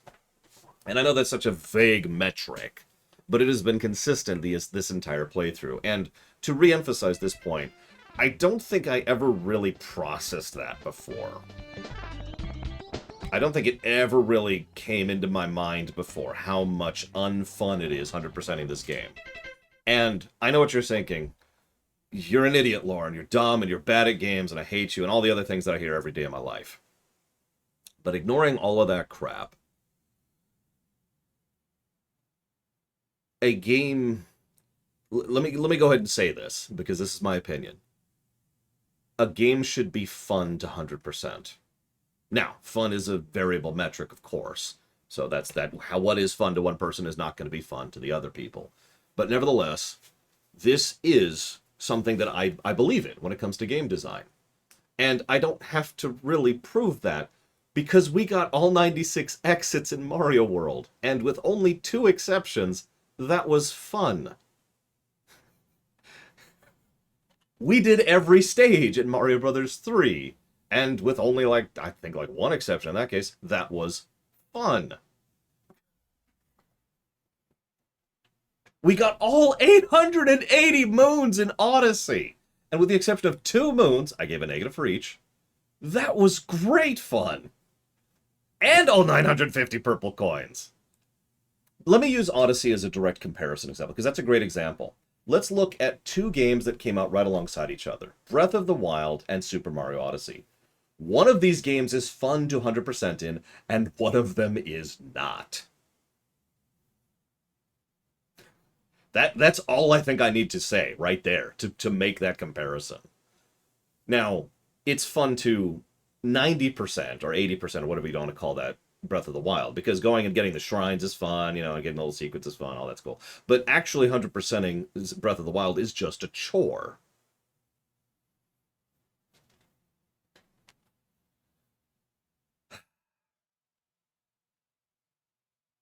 Hang on, I need to see what Hasdus was saying here, because he's talking about checkpointing. I'm not ignoring you, I swear, I wanted to read you in one bundle there. So Hasdus ironically brings up a good point. Which is funny, because I was just talking about how I have to earn negatives, and one's just being handed to me. But Hasdus does have a good point. We know this game can do checkpoints. We know this fundamentally and totally. Why doesn't it? And I'm actually really curious. So, people who know this game way better than me, especially from a hardware perspective, is there a fundamental reason why this game just decided to peace out on the concept of checkpoints? Think about this for a second. Checkpoints have been in the Mario series since Mario 1. Now, yes, there are checkpoints in this game, but that's exactly my point. We know there's checkpoints in this game. There's at least 3 I can think of right off the top of my head. The Tall Mountain Slide, which is awesome, by the way. The Pyramid and the Volcano. All 3 of those are checkpoints. I'm legitimately curious now. I wish I could reach out to the developers. Why did you not checkpoint this? It's a weird design decision. In the earlier stages, it's not bothersome because it takes you approximately 10 seconds. I think you're right about the ice light. It takes you like 10 seconds to go from one part of the stage to the other, so that's whatever, right? But at the same time, there's plenty of stages where it's like, right, yes, across. That's where I'm going right now. Just gotta remember where I'm at in the script here. I've done this like this entire route like 6 times now, trying to get these coins. Oh yeah, that might be death. Oh no, I mean I'll accept that. Hello, McKay, and hello, Baron.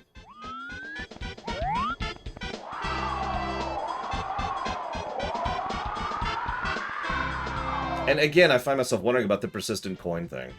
Granted, you are absolutely right. There would have to be a redesign of the health system if they were to make the coins persistent.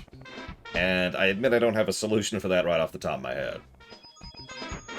But the more I think about it... Yeah, we finished Tall Tall Mountain. The more I think about it, the more I think persistent coins would fix so many of these issues for me. That's how you trump orders, right? Damn it, Antonus. Stop making me laugh.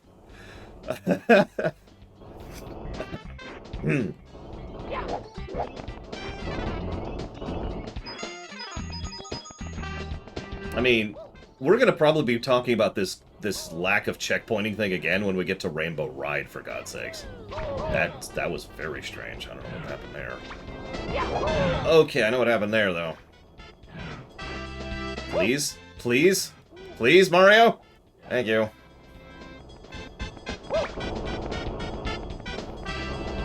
Anyways, but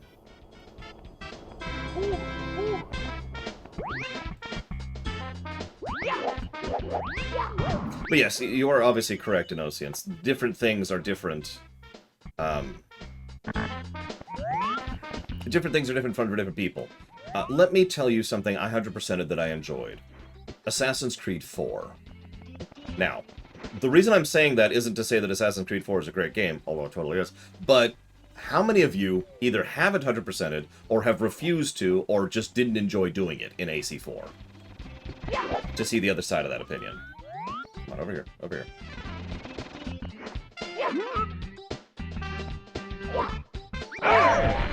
I also agree that checkpoints would probably be easier to implement. Especially if they were warp points, which we already know is in. I mean, we literally have warp points in this game already, so... WTF, you know? Okay,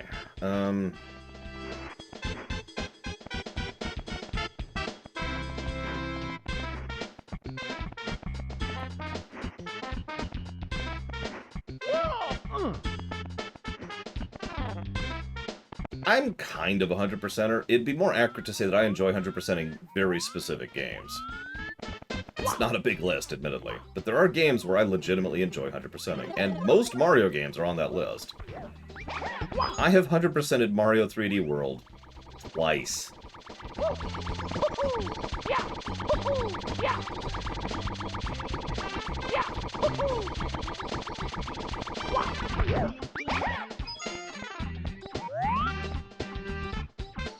Oh, that sucks, Baron.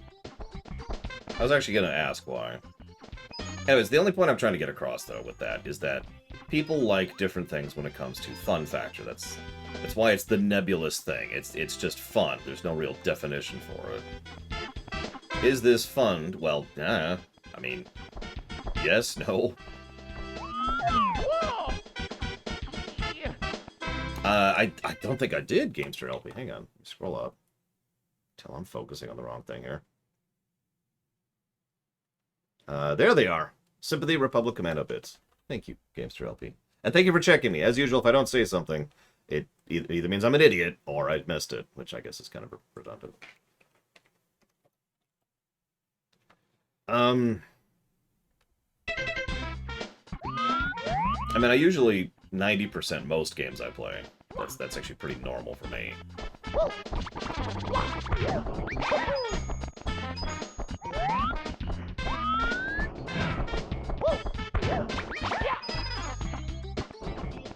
Yeah, I don't blame you on that one, Baron. That's probably what I would have done too. No, you don't get anything for it. I mean, that's not true. For getting all 120 stars, you do get something, if you could call it that. It's not much. But yes, Hazardous. Not only have I agreed, but I already wrote it down. Whoa. I mean, I do think they're, I don't have a term for that. There's a term for that. It's when one issue affects something else, kind of equally, you know? I mean, we did 90% Cyberpunk. We stopped 90%ing Cyberpunk because it stopped being fun at a certain point. Actually, no, we didn't, did we? We just didn't do the, I mean, fair enough, Rex. We didn't do, like, every repeatable quest? I think that's it, actually.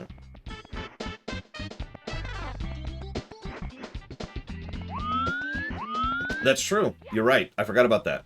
If you die in the Bowser fights, you spawn right before the Bowser fight. And lose all your red coin progress. But, you know. Yeah, as I say, I think we did everything except for the secret ending, which just wasn't triggering for whatever reason. And everyone kept giving me inconsistent information on what triggered it, and I finally was just like, alright, we've sat here for 5 minutes, let's go.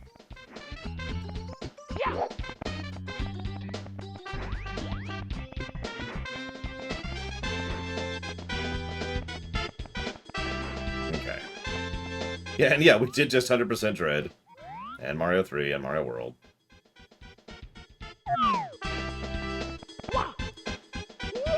We're still currently 100%ing this game. We haven't actually stopped 100%ing it yet.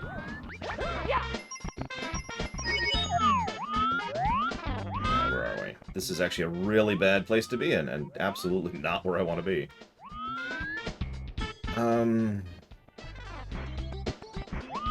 But we can recover.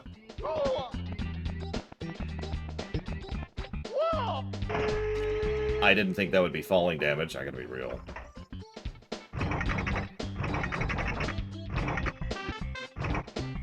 There was one thing that was pissing me off in Dread. And honestly, I don't think there's any real fixing that. But other than that one thing, no, I don't regret 100%ing Dread. That was fun. It was the Mario Odyssey thing. It was great except when it was not great. Which I know sounds duh, but what I mean by that is except for a few spikes of irritation, it was fine. So this is really irritating, because I have a need for 1 coin. Now, the good news is I think there's a red coin before I do any jumps here, or I could just get this one right here. And this is kind of going back to what I was talking about earlier. I know that some people like this. Let me be clear that I do not like this sensation. That sensation is the thank God it's over with. Here we go! I don't like that sensation when it comes to gaming. We've actually talked about this before because it's come up when we stream Souls-likes. You know, I've always said there's a difference between a boss where I'm like, hell yeah, I beat the boss, and then there's a boss where it's like, oh, thank God, it's finally over. I mean, hell, you saw how much fun I was having on several bosses in Bloodborne, for example. Where it's like, yes! And then there were some other bosses which were less positive. You get my point. You get my point, though. My sensation right now is, thank God it's over with. I don't have to deal with that garbage ever again. I never have to do that again until we review the DS version. I'm going to take some advice on this jump hazardous, because a straight jump doesn't do it. I proved that last time. I could try... It feels like it's too far to do a backwards somersault.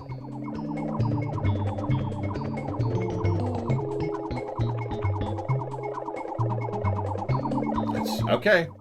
We'll try the somersault. We'll try the plummet to death. That's what we're going to do. It's okay. We didn't actually lose that much progress because we finished the freaking coins. So I'm not as bothered now by that death because we did the irritating thing. Which gets back to my earlier point about the checkpointing. Hey, guess what? I can just ignore these guys. Bye! Thank you, Gamester LP. Again. Hang on. Let me jot that down for Republic Commando.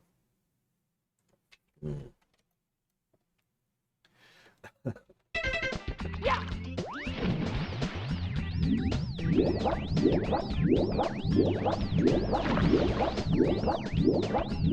we can just get right back up there. This is not really an issue. We start small, we go over here, we hit this cannon, we aim completely wrong, we plummet toward death, we start over. Yeah, we've barely done the level, because I've been stuck on these freaking coins for a weirdly long period of time. Oh god, that would be insane, Computer Kid. I'm sure someone's done that somewhere. And that person is nuts for doing that.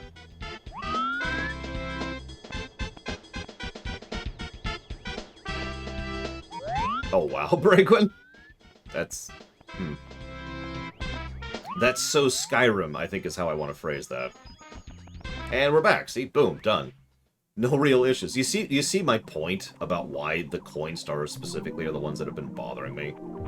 I mean, it probably doesn't really translate, because, you know, I'm the one at the controls here, but the distinction and the variance and the difference in tone and feel is so different now that I'm done with that.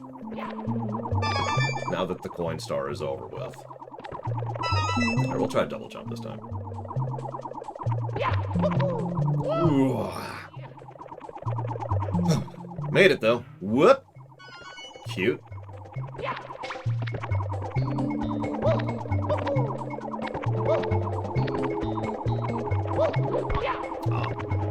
I thought maybe I could climb, which would have made this, you know, way easier. I'll try one more time. No, okay. I mean, yeah, it just works, you know. Everything's cool. No issues. I know you're there. Oh, no, you're not there. Where's the last red coin?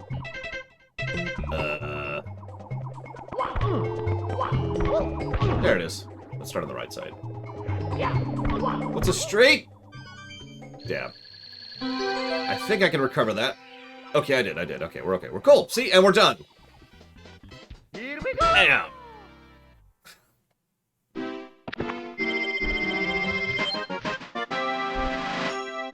I do, Spartan. And I hated it. I still did it because she's one of my favorite Pokemon. Hated doing it.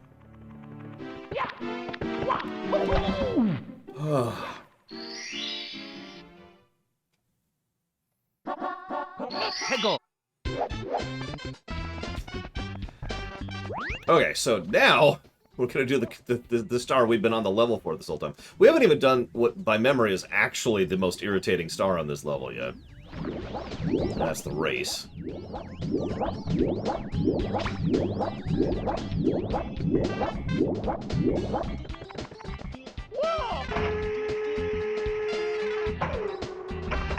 You know, that's an interesting point. So Gamester LP mentions maybe it was supposed to incentivize you to check out the whole stage. And while that's possible, I don't know, I'm not a mind reader, I do have to admit, it once again makes me wonder why they didn't do persistent coins. I hate to keep going back to that point, but the more I think about that, it's one of those things where my mind is just alight. Like, you've given me this great idea. And it's like, God, that would fix so many things. That would fix so much. Because then you'd be encouraged to keep trying to explore the stage. You would literally have an indicator of a part of the stage you've never been through, on the off chance that you've put the game down for a while, or you don't have a great memory, or you're just playing it casually, or whatever, right? It's like, oh, there's some coins over there. That means I haven't been to that part of the stage yet. And then you go check it out, right? And yeah, honestly, Banjo-Tooie nailed that particular aspect of it. Credit to Rare on that point.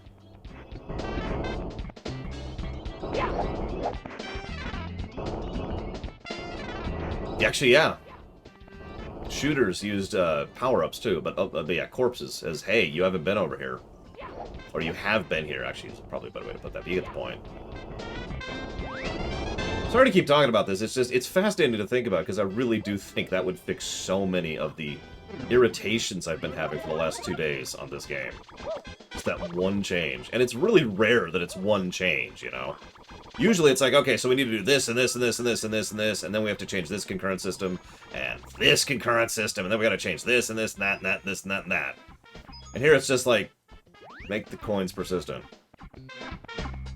Oh, and also fix the health.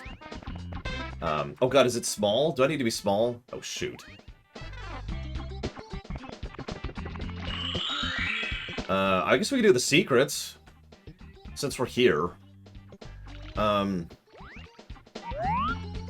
anyone remember what all the other ones are? I remember where one is.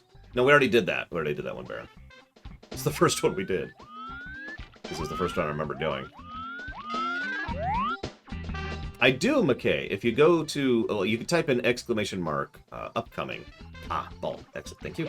You can type exclamation mark upcoming, or you can just go to the website and click the upcoming page, which is on the front page and also every page.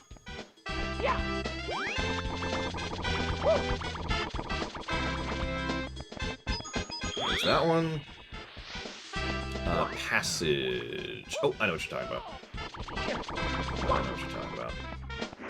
Over here, right? Hey, Koopa the Quick. That's for later. I'm gonna want to do that later. Because screw that race. There's 3.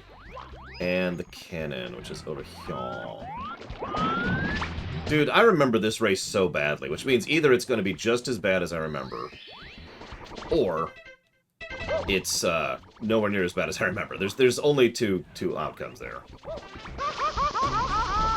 Oh, it didn't work. It didn't work. The tree saved me. No, I know where the last one is. I know where the last one is. I don't know how to get there, but I know where it is. Mamma mia! That's true, Giga Man. That's true. Okay, so...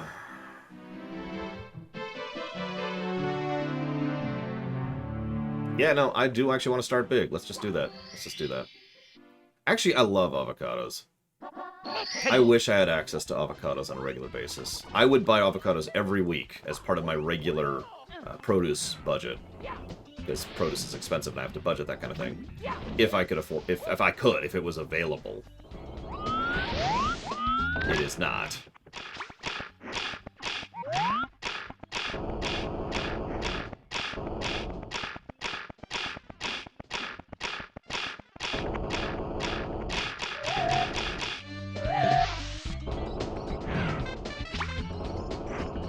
Okay, apparently I remembered wrong. I thought the 5th spot was out there. See you around, Gamester LP. Have a good one. Or else. Red coin... Ah! Red coin cane average. Yep, okay. That means I need to be small. Because I don't know how to get across this wall without being small. I'm swole, but I'm small. Mario, I know you desperately want to commit suicide. I think you've killed yourself enough today, okay? Cutting you off. 15 suicides is plenty per day. Yeah, no, nothing about me. I can do 16 suicides. There's too many suicides here. Listen, sir. We're concerned about how many times you've been committing suicide lately. Okay, that sounds all dark and horrible, but there's a specific setting called Asheron's Call, which I know very well, where death is very impermanent. Like, what happens is you die and then you immediately go back to a life stone, right? It's actually extremely hard to bypass that, to actually permanently kill someone. So death is extremely cheap in that setting, and they do some wonderful stuff, narratively speaking, with it. But imagine a setting where someone just starts committing suicide, like, every day, and it's like, and they're like, dude, we're starting to worry about you. You've killed yourself, like, 12 times in the last week alone! What am I doing?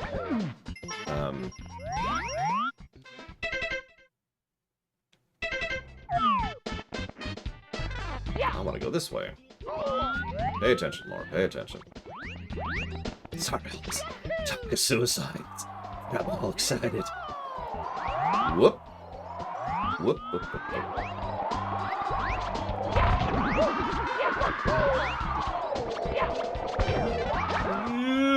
Okay. That Goomba, he wanted that. He was hungry. He was hungry. Okay. That Goomba! Wow! mia! That Goomba really wanted it. Okay, okay, so let's just start small. Actually, hang on. Hazardous said we can get up. Let's see if Hazardous is correct or incredibly insane. I mean, he is watching me. His literal name is Hazardous Materials. You'd think that's kind of a crazy person, right? I mean, doesn't that name just scream, I'm crazy?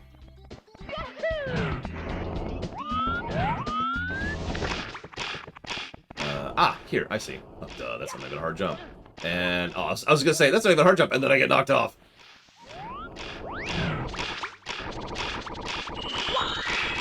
Listen, Savacom, Copa can suck it.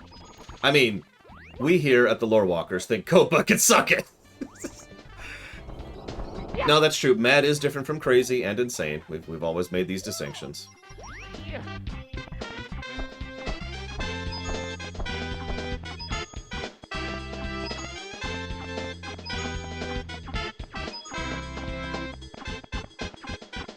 At least it's a good song, right?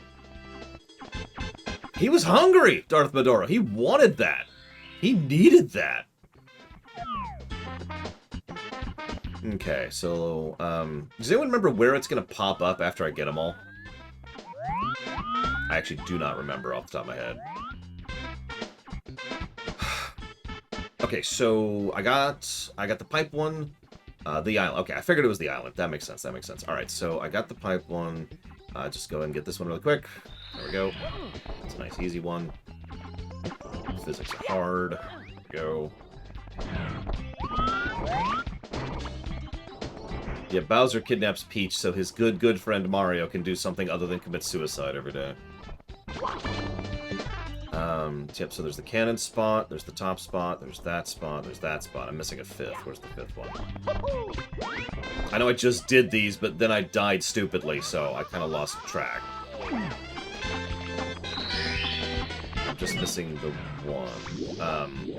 I got the cannon, I got this one, and I got the one that's shooting out the balls. At least I think I did. Let's double check that. By the way, I tried some balls recently. I was really disappointed. I figured with all the hype they would actually be, you know, good, but they weren't. Wall connection. Right, wall connection. Hell, that's an easy one. That's right here.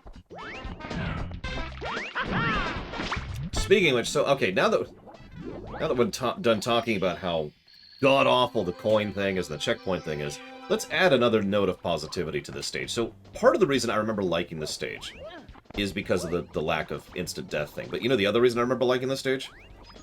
Visual continuity. This is one of the only stages so far, in fact, it is one of 3, that actually has a degree of visual continuity. Now, granted, the stage is microscopic by nature of its design, but you can see how... There we go.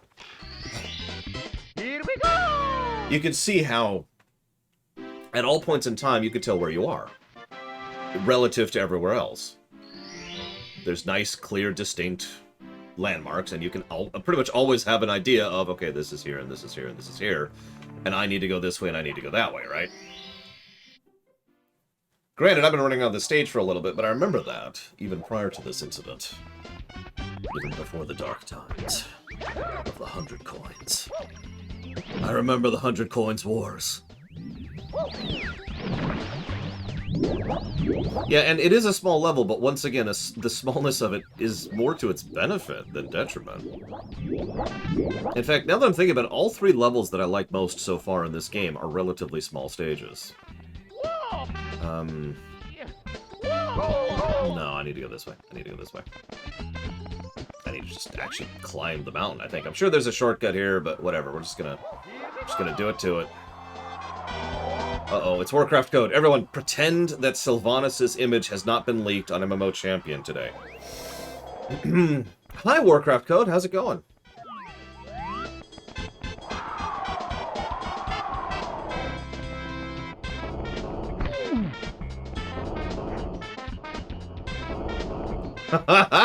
I would pay to watch that show, Kira knows. I'm just saying. I do agree with you, Rax. I don't want to gush about this stage too much. I just want to explain why I remember this stage positively, because I do actually think this stage is not terrible. I suppose that's a low bar, but I stand by it.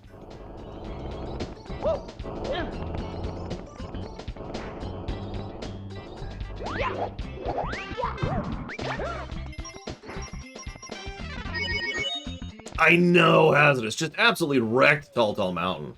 Of the middle stages, that is the one I remember the least. Or that's the wrong phrase. The worst. I remember the worst. And yet we just smashed through Tall Tall Mountain. Granted, most of the delay here has been the 100 coins, but still, as you say, we absolutely wrecked the 100 coins in Tall Tall Mountain. Hell, we went through the stage a second time to get the 100 coins, and then went and did the slide a second time. We did get our hat stolen.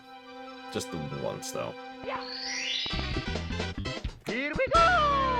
So there's the one we're supposed to do first. I think that's literally supposed to be the first one. Whoops. I need to be hydrating. I should take a drink every dab. That's actually not a bad idea. Help me remember that. Help me remember that. We're only missing one star. I don't remember which one it is, though. What haven't we done? I don't remember. Yeah, drab. Just start saying drab.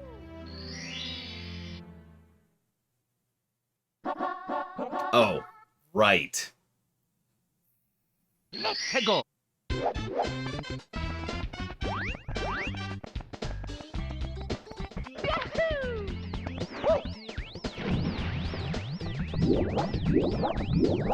So, this is it. Will this stage get a positive? Or 3 negatives?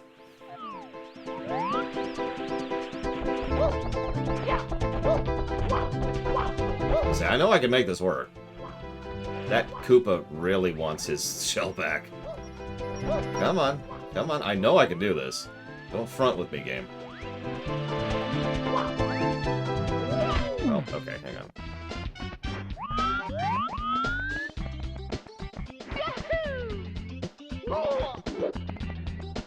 No, I'm gonna. This is gonna take me like 15. I've only got 2 lives left, so this is gonna take me a few thousand times to get up here. This is just life now. I accept my fate.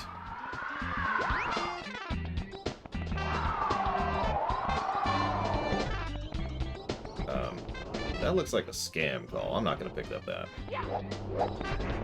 Oh yeah, check it out. I got a great scam yesterday when I went to check the package. There was a thing, what do you call it? The spam for your door? I can't remember what that's called, but you know what I mean. And it said, free health insurance! And I'm like, okay.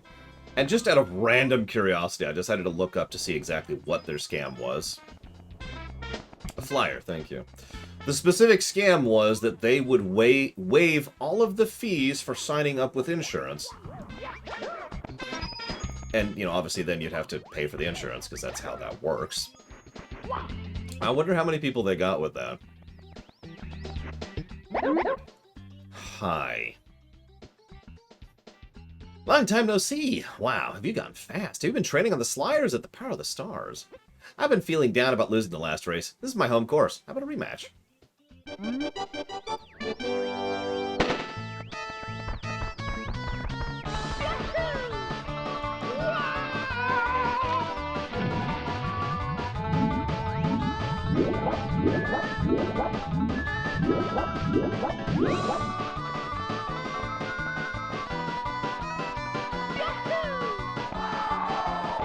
we go! Nope.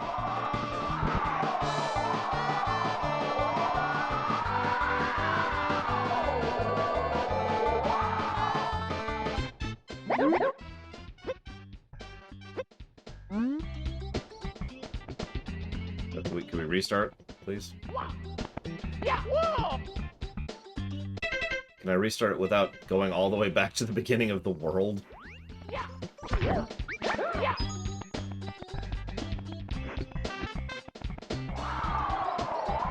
Fine. We'll pretend this is Mario Sunshine, where you die if you don't clean the deck quickly enough.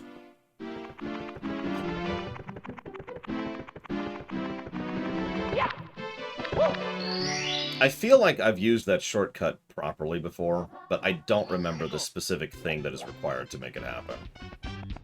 So, whatever. We'll try the legit method.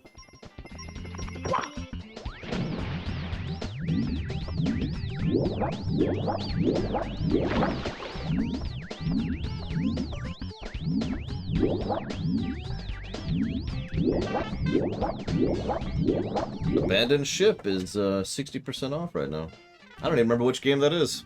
Does anyone remember what Abandoned Ship is?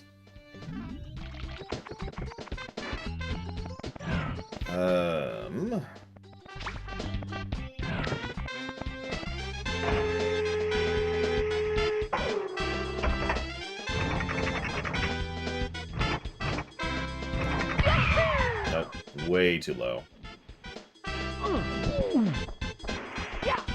It's a Titanic simulator and a fantasy warship game. That's pretty impressive.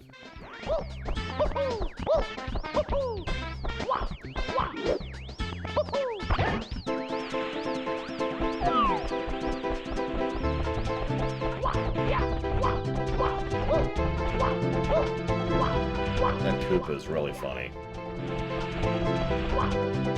Look at him! Look at him! He's just like, nah.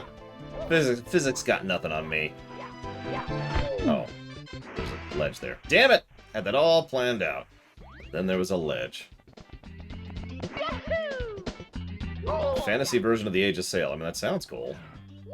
It's either on the list or it's on my list, one of the two. You know, the list that's on the website. Alright, let's see if we can figure this out. Try Tip of the Cloud. Nope. Way too low. We might actually not be able to do that.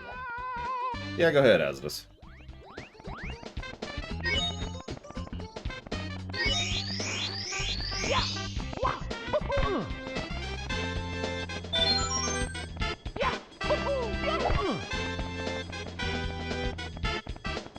I mean, his nose kind of looks like an airbag, and if you've seen the title screen, which I know you have, Sarah Mike, because the entire universe has, then you've probably seen exactly what kind of nose he's got.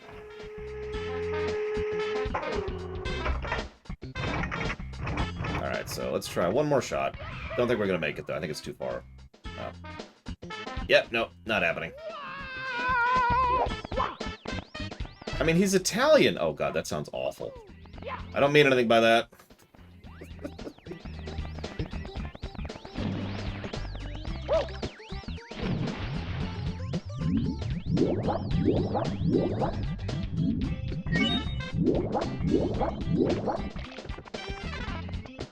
Listen, all I'm saying is that all Italian people are awesome and also healed by money. Here we go! Well, let's okay, so let's slow-mo this time. I wish I could be healed by money. Do you have any idea how much I would use that? Do you have any idea how many health problems I would just be like, oh, this is an issue. Well, hang on. Grab $1. Plong! But no. I don't get to be some kind of mutant awesome power person like the Italians get to be. Frickin' Italians with their superpowers. And that's why Italy won World War II. Alright, so. Please stop doing this, Mario! I know you want to die, because you're incredibly suicidal, but, like, bear with me here, buddy. Just a bit.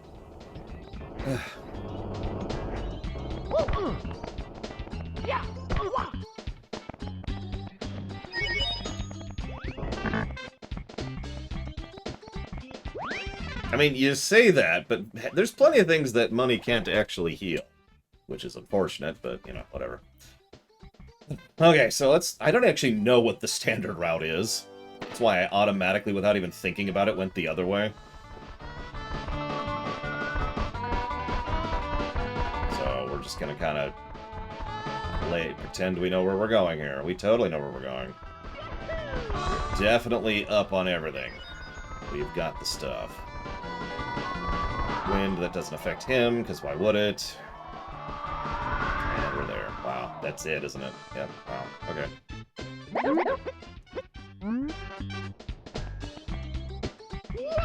It's not worth living anymore. I lost to a Toad, or a Koopa. Mamma mia! Dude, I wish I could cook like an Italian person could. I mean, we all know all Italian people are good cooks, right? Go. All joking aside, I have had what I consider to be real Italian cooking before. So there was a woman who was a first-gen Italian. In other words, she was born in Italy. And she used to be a coworker of mine. We used to work together at this place, which I'm not going to say the name of. And we had a potluck one day at that place. And we'd been building up to it for months. And I cooked some, you know, weird food that I don't even remember the name of. And then I immediately lost 100% of my progress on the stage because I got hit by a ball. Then I decided to, you know, taste as many things as I could, of course, because it's me and I like trying stuff out. And she made spaghetti. And this was the best spaghetti to date that I have ever had in my life. This was... I can't even describe this. I can't even describe this. It was so flavorful. Yeah, it was a Ratatouille moment, for those of you who've seen that film. It was so flavorful, and it was so full. It was a full experience. I don't know how to explain it. And yeah, it did have meatballs. It was red sauce. But it was like pink sauce, if you know what I mean by that. God, it was so good. And I ended up just being like, oh my... I'm praising the crap out of her for incredible, incredible food. And, you know, she was like, oh my gosh, you know, I didn't realize people like my food around. I was like, are you kidding me? This is incredible. And so, a couple weeks later, we an impromptu, just us in that division, we decided to do another little mini potluck, just us. So I decided to bring in some ribs, because even then I was pretty good on a grill. And she brought in something so simple, and I don't remember what it's called. I know it's a regular dish, but it was cabbage and, like, pork meat with flavor. I don't know what the hell it's called, but it was really, really good. Like, we're talking meat that's melting as you're chewing it kind of meat. Just, oh my god, it was so... I'm getting hungry just thinking about it. It was ribbons, hazardous, so I'm pretty sure it was steak-based. So good. Like, one of the things... this is one of those selfish wants I think I've mentioned before. I'd love to travel the world someday and just sample food from, like, everywhere. Because, holy crap. There we go. And you were right, that was much easier.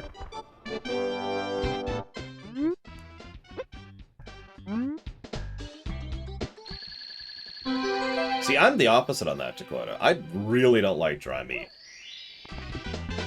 Here we go! But that's just preference, I suppose. Oh, gotta take a drink. Gotta take a drink.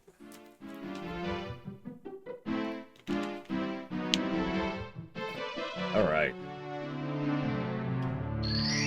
Okay. So that's that. Is that it for the middle floor? Yeah, that's it. There are only 2 stages left, not counting the bonus stage. Let's make sure we got everything here. I don't remember which toads give stars when. Yeah, we've got... So, we've psyched it up several times. It's time for the hell levels. There are 2 of them. There are originally going to be, I think, 34 stages in this game. There are not.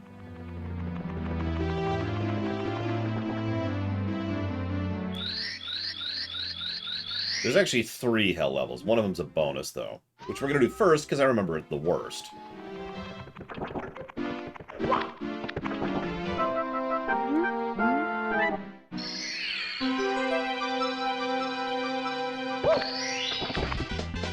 Here we go!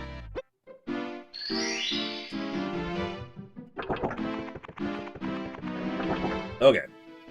So let's do... the one I remember the worst first. Yeah, there was going to be 34 stages in Mario 128. And it was such a troubled production that Miyamoto quit game directing forever. No. Seriously. The development of Mario 128 was so bad that Miyamoto walked away from it and just said, nope, I'm done. Now, obviously, he is still developing games. It's just, yikes, you know?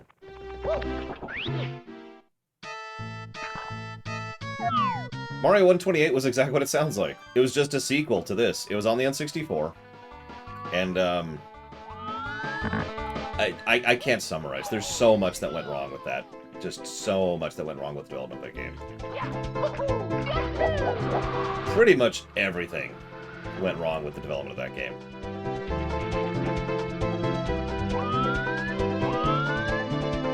Sorry, Darth Medora. I didn't intend anything by it. I was just gushing about good food.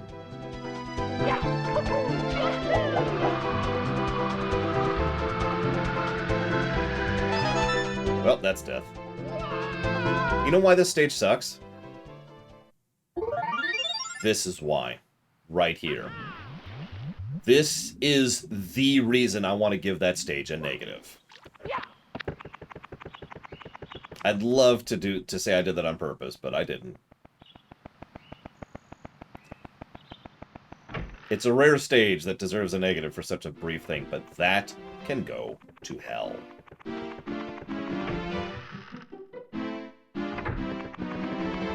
Yeah, I would literally rather die and be spit out by it.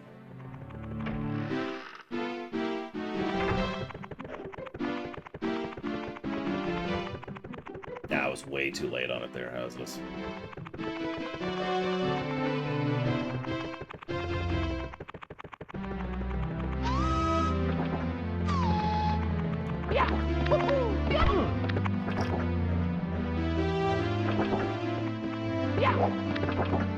Yeah, death literally would have been better than that. And we're back. It took all of that nonsense to get back here. No, Mario 128 was probably going to be, well, let's call it what it is, a Mario Sunshine, which in many ways shares a lot of concepts from... Nope. Completely overshot. I have no idea where I am. I have lost all sense of where I am, so we're going to go over here. So we actually don't want to do that again, believe it or not. Like, they even do some things right with this stage, like putting fresh things all over the place, the cap, to make sure that you're not going to run out on the middle of a platform as you're navigating your way through it. They give you the cannon to help you get back up. Like, just... Why would you do that? Talk to me!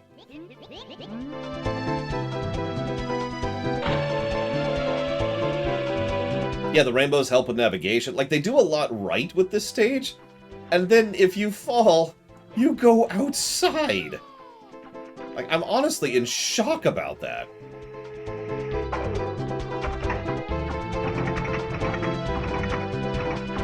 Okay.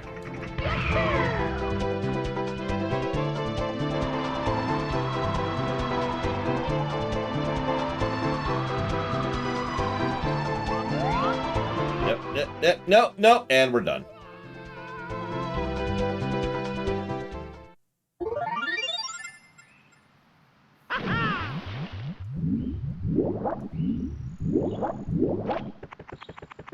No, I don't think I'm going to finish the last 2, 3, 4 stages that quickly. Because we got 2 full stages and 2 bonus stages. Oh, that would be awful, the old one. Alright, hang on, let me just... no, we're dead. I guess I could skip lunch. It's not a bad idea. No, it doesn't actually cost lives. Which is funny. Because I would rather lose lives.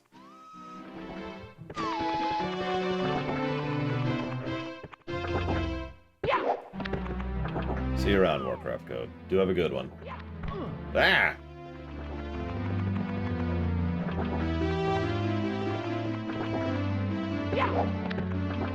Come on, camera. There you go. Let me see where I'm jumping.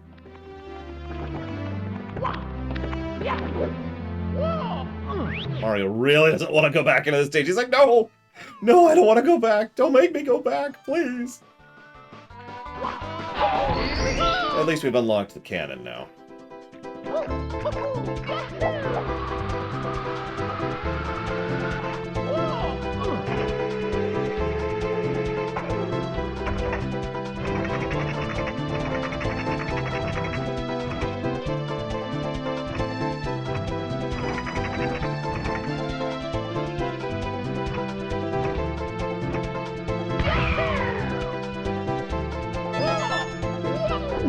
that was actually perfect, but, I forgot about the safety net.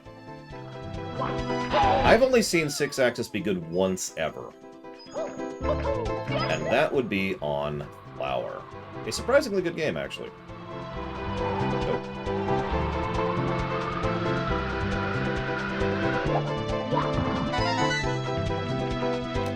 But that's it. It's the only time I've ever enjoyed 6-axis.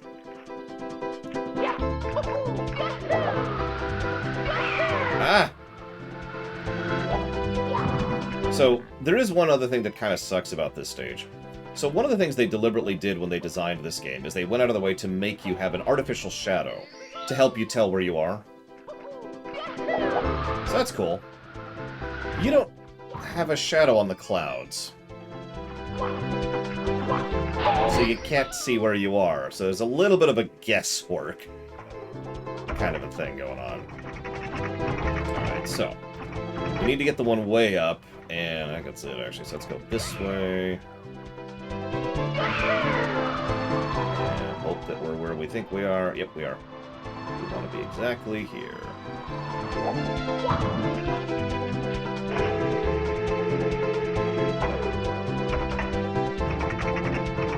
We want to go... Where is it? There. That one. That's the one we want.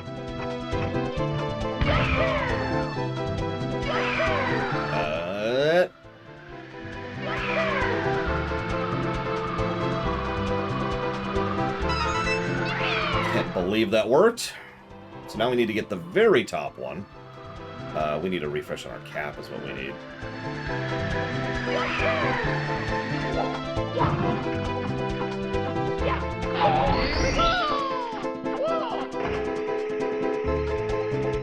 Hang on. So we need the top one.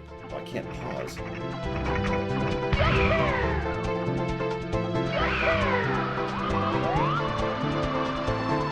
A little close. I'll take it. I think I'm missing 2, but I've kind of lost count. I know I'm missing that one. So...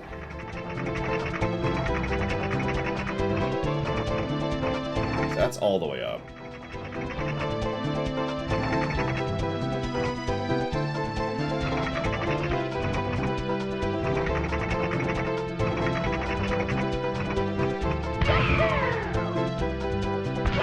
Nope, just a little bit too low.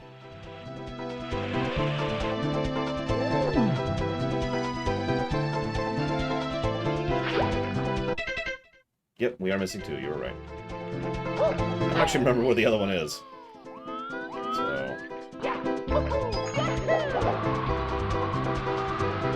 let's concentrate on this one, because we know where it is.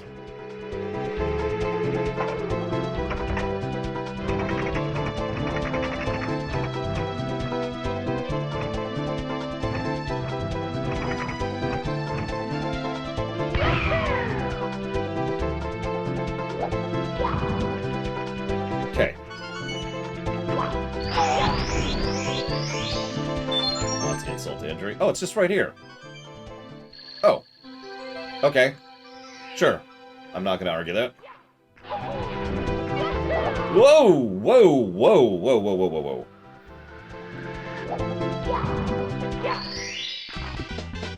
Here we go! So by memory, that was the worst star, the hardest, excuse me, let me use my correct terminology, the hardest star in the game.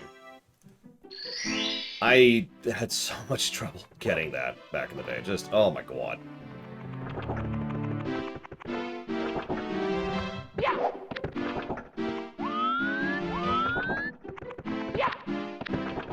actually remember what this is. Oh. This is hell. Let's go! Well, welcome to hell.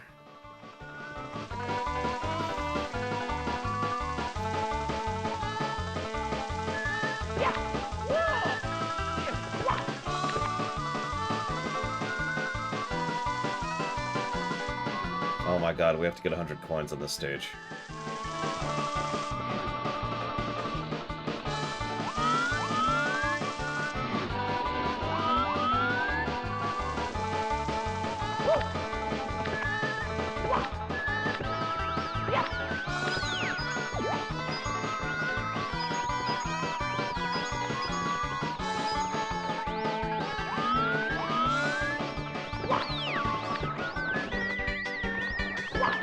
Thank you for checking, Asinius.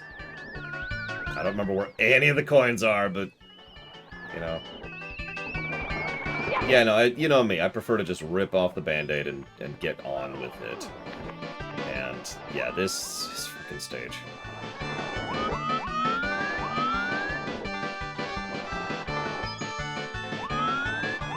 Factory worker syndrome, Baron. You pretty much had it right.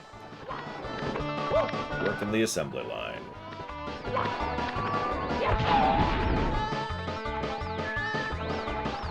Hey, Tuxedo Brian.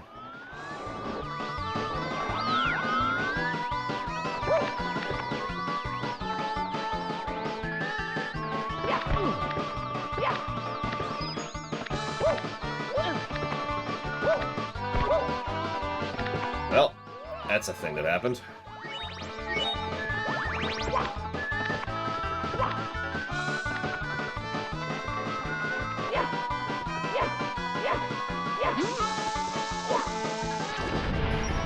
Yeah, this music does not suit frustration levels very well.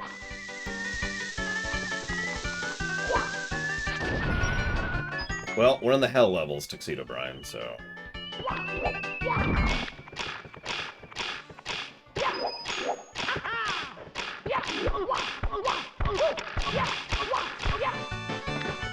I just missed out on however many coins.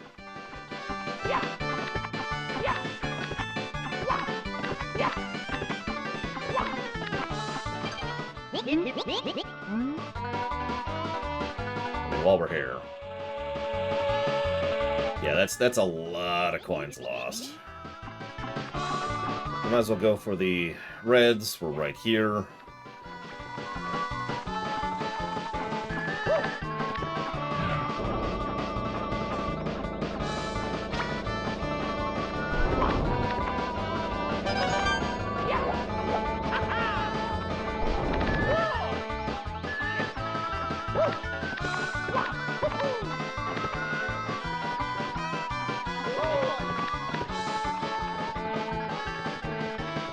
Yeah, this might be one of those times when I actually mute the game for a bit.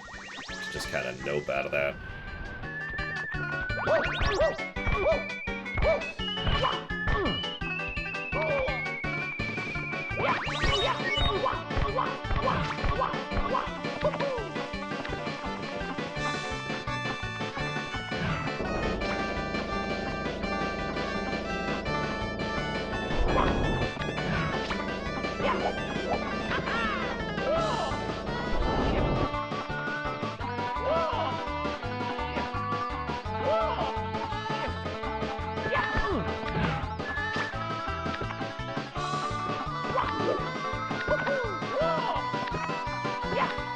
Haven't decided yet, Justin. I was gonna kind of use this as a gauge for that because, well, I mean, because this stage is this stage.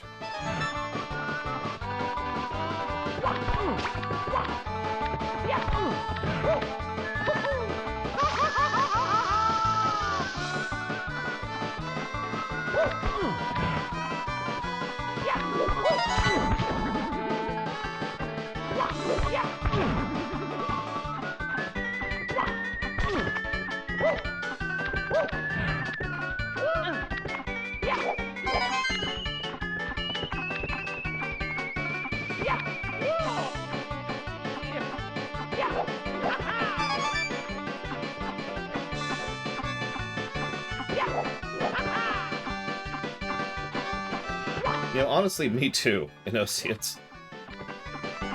Not in kind of a, what are you thinking? Just kind of a, so, how did you want us to get through this stage? Kind of a thing.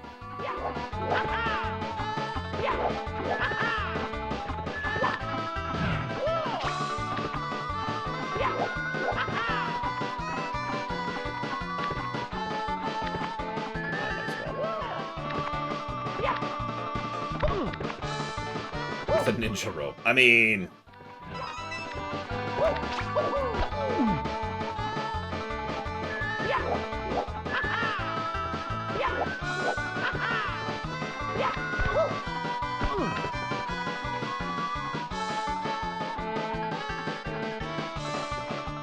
Who's Kyle Rittenhouse? Why do I give a damn?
I'm already tired of the music.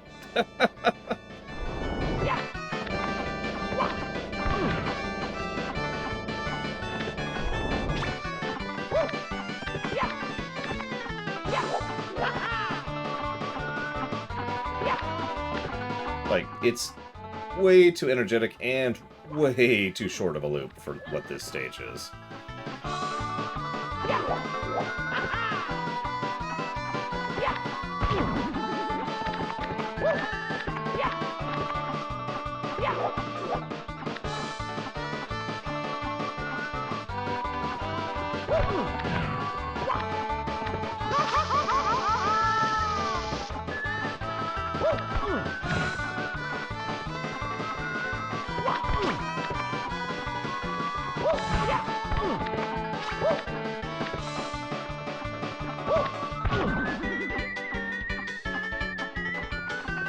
Ugh.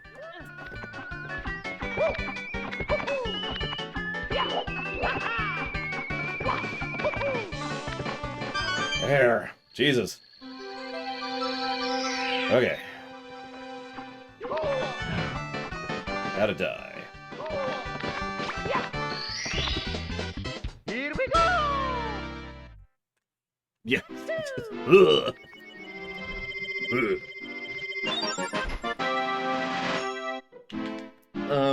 I'll be right back.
what? If I'm going to work through lunch, I'm going to have a burrito.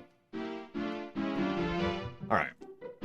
I have an odd question for you all. Can you think of a game, like, when you think of bad cameras when it comes to game, what's the worst? What's the worst camera you can think of in a video game? Let's go. And I am stopping as requested, Hazardous.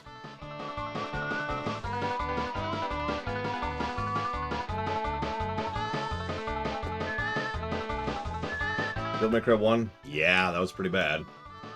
Especially since it was Resident Evil, but worse.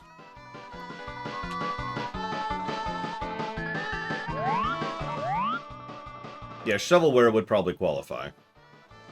What is that Lakido doing over there? Get back here, Lakido! There's the Sky Castle. Gotta have a Sky Castle. God, such a small stage, too. That's the funny part. It is such a small stage. Alright, what am I looking at? Other than, like, the fact that I can see 3 stars from right here. So you're on this road.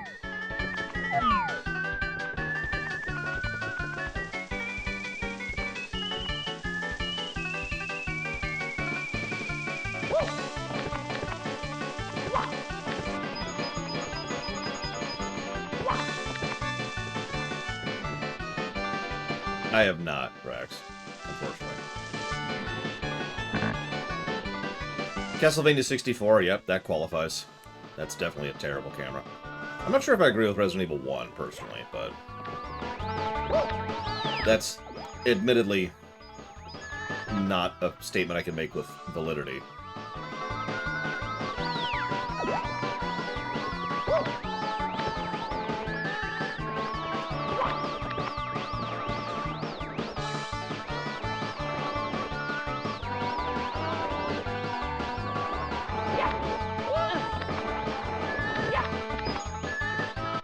What the hell is 25 plus 16? Why can't I do that in my head for some reason? 41, I think? Yeah, Kingdom Hearts 1, I would also agree, has a pretty bad camera.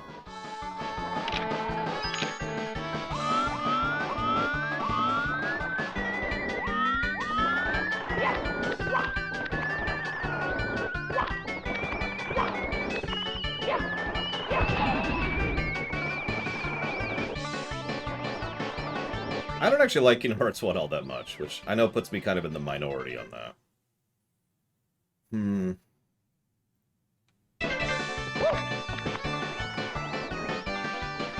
mean, it's an okay clip. That was alright.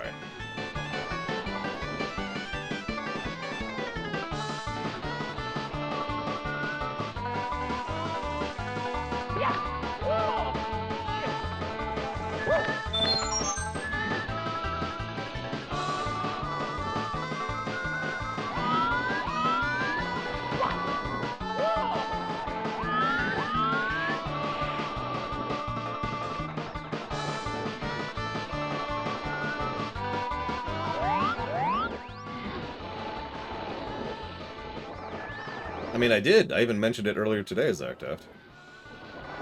But, at the same time, I guess there's not much he could have done. Other than topple the thing over.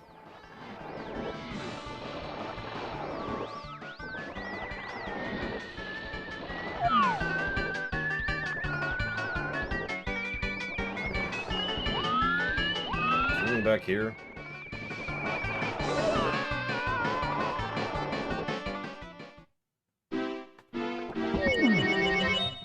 Mamma mia! Okay. There's apparently death back there. Let's go.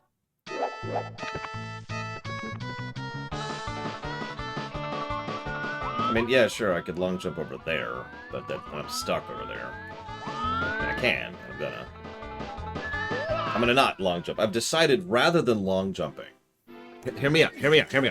Rather than actually doing the action that I pressed on the controller, I've got a better idea.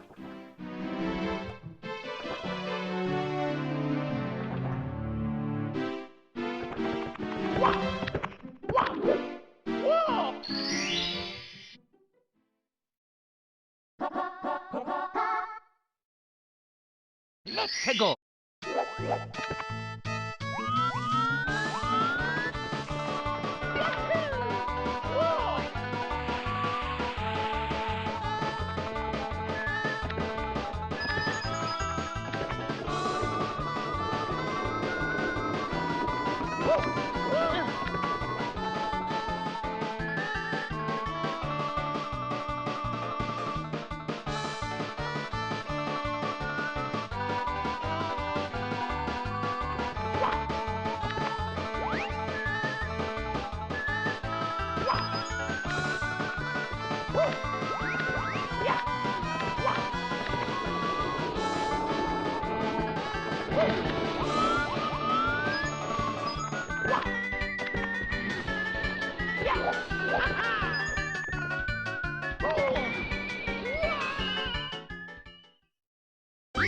Game over.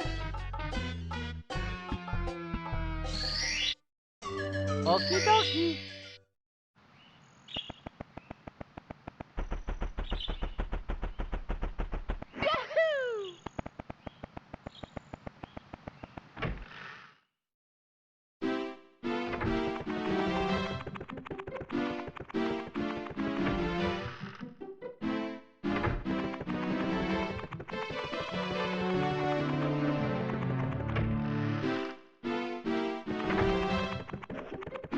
Well, every time you fall, you go back outside on that one level, internal system error.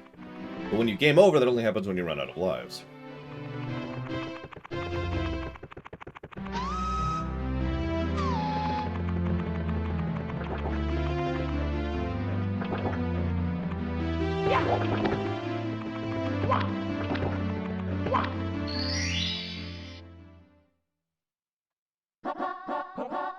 해고.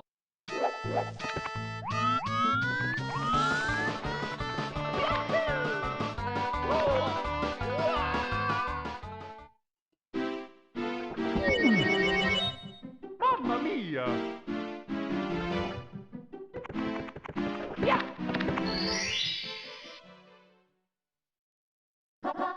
해고.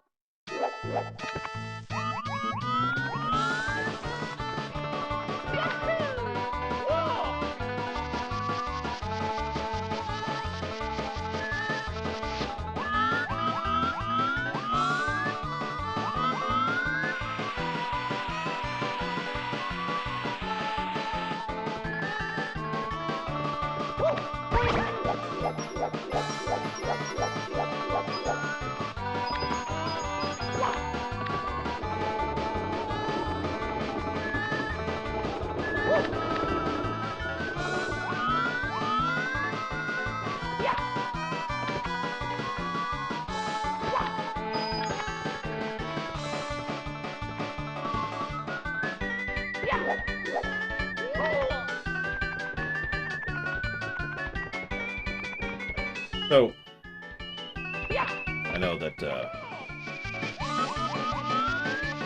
no one in chat's going to agree with me on this, as usual, as I've already described. But the problem here is I'm having trouble thinking of a video game that has a worse camera than the one I'm playing.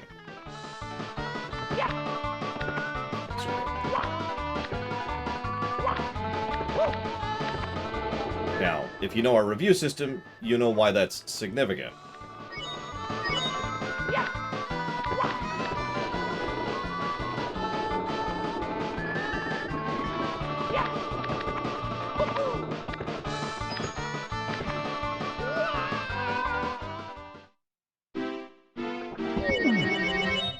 Mamma mia. X7's not a bad pick. X7 had an absolutely terrible camera. 해고.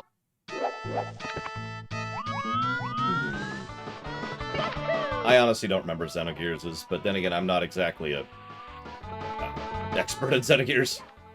I've only beaten the game once, and honestly, I will only ever beat the game a second time.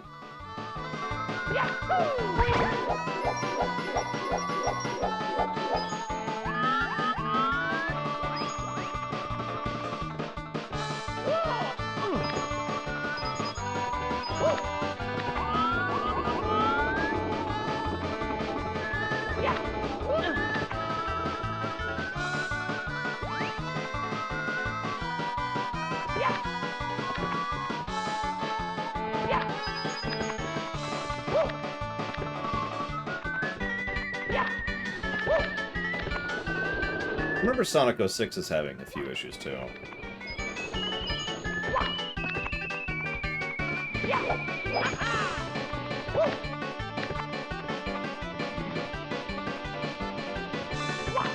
Yeah, but I'm trying to get as many as I can. I need, 69 coins. Go ahead, get out of your system. Before I can go commit to the side area, and that's assuming I do everything properly over there. Good afternoon, Dobog.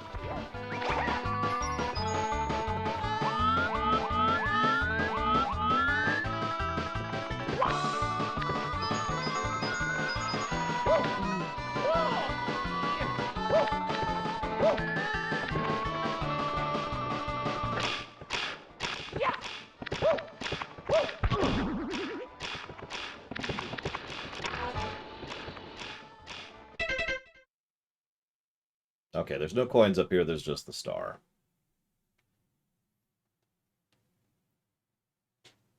I've never played the 3D Ninja Gaiden, so I can't speak to that one. I had no issues with Kingdom Hearts Birth by Sleep, though, so I can't agree on that one. I'm guessing you're just Googling bad cameras, because, yeah, I'm curious of some ideas, too.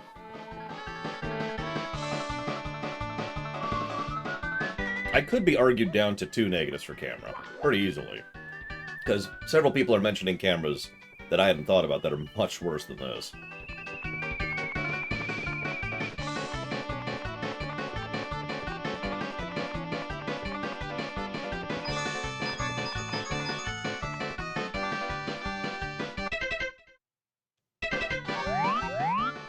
That's the other one.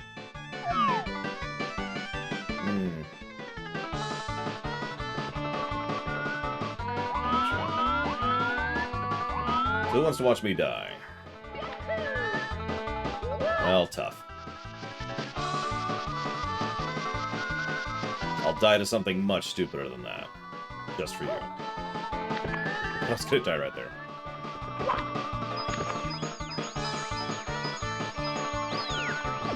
Go away, Lakitu. Ah! That interrupted my jump. Okay. Yeah, Castlevania 64 is another example of one.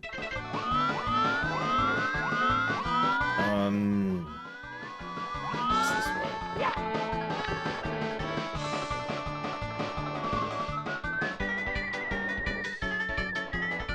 No? Actually, I guess this way is our best option.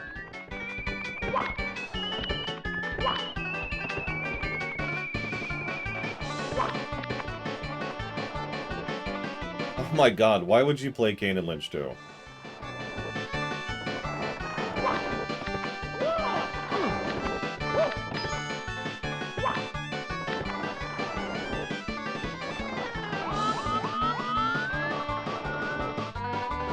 Granted, I have not played Kane and Lynch 2, so I can't speak to how terrible it may or may not be.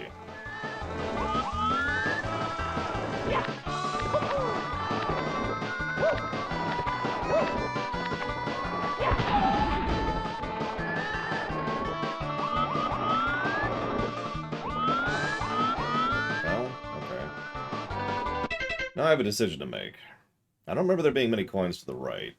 So I guess we have to go left, which sucks.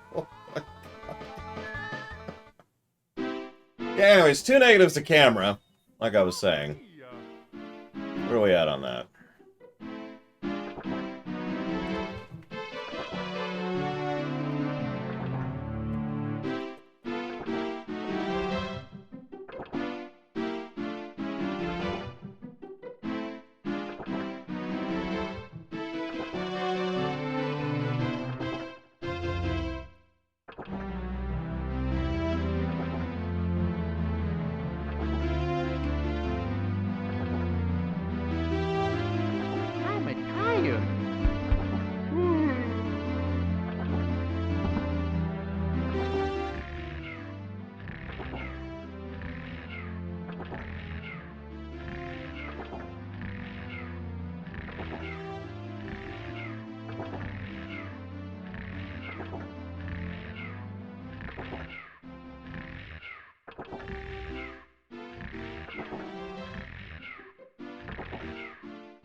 You made your point, Hazardous. I've been talked down from 3. You won. There are worse cameras. Maybe. There's probably worse cameras, let's be honest.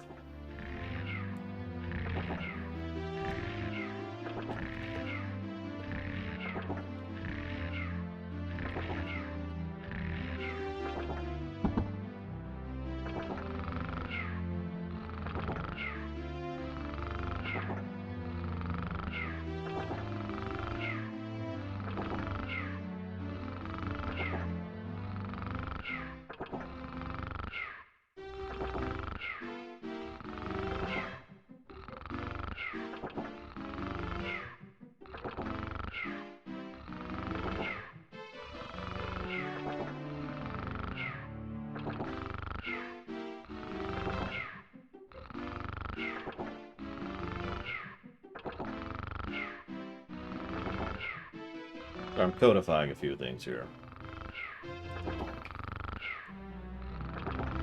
Oh, I very much disagree with that one, Hazardous. But that's okay. Everything's cool.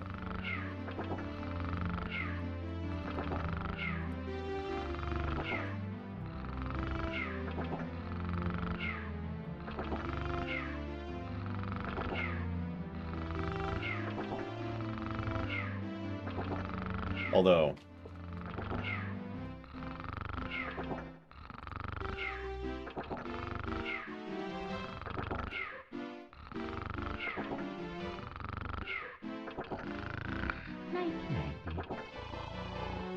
Spaghetti. Ravioli. Mamma mia.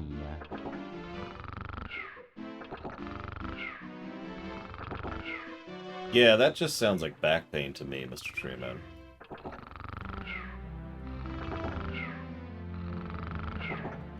Okay, that's what I thought. We actually give Galaxy 2 2 negatives for controls, but not for camera.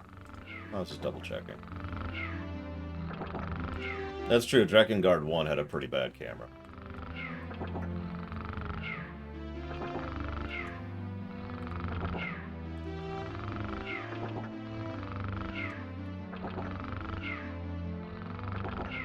Okay.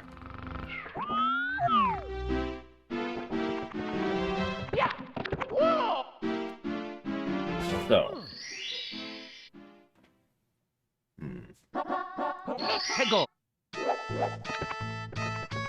So unfortunately, we're gonna give up on 100%ing. We have just done that. We are not 100%ing this game.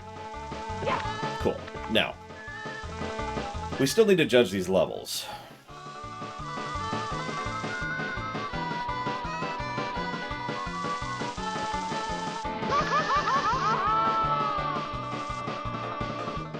Thank you for making that point for me, Mario.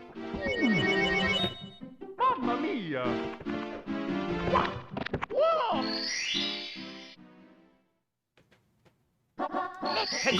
We have 3 stages left to judge. The stage that's boring and dumb. I mean, terrible and awful. I mean, the worst stage in the game. And then we have the Clock Tower, which I have very mixed memories of, which I'll talk about when we get there. And then we have Bowser's final stage.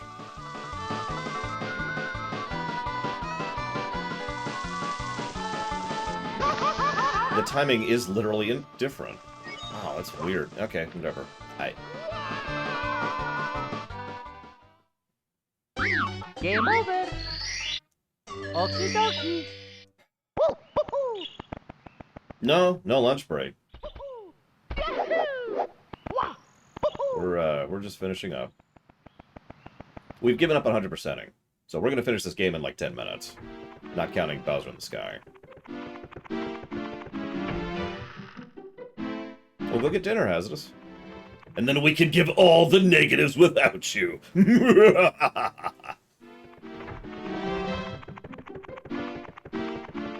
See, that sounds like it could be negative for 2 different reasons. One is like, oh my god, he wants to be part of those negatives. How dare you, you monster!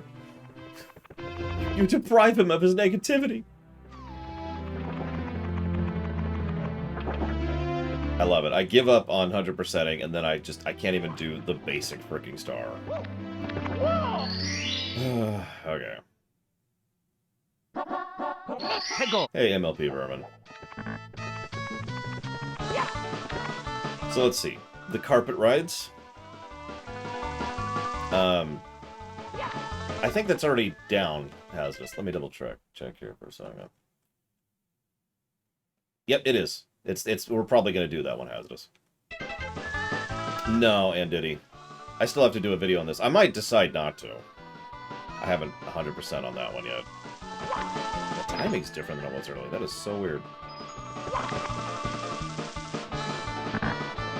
Yeah, so let's really enumerate what's wrong with this stage. So the first and most obvious thing is that it's a bunch of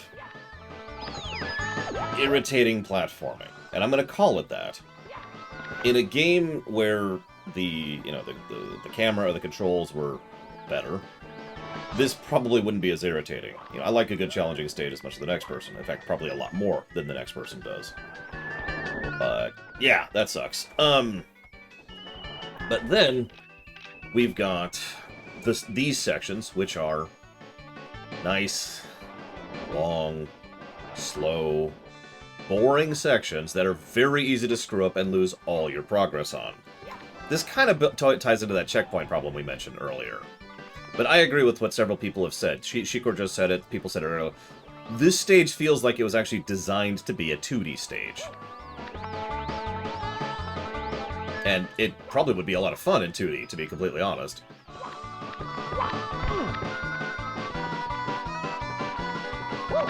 Well, I might find it fun, I don't know. I shouldn't oversell it, but the point is it might actually be fun in 2D. Like that section I just did, that should be fun, and instead it's just... You'll also notice that this is kind of similar to several of the Bowser stages, where most of the platforming here is 2D focused, left and right.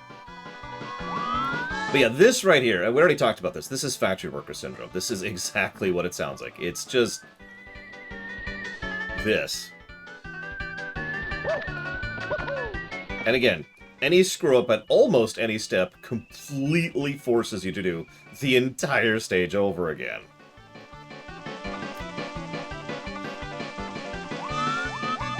Like, honestly, do I need to keep making my point here?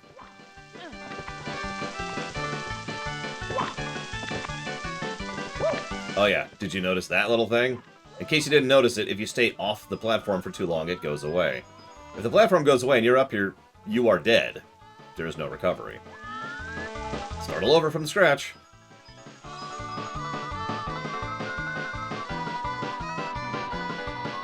Now, I mentioned the recovery thing and all that. Well, oh god, if we get hit by that right there, it is possible to recover from it. But what's more likely is I'll lose the carpet and, well, have to go for something else. I could jump to something from here, but yeah.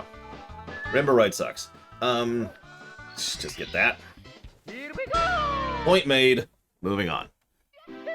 Rainbow Ride sucks. It also, if I might be so bold, feels the least designed of any of the stages we've covered, including Hazy Maze. It literally feels like this was part of the we're running out of time kind of a portion of the game, which every Mario game up to Galaxy 1 has had. So that's a good question. So let me actually pull up the list of Rainbow Ride here. Because I got this up here.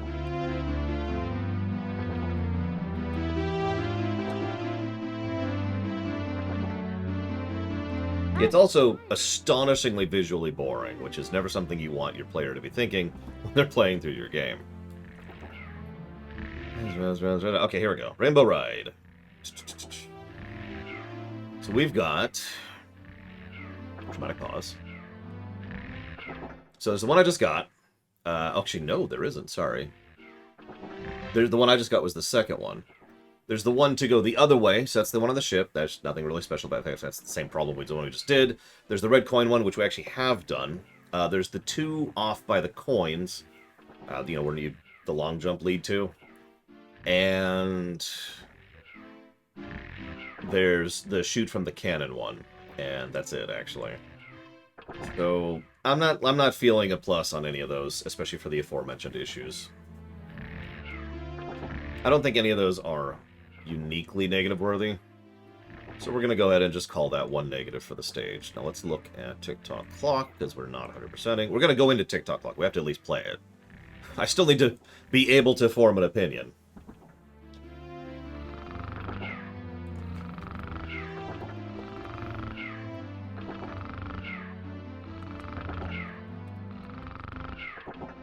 Team Fortress 2? Yeah, I've even streamed it. There's actually a clip out there still of us all dancing in Russian, doing the Russian kick dance after we won a match.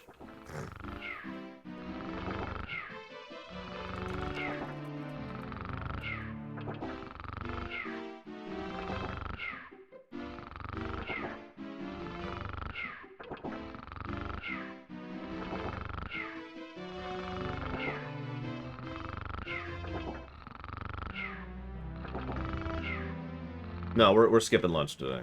That's why I had that burrito.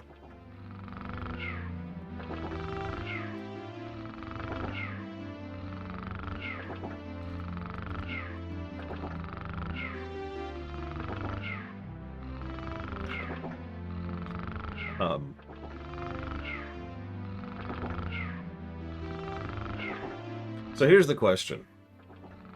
Hazy Maze Cave and Rainbow Ride. Which is worse?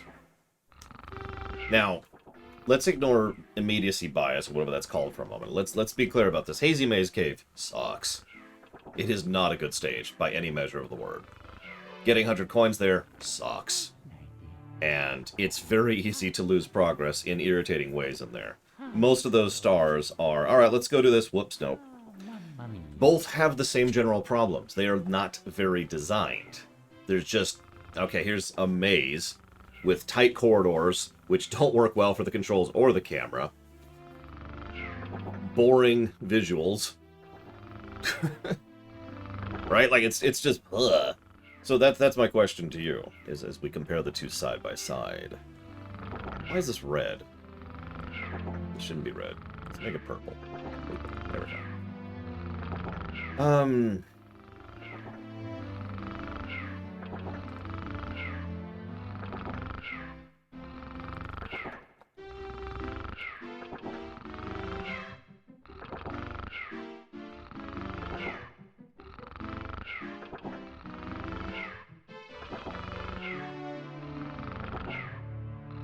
That's true.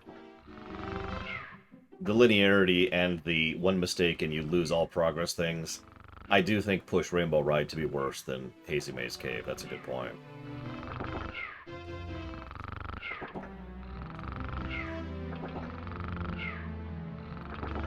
Yeah, alright.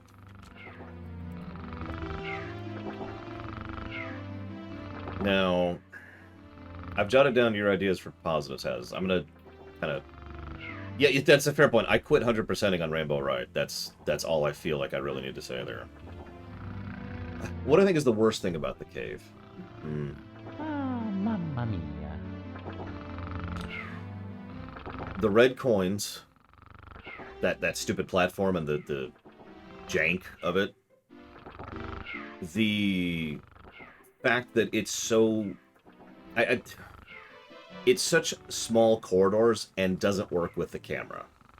Regardless of the camera's quality or lack thereof, that stage was not designed with this game in mind. You know what I mean? Like, that's a stage that probably would work with either a different camera setup or a completely different engine. Instead, it's just, at every angle, I'm like trying to wrestle with the game to see where I'm going to be able to make the maneuvers I'm trying to make. Even some of the basic stuff, like trying to jump across the bottomless pit, which is my third thing, by the way. Right. So yeah, the tight corridors, the jank, the bottomless pit, but really, I think the tight corridors is probably the worst aspect of the Hazy Maze. Rainbow Ride, worst aspect? No question. It's the restart problem. It's the fact that if you make any mistake at any point, start over. Now, obviously, we've already kind of covered that with regards to coins, but that's true for stars in general. Like the one I just did, the slowest, most boringest. Here, let me show you another one, because there's actually 2 stars in this freaking stage that involve the factory worker syndrome. It's actually supposed to be the first one, but you know me. Like, just... Hang on. Just...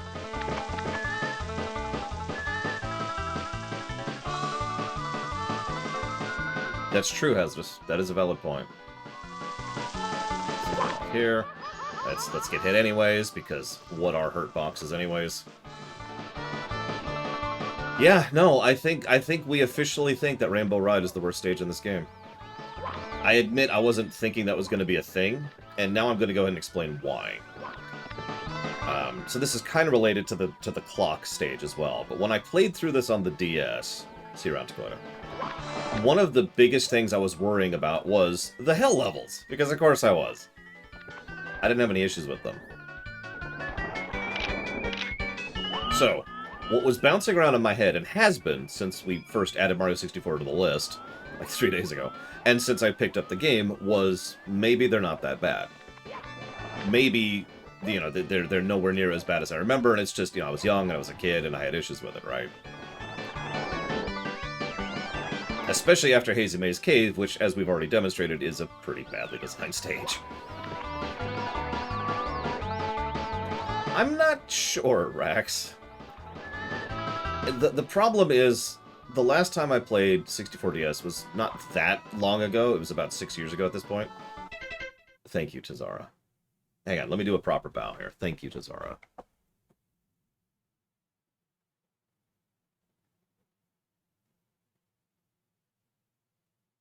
I ever remain positive about those things. Thank you. Thank you so much.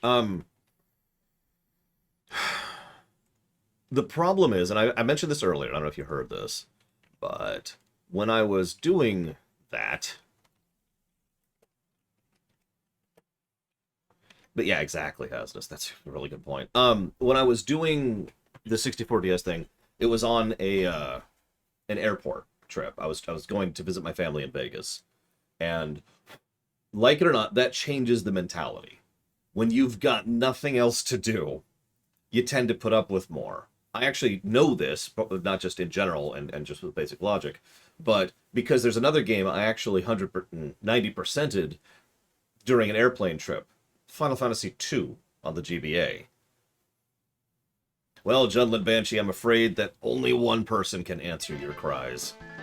Now, the good news is that I just made a very minor mistake, and by absolute luck, didn't die.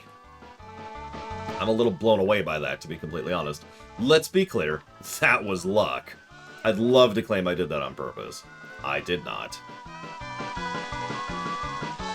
So here's what I'm thinking. This is going to sound weird, but I think we should remove the second negative for Hazy Maze Cave and give it to Rainbow Ride. Of course I did, Spartan. It was the GBA. I didn't have anything to do on it, you know? Like, I couldn't... There were no cheats available. Cheating was not on the menu.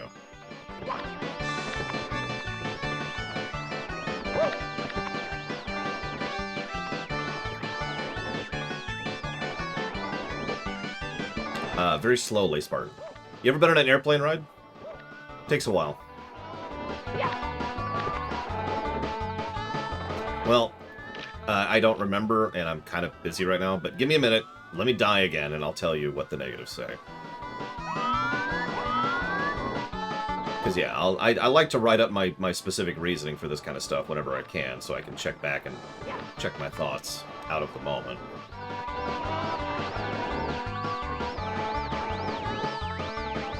No, I didn't. Stop it, come. Believe it or not. Well, I was flying from Texas to Vegas, so that's a bit of a trip.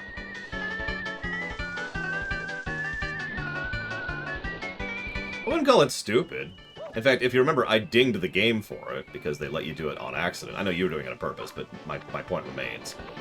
The fact that it's that easy to do that on accident is a little bit eyebrow-raising. Oh, okay, we're okay.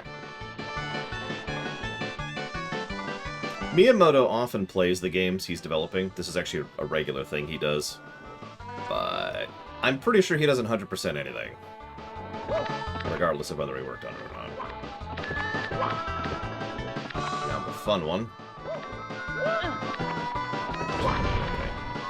Nope, we're dead. Nope. And there's my point. We're about 5 feet from the star, maybe 10. Mamma mia!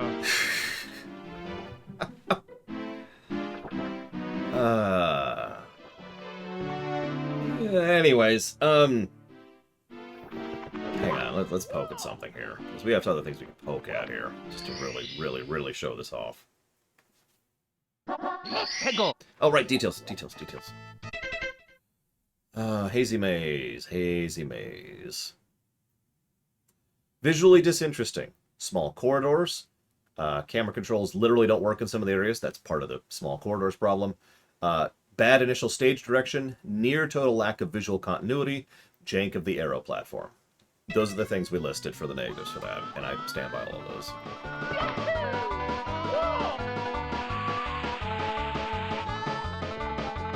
My aunt, when she gets on planes, she takes a Ativan, I think, and just goes to bed. It's like, yep, I'm done, good night. Wake me when we're there.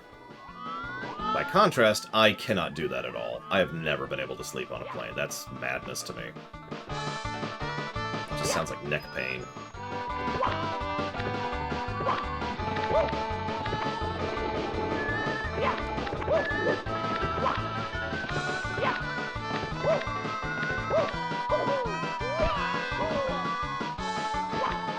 I mean, yeah, if you're in first class, sure, you could probably sleep up there, but...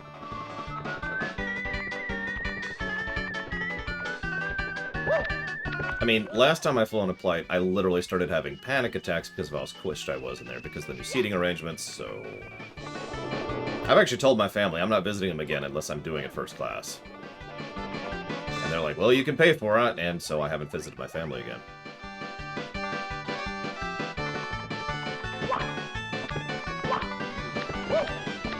I'm sorry, no.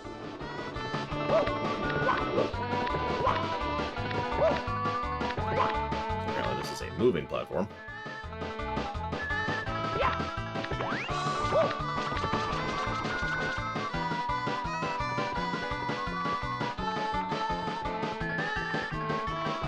That makes sense as it is.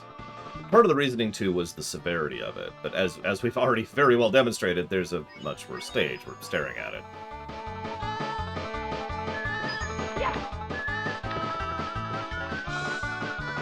I mean, that's a hell of a trip, and my car was made in 1995. Here we go! So, that'd be fun, right? If something bad happened to that car in the middle of a 1,400-mile trip. Like, if something bad happens right now, I am at most going to be about an hour away from home. You know?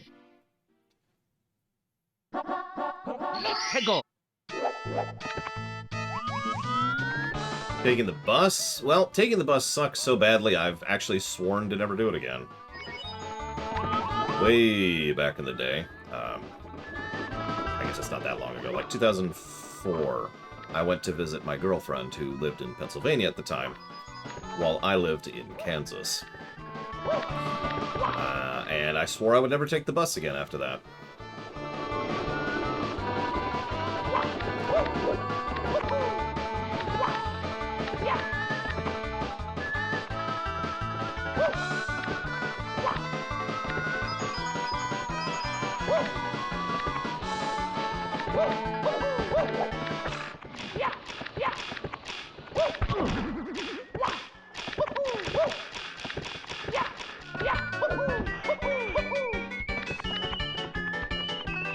I mean, I've done them a few times, hazardous.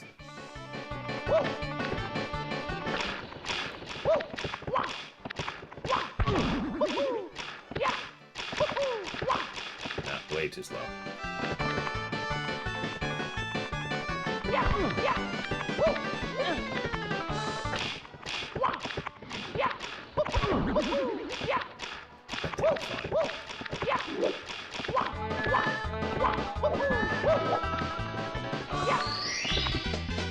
Here we go!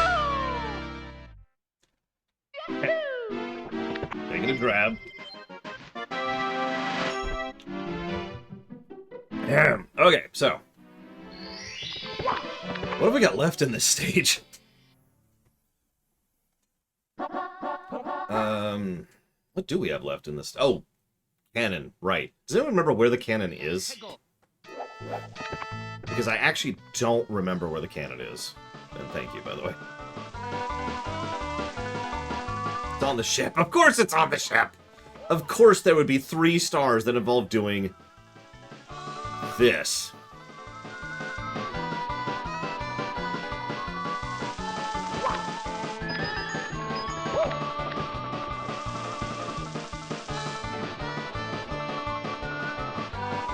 You know what?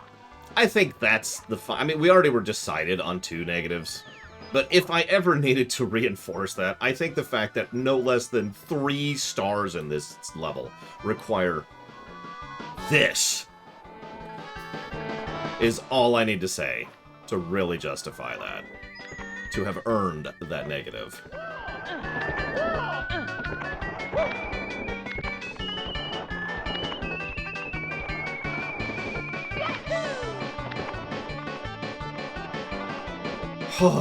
Yeah, that's not good. And that goes back to what I mentioned about this being kind of rushed, too.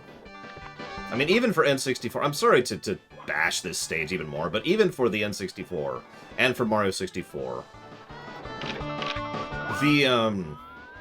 the textures on these platforms are not good.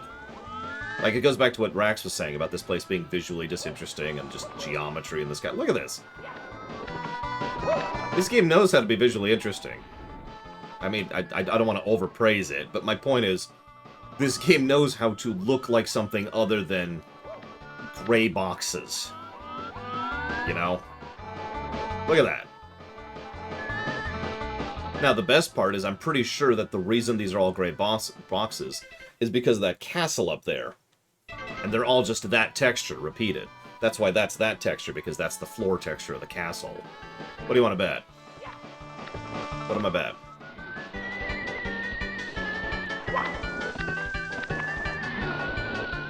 This whole stage has the stink of compromise upon it.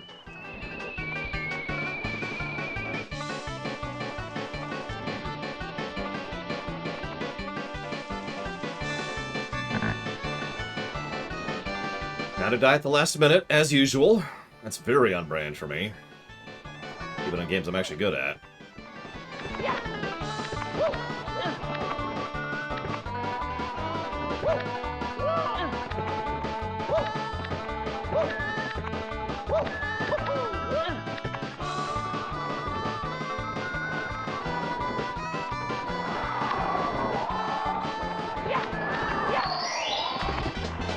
Here we go!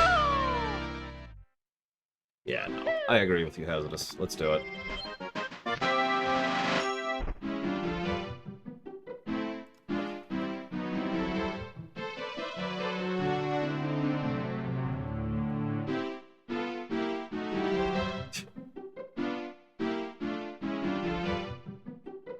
Favorite stages? So far, the Boo House, Lethal Lava Land, and Big Tall. Speaking of which, I need to do this real quick. But did I give it the plus? I did not. Let's go ahead and give the plus to Big Small.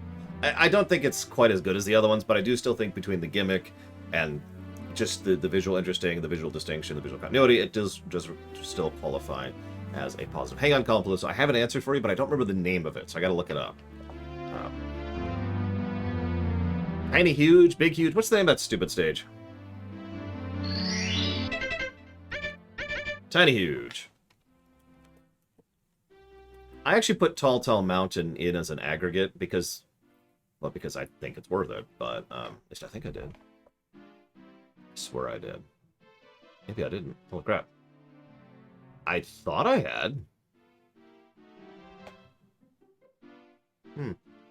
Oh, there it is. No, it's still in the hypotheticals. I was gonna say, I know I wrote something down for that.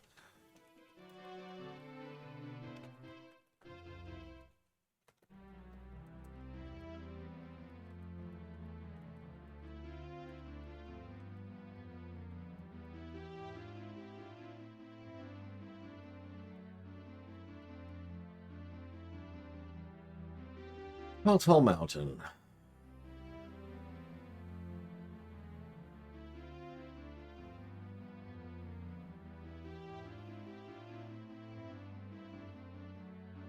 Yeah, okay. Let's do it.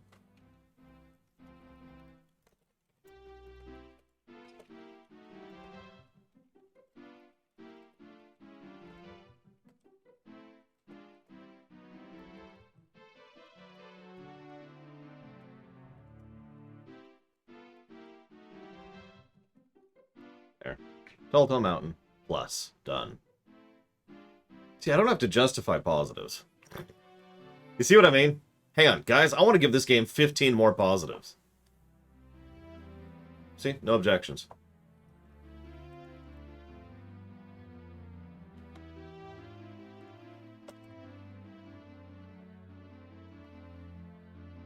Nope. Sorry, Shikor. You missed your chance. You had a 3 millisecond... Hang on. Anyways, Colin Peluso, give me a second to look it up. It's a retro... I think it's technically... I think the VOD is still on YouTube.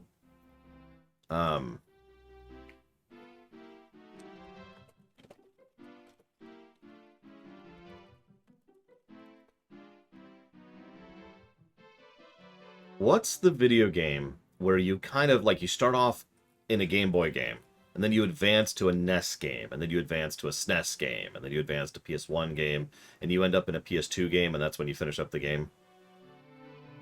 Evoland. Evoland 2 is the first game I ever streamed. Ever. Way back in the day. I was still figuring out how streaming worked. I had issues with it. Didn't realize I had an 8 megabit upload speed, which wasn't helping anything. Yeah. Whoa. Let's go. How about this, Hazardous? Let's put that in. I think we have an aggregate we're building right now. I'm wrong. We don't have any aggregates we're building right now. Let me put that in as a question mark, and we'll slot it in towards the end. Hazardous. I'll just kind of put that there. We'll see how we divvy that one up when we get there. What am I doing? Right, I'm going right back up to that stupid thing.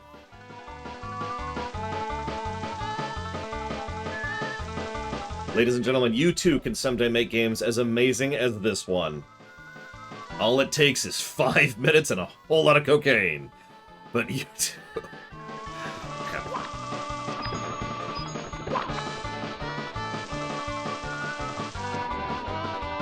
I mean, possibly Colin Beluso? I didn't have a mobile phone until 5 years ago, but... We have not 100 coined this stage yet. I'm honestly not sure where to get coins on this level. Other than the 41 that exist in the maze. Yeah, now, see, the thing is, Savacom, they did cocaine. This level was the result. But the developers who did coffee, they made Lethal Lava Land. Think about it.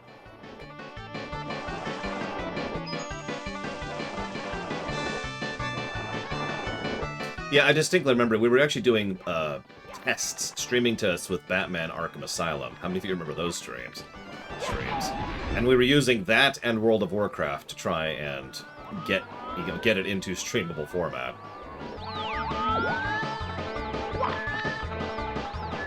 That sucked.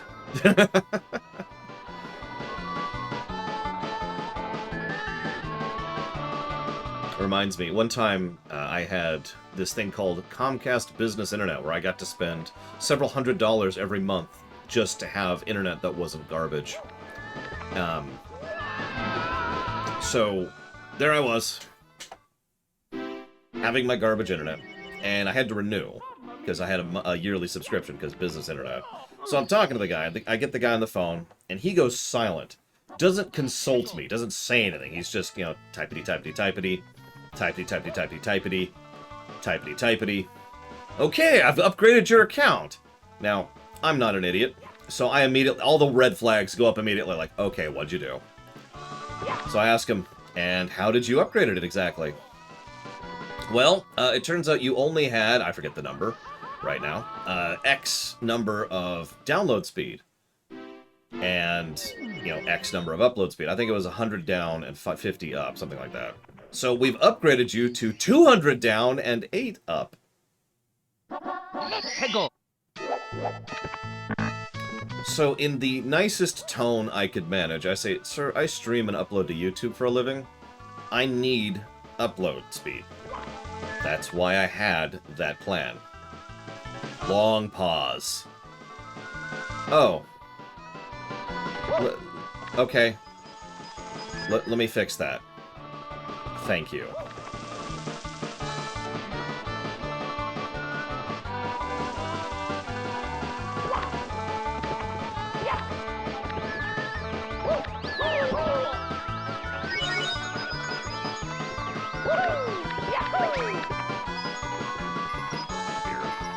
I like how these completely ignore the rotation. Do you see that? Totally ignore the physics here.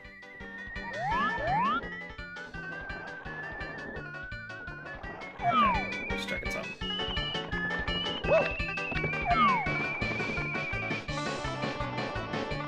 Yes, Pika. No, we're in the hell levels now. Yeah, speaking as someone who has not only been a network engineer professionally for several years, but also has had to work with AT&T professionally for several years, I always have a fun time dealing with IT networking issues when it comes to IPs.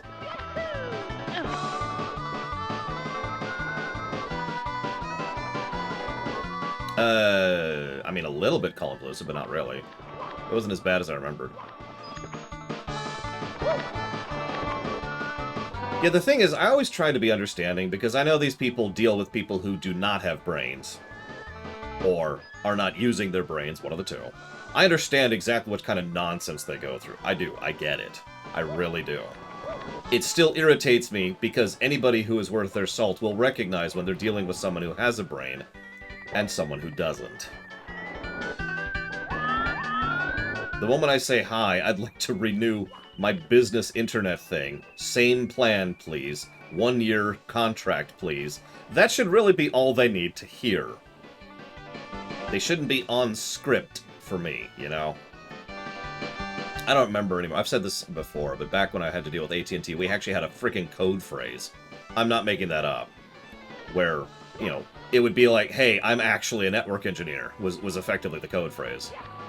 So that way they would know to skip all of the usual rigmarole.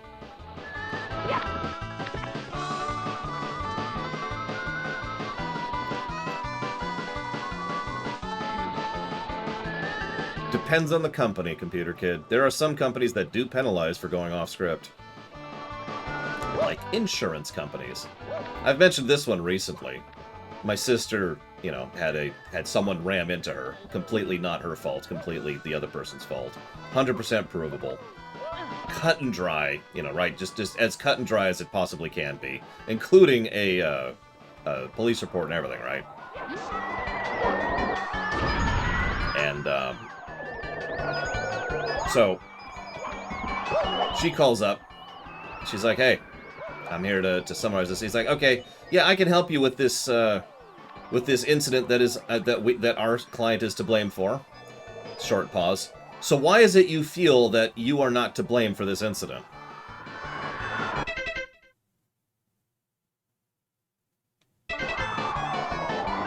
Now, if you don't understand that, to explain that a little bit, that's the script. He is required to do that by script.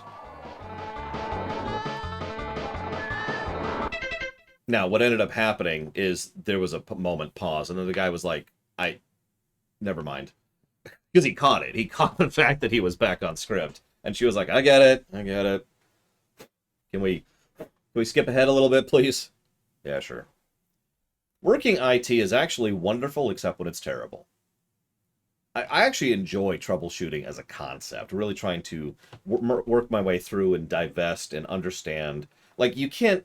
IT troubleshooting is not looking at something and seeing what the problem is. It's poking at it in ways provoke certain types of reactions, and judging based on those reactions what the actual problem is. And there's an enjoyability to that. There's a puzzle-solving nature to that, which I rather enjoy. And when I'm dealing with people who have a brain, it's a treat because we all are kind of on the same page, relatively speaking. Then there's when someone calls in, and so I know I've told this story before because it's one of my personal favorite IT customer stories. So this woman calls in from a bank. We did a lot of business with banks. We were the IT providers for a lot of them, right? So this woman calls in, and she's got an issue which I'm just going to summarize for you. Requires a restart. That's it. It will literally just require a restart, and her issue will be resolved. Boom, done, no issues.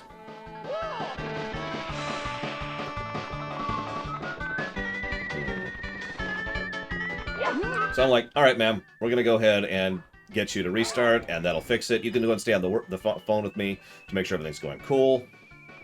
Everything's going cool, okay. And she's like, okay, well, I don't know if I'm allowed to do that. Ma'am? And here's the thing. She's not allowed to do that on her own. That is actually how that worked, at least with the banks we worked with. People were not allowed to mess with their computers without supervision. That's me, ma'am. I'm the supervision. Go ahead and restart. I'm here. It sits on me if anything goes wrong. That's how that works. Oh, okay. Well, all right. So I'll go ahead and do this. And I'm like, yeah, so just do this and this and that. I can't. Right? Nope, that makes sense. They were running a setup where they could not restart the computer within the software. No issue. We'll just find the power button. Please describe your computer for me really quickly. She had a standard Intel tower. Basic stuff. Big old power button in the middle. No problem. Cool. All right, just go ahead and hit the power button in the middle, and I'll just, yeah, I'll wait a second. And there's a bit of a pause. And after about 30 seconds, I decide to be like, ma'am?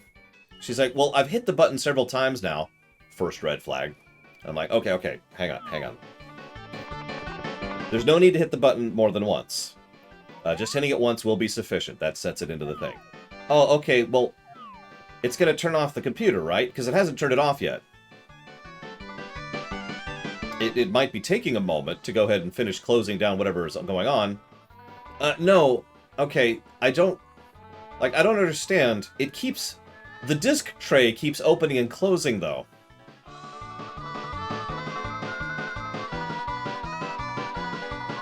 All right, ma'am, I need you to look. And I had to take a moment. In real life, I'm on the phone. I could picture exactly where I was standing when I had this conversation with her. I'm on the phone. I'm in the cube farm. And I took this moment, and I didn't give any audible reaction, but my face was just completely level myself, because you can't make fun of her. You can't make fun. It doesn't work that way. This is customer service. So it's like, ma'am, I need you to go ahead and look a little bit further down. There's going to be a slightly larger button. It should be more central to the case, to the tower. And that's actually the button you need to hit. And remember to just hit it once. Yeah, you have to remain professional. That's the job. You can't just say, ma'am, you're a frickin' moron. God, what is wrong with you? Why did you ever get... No, you can't do any of that. You have to be like, all right. Ma'am.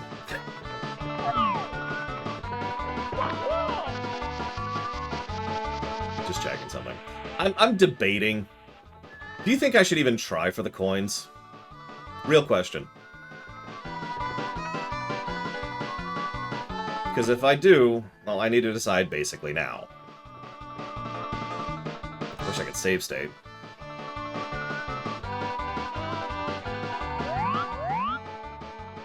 Because what I'm going to do is I'm going to go for that right there. I'm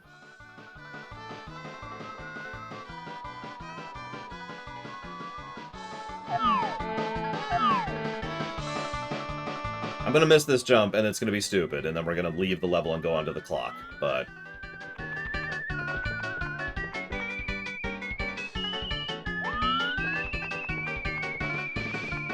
Okay, we're going to have to do it this way. Alright, that's cool.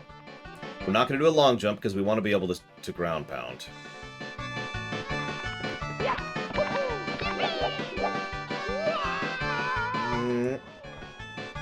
Oh, we actually made it, too. We actually made it.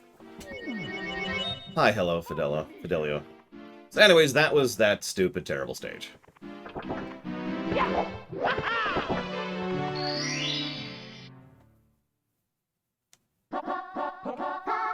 Let's go.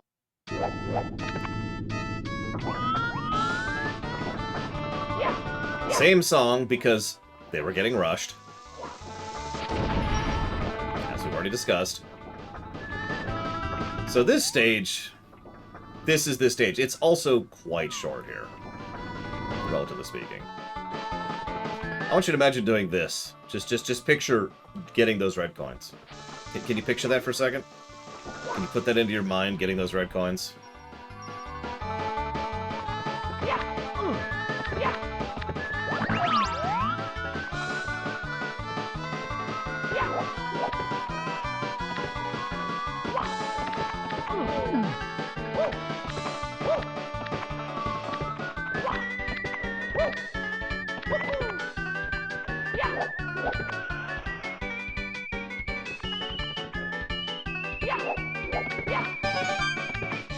One!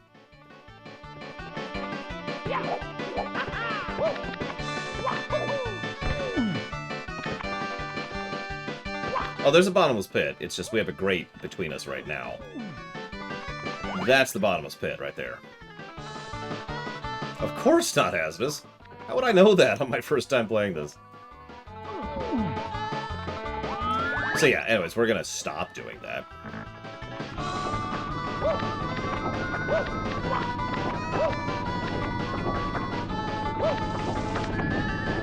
Fall to our death. Very important. Game over. Okie dokie. There is no timer on it. You can spend infinite time on it if you want to. Yahoo!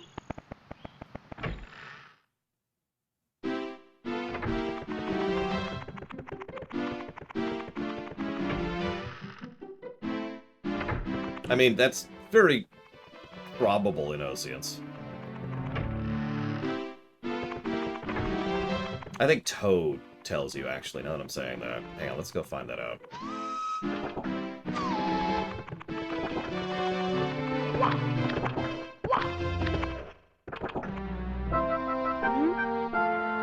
When you jump inside, watch the position of the big hand. Okay, that's the hint right there. I knew there was a hint.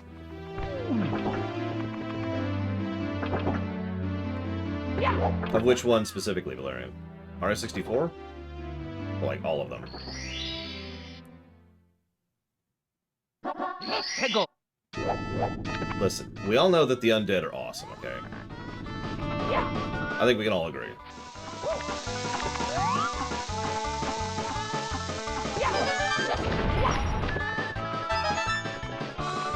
Oh yeah, and going back to the you decide how the stage is based on when you enter it thing that we introduced back in Wet Dryland. It's the same thing with the clock face here.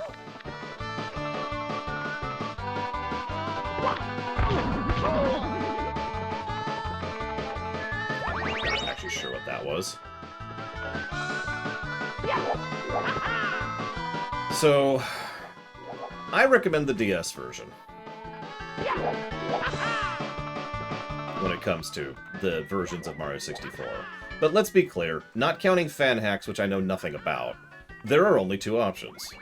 The version I'm playing, which is only barely different than the original, which is barely different from this version, and the DS version. And that's it. Those are the options.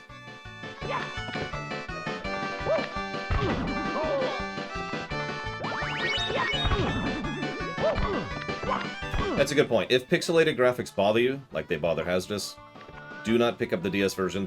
It is quite pixelated. It's kind of a tech demo for the DS, and there are some control issues which you have to get used to.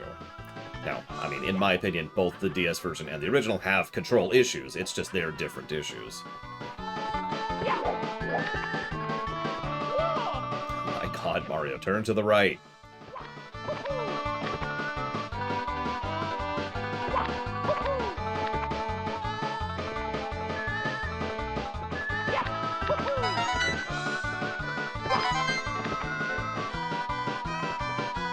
That's why I didn't recommend that, Rex, because I don't know anything about the fan ports. But yeah, I just kind of smashed through this stage on the DS version. Make of that what you will. That's not a brag. I was in shock. I was like, oh wow, I just crushed that stage. Jesus. Oh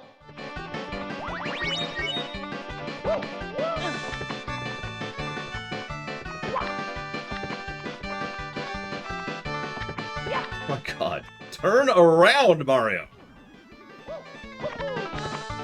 This is not Red Dead Redemption.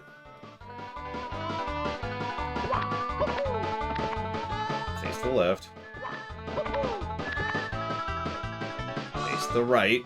Face to the right. Oh my god. Face to the right! Ah!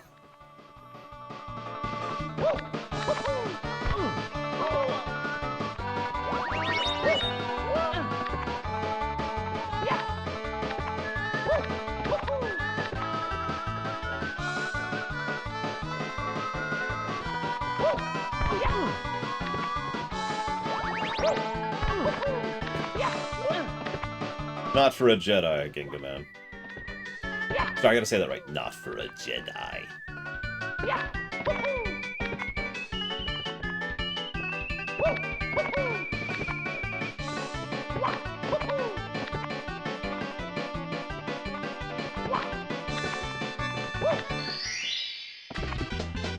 Here we go!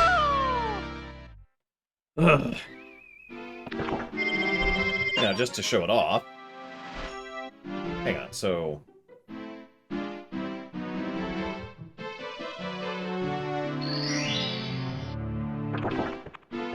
1, 2, 3, 4, 5, 6, 7, 8. I'm missing 1 star somewhere. What 1 star am I missing?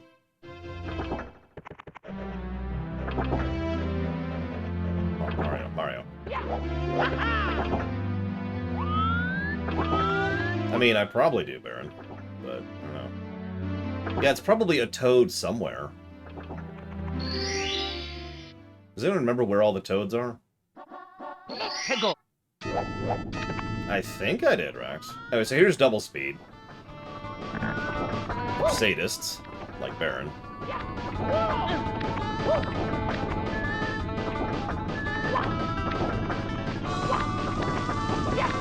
And that's why that's sadistic, in a nutshell.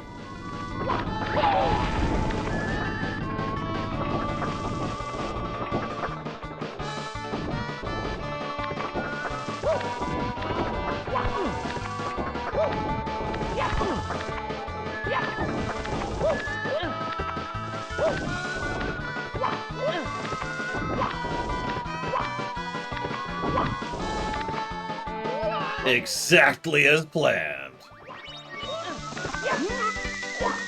By the way, does anybody know how many coins are on this stage, out of curiosity?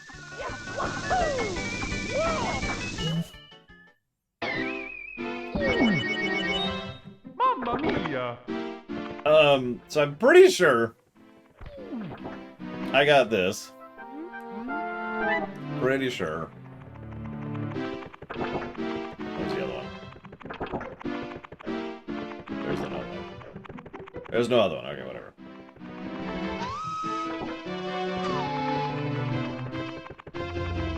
There was the one on this area, which I'm pretty darn sure I got. And I thought I got the Hazy Maze Cave one too. Hang on, hang on.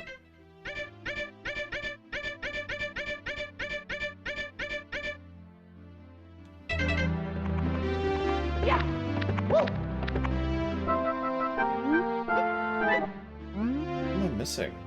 Or is my math just wrong? Because I'm missing 2, and then I'm missing 5, 6, sorry. And then, okay, never mind, my math is wrong. My math is wrong. I'm an idiot, don't mind me. Okay, we're cool, we're cool. I'm exactly where I thought I was gonna be.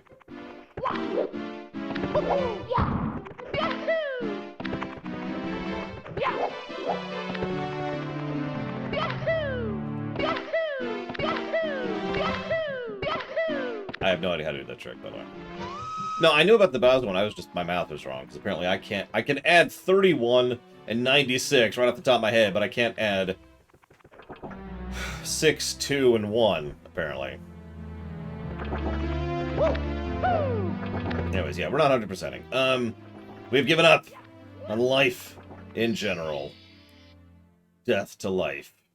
And to the living? I guess it's on brand.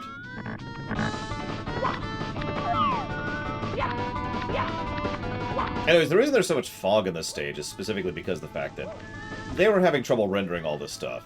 So...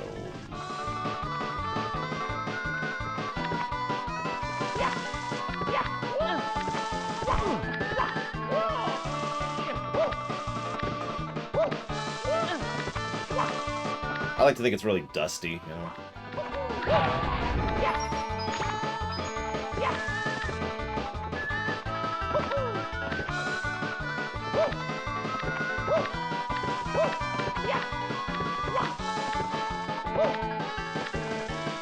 So yeah, getting this one is much easier. That one, slightly less so. Here we go!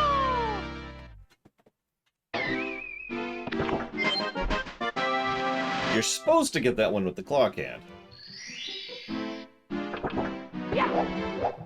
Well, my thoughts on it, Colin is that it's often mentioned when people mention beloved movies. And for good reason, it was a bit of a passion project by the people involved who literally worked on other movies just for the chance to work on that movie. So I'm sure it's a really good movie, and I'm sure it's extremely awesome and great and incredible. I've seen parts of it. Notice how, once again, this is a short stage, and once again, it is to the stage's benefit. I will also say, completely unlike the aforementioned Rainbow Ride, this stage actually has 3-dimensional platforming instead of just 2D platforming. Well, let me walk that back. It has something closer to 3D platforming. It's still not what I would call full 3D platforming. At least there's stuff like this right here, instead of just going back and forth. In fact, the whole level is pretty much a spiral on the outside of the clock face, if you will. Here we go! I hope your day went reasonably well, Eitri. Hi.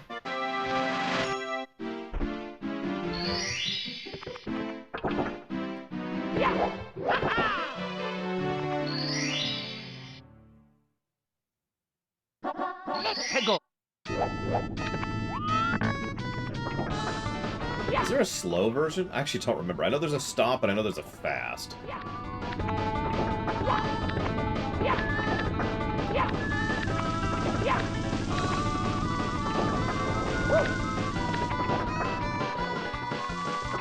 And yeah, contrast this to the freaking Rainbow stage, which we were just doing. I'd say, are we in the slow version? Because that tempo was different than I remembered from a few seconds ago.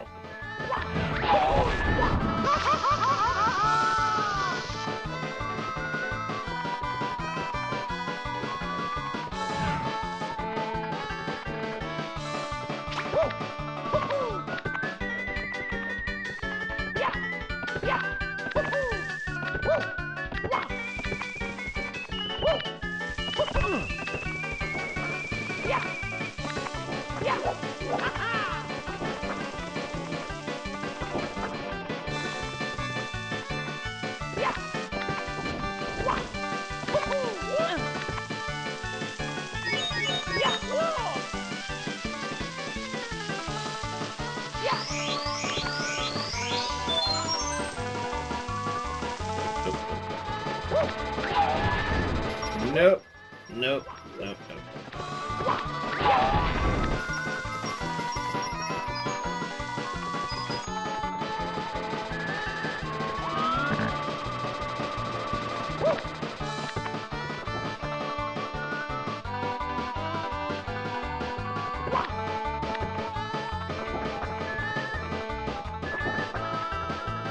I would actually agree with Houses on that. No offense to your job, it's just... the older I get, the more I am of a firm belief that we shouldn't even be doing a 40-hour work week as norm. You know? Here we go!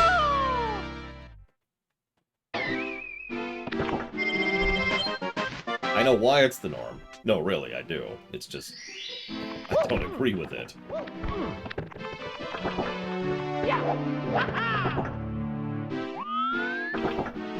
I mean, screw it. Let's go for it. What else we got here? Stomp on the Thwomp? I don't remember that one.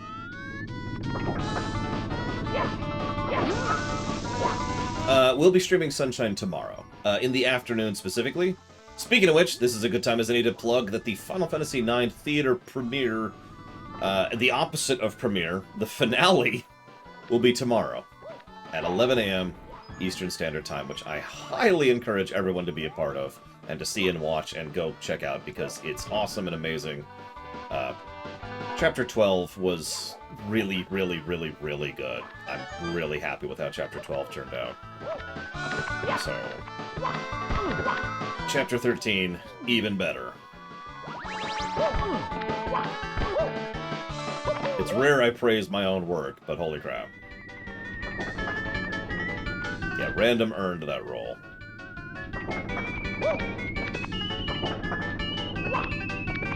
I mean, Random and Rax both, because that was Rax's chapter, really. That was the Zidane chapter. So that was my power flickering.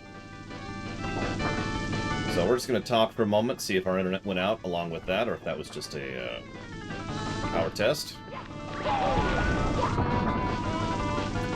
There's another flicker. We like those flickers, those are good. It's always nice to have flickers. Spice of life, that's what that is. We appear to still be here. Might just be my UPS doing some regular tests. It does that every week. I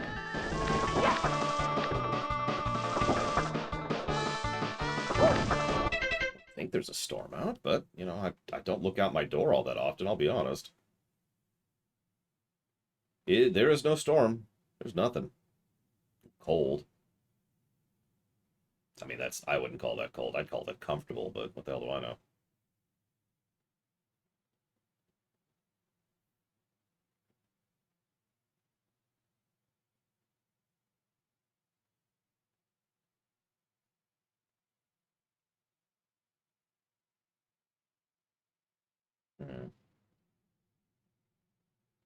Yeah, no.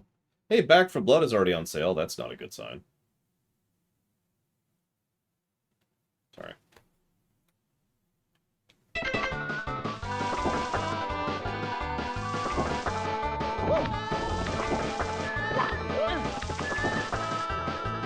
Yeah, somewhere in the 60s is pretty much my ideal temperature. Yes, Rax. Hence the point.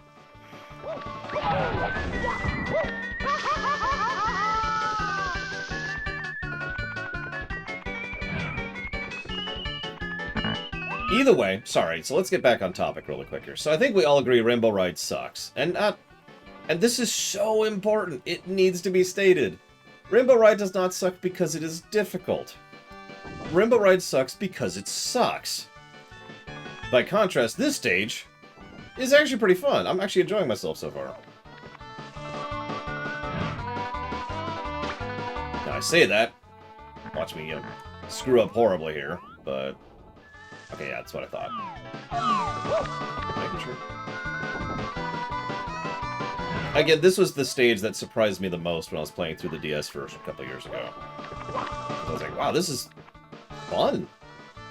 And interesting, and I'm enjoying myself. Holy crap. What's wrong with me? In all seriousness, my first thought was, what's wrong with me? God.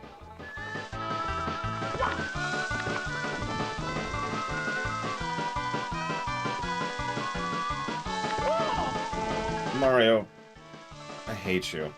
I just want you to know that.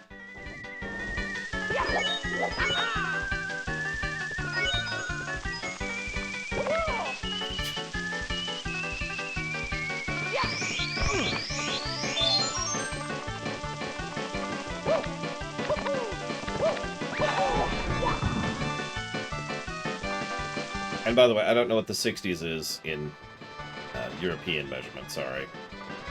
Google it. I don't know.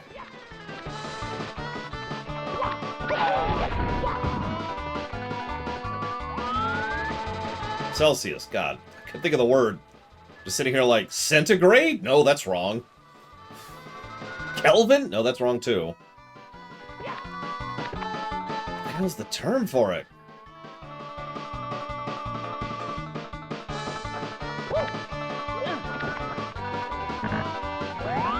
There you go. 17.7. That's about ideal for me.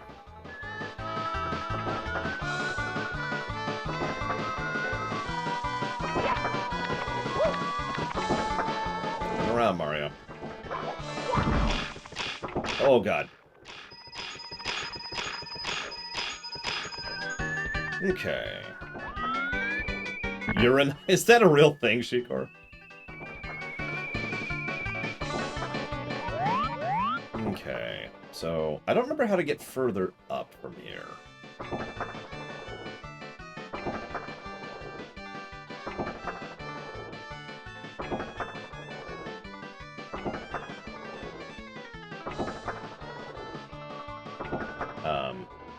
Maybe I'm not supposed to? Okay, never mind. Well, hang on. Maybe it's down I need to go.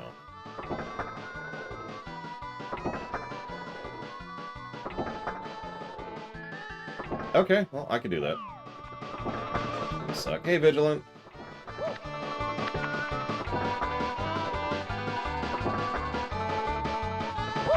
Well, I generate a lot of heat, internal system error. I always have, ever since I was a child. And so, I tend to be more comfortable when it's a bit colder. Not super cold, just colder, you know. Okay, so up there looks like, ow. Of course, now I don't have any coins to recover from this. Because I've been getting coins. God, there's that problem again! Okay, so that didn't work. But, I see it, I see it.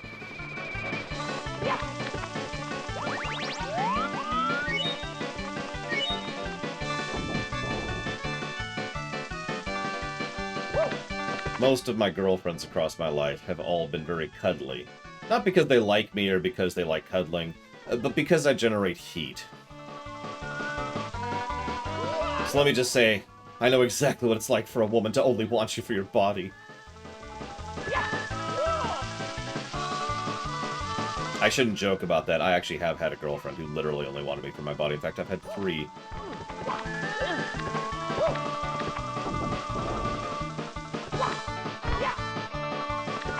It's not a good thing. That's in no way bragging. Probably caused me a bunch of emotional turmoil I probably could have done without, but, you know, whatever. Why can I not figure out how to do this freaking jump? Alright, we'll do it that way. I do have a pretty fast metabolism, which is frustrating in some ways. But I don't have nearly as fast a metabolism as Rax does, for example.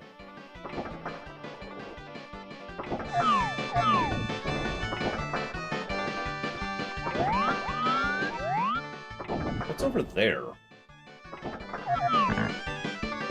I wish I could save states so badly. Just give me my save states. Oh my god, let me save state.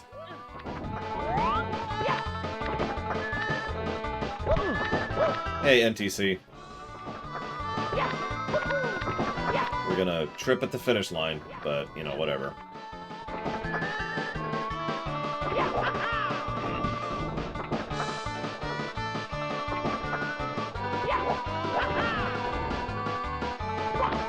Well, there's that star, but I didn't want that star. I want coins.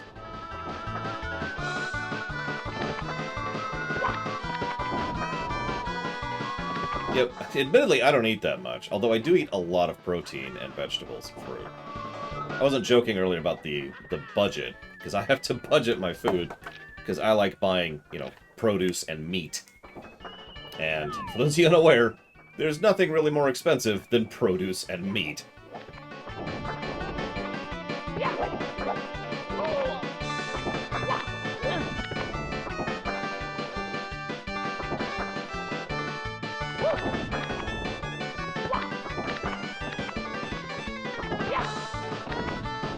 Is there anything up there? Let's just...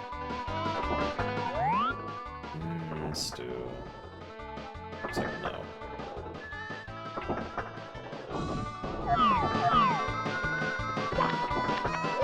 there's a reason I have a whole lot of meat in my freezer right now. I don't have much produce in the house because I haven't gone grocery shopping for a bit and I buy fresh produce, so I have to eat my produce pretty quickly. I've said before, if I ever actually, get rich, so to speak, Here we go! one of the things I'm going to do is eat fresh fruit every day.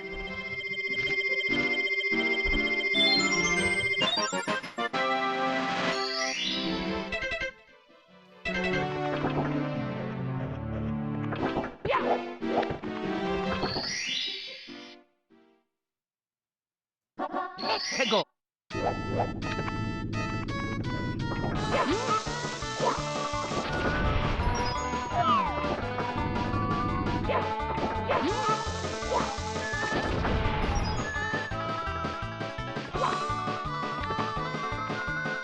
Fruit is not only expensive, but it goes bad pretty quickly. I also don't have time to go grocery shopping every day.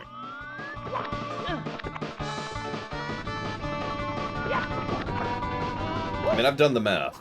Fruit is literally my second biggest expense in terms of food.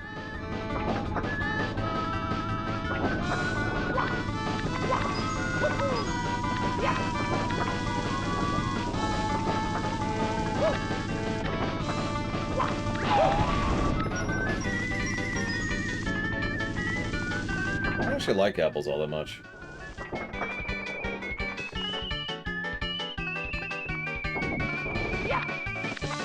Favorite fruit? Either pineapple or watermelon, probably.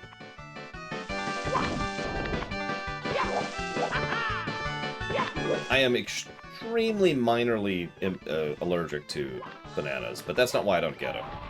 I don't get bananas because I hate fruit flies.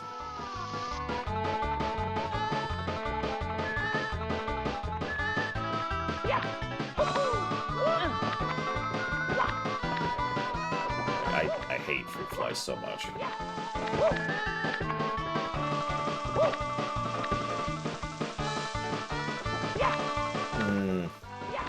I forget my favorite type of apple. It's crisp. Green grapes, 100%. Red grapes can go to hell. Not joking, I won't even eat red grapes or purple grapes or whatever. You can have them.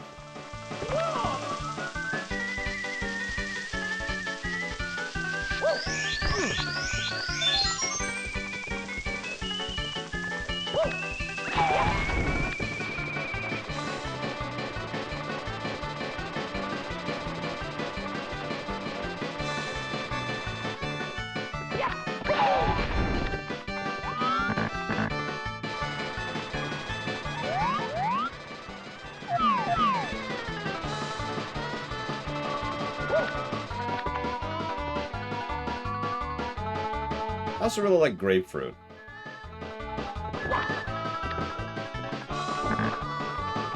While we're on the subject.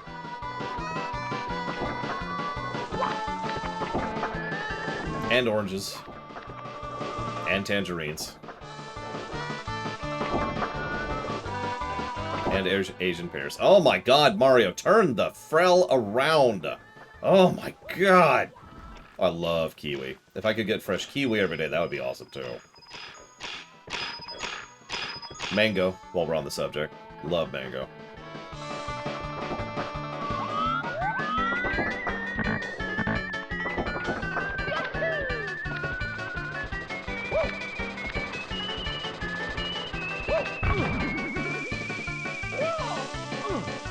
What the? I've tried a few tricks like that, Spartan, to no avail.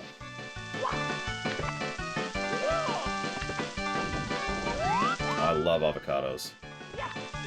Give me some avocados, some tomato morts, raspberries, blueberries, strawberries, green grapes.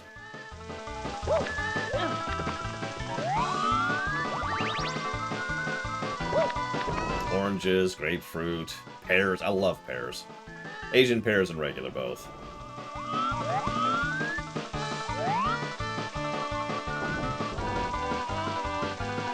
Blackberries.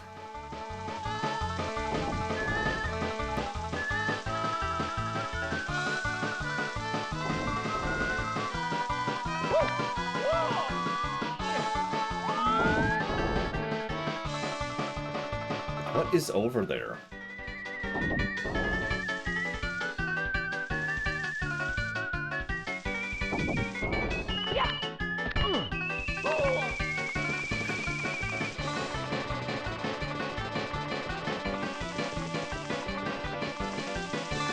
I like dried cranberries.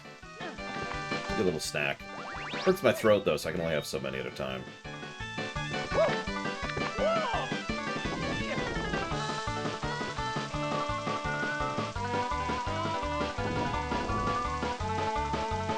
Yes, Compaloso.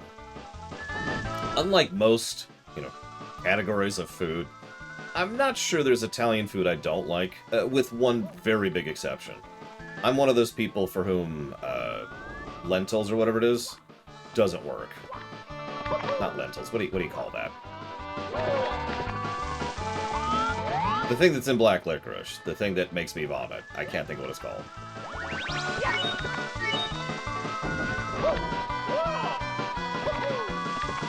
It's usually in sausage. Fennel. Or whatever it's called. Maybe it's not fennel, I don't know. It's something, and it sucks, and I hate it.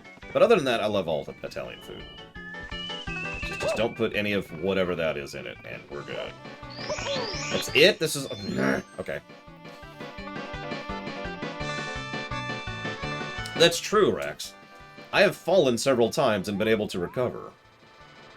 Going back to that, Rainbow Ride sucks thing. Where is this thwomp I'm supposed to ride on? Jesus Christ. I guess we'll go that way, because I don't know where else to go. Yeah, like that.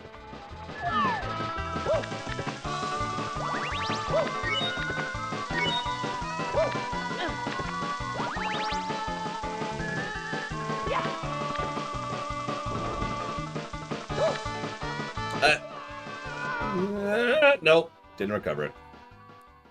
That's okay. Mamma mia! Yeah! Whoa! Yeah!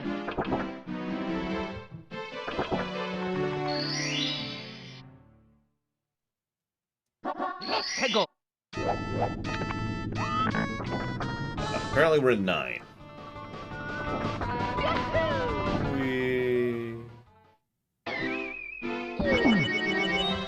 Mamma mia! Listen, all I'm saying is that I am the worst at everything. If I died, I'm pretty sure no one would even notice.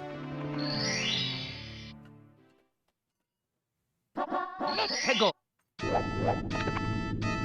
Okay. Take 3. 2.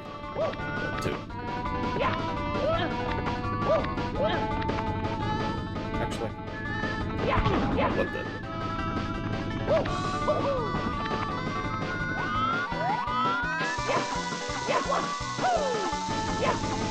God damn it! This freaking guy, he is hungry! He wants that. He's like, I'm gonna shove you off! I'm gonna shove you! I'm gonna shove you! Ugh. You're gonna die. You're gonna fall and you're gonna die and it's gonna be so great. Bowser's gonna give me that raise he always promised me and then maybe Betsy will come back. Why did you leave me, Betsy? I loved you, Betsy.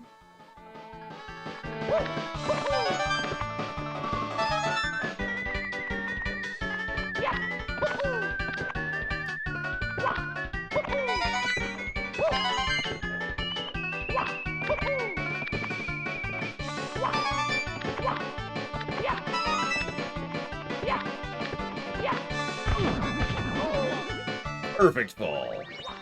I think I should get some flex for the perfect terribleness of that fall.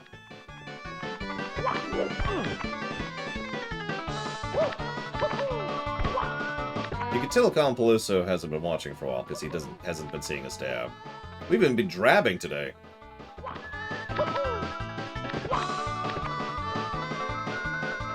Face right. Oh my god, Mario. Face to the right.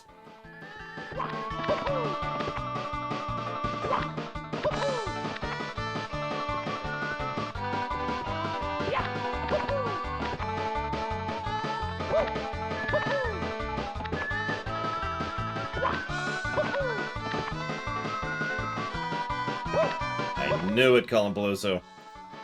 It's because I'm so ugly, isn't it? It's okay, you can tell me. I can take it. I don't care if you don't like my appearance, Baka.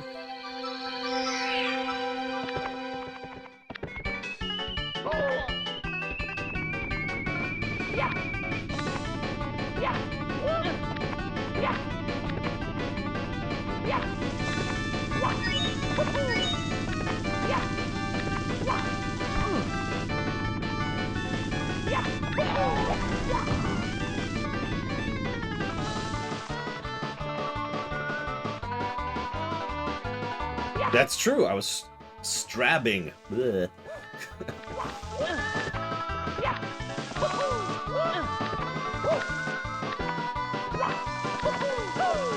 Well, that's true. My voice is pretty terrible, Colin so you are correct about that. Yes, we here at the Lorewalkers firmly confirm the idea that dabbing while drinking, while stretching, is healthy, and you should do as much of it as possible. And you should do it every day. Just non-stop. That should be your morning as you wake up and you go... Oh, there's a YouTube channel that does something like that in Oceans, and I have to admit I'm kind of with you on the general concept.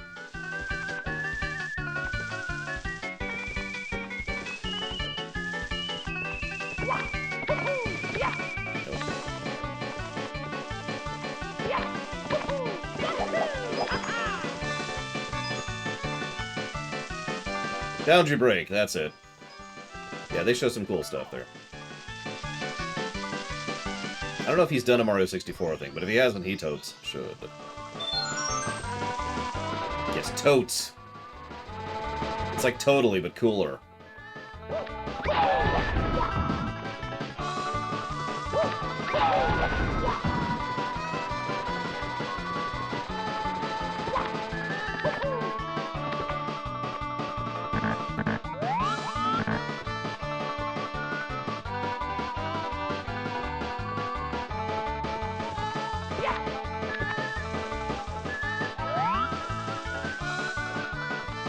I would be surprised if he hasn't done something on Mario 64, for God's sakes. It's Mario 64.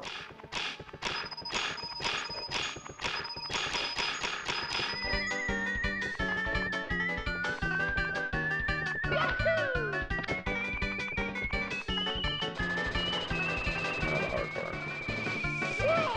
Not falling when I'm trying to do a simple jump. The most difficult thing in any Mario game. Shoot, I can't go any further up, can I? Nope. Damn! Okay, whatever.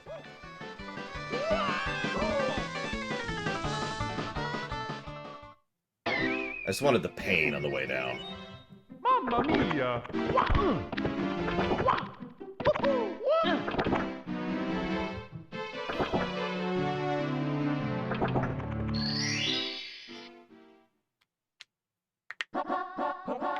I mean, I wasn't really going for the thwomp.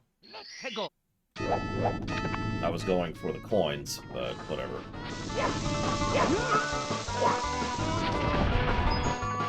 Not sure I can get the coins now. Jesus Christ, this guy! This guy! Yeah, I'm not gonna wall jump that. I am, level 2, and those wall jumps are... well, not.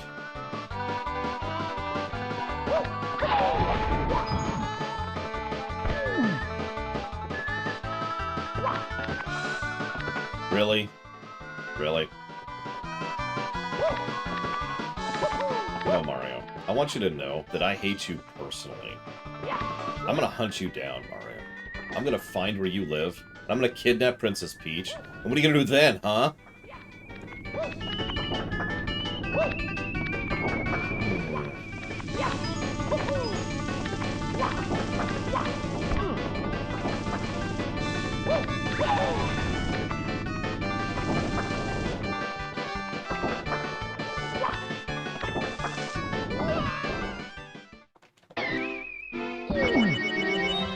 Mamma mia! Fine. Oh, absolutely, Colin Peluso. I clench up all the time while doing any stage that has a bottomless pit in this game.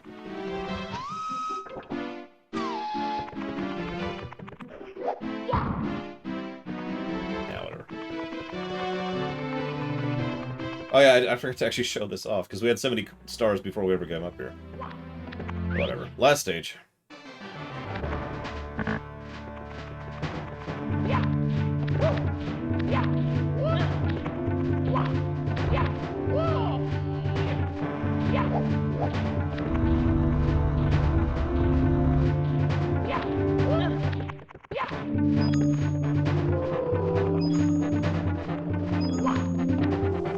Yep, best song of the game. I agree.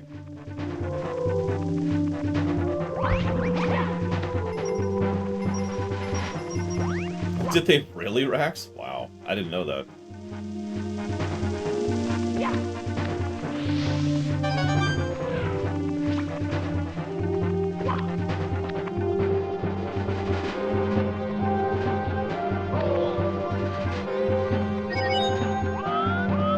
My favorite red coin of the game right here. That was sarcasm.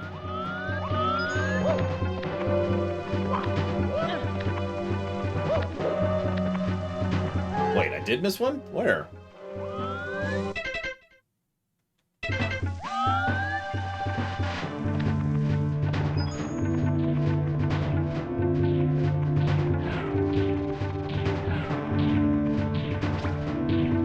Oh, okay. There's only one thing to do then.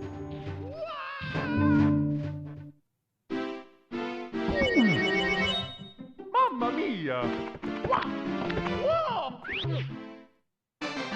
By the way, welcome to the stream. Hello, Fidelio. Sorry. You caught me at a weird moment earlier, but we suck at this game, as you can see. I'm actually the worst video game player in the world. I have the Guinness World Record for it. It's a point of pride, I think. Yeah. There it is. I see it.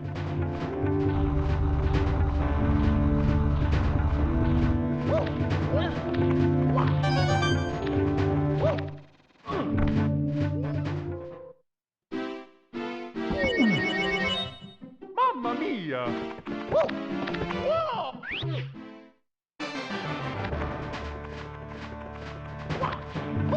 There's this thing called depth perception, which I don't really have in this game. To be completely blunt.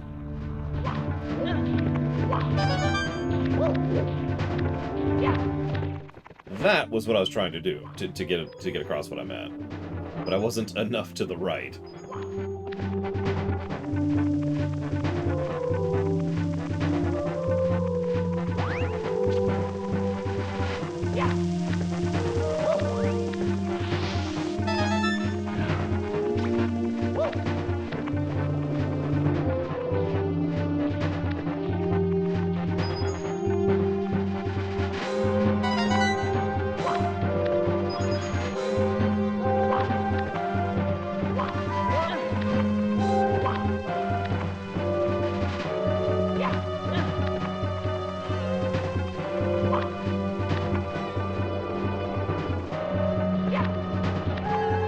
You see, Aquas, it's because you secretly hate me.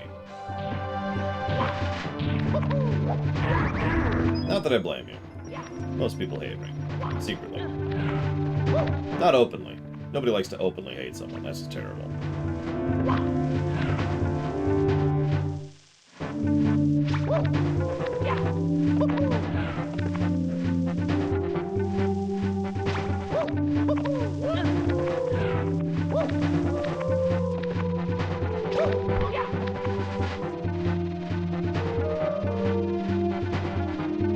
I've never seen that before.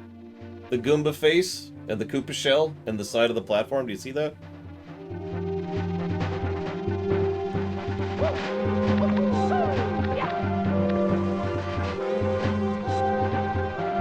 I was just thinking that Deckard is... I don't know if he's the worst character in the game, but...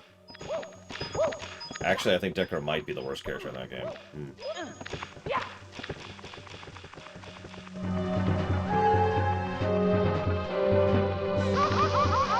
I mean, you say that, Internal System Error. I've gotten some interesting comments over the years. For a certain definition of the word interesting.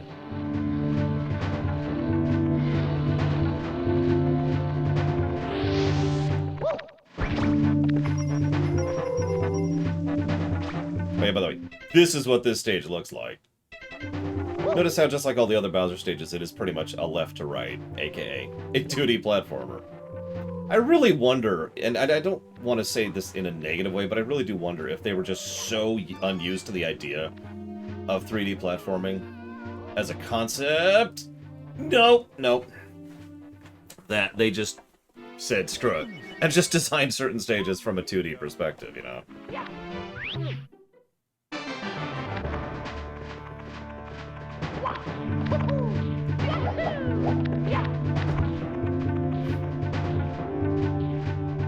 Screw it. So here's the thing. I was actually thinking about going ahead and just going for it. Going for 120. And normally I would. But there's actually one and only one reason why I'm not going to. Can anyone guess what that reason is?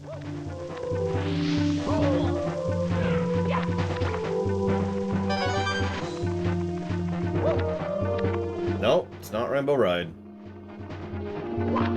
Believe it or not. It's not even 100 coins.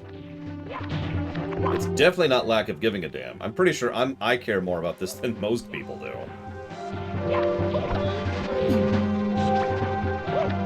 I have done it already. Twice. Although only once on the 64.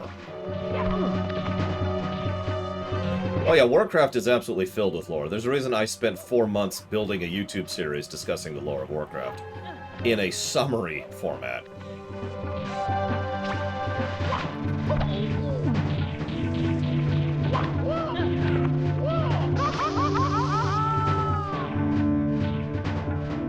It's because I hate chat. Yes, that's it! How did you know? Mamma mia! I'm actually a little surprised no one's guessed it yet.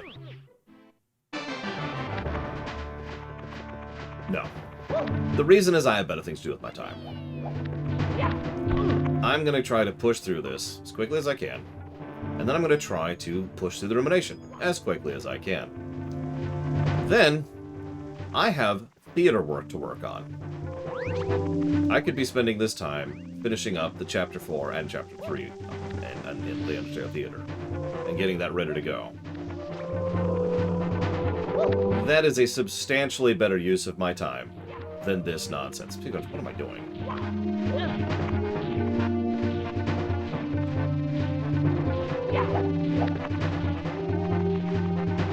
Since I'm not going for coins, I can just go. Yeah, I haven't worked in the Trek rewrite in weeks because I've been working on the theater as a priority.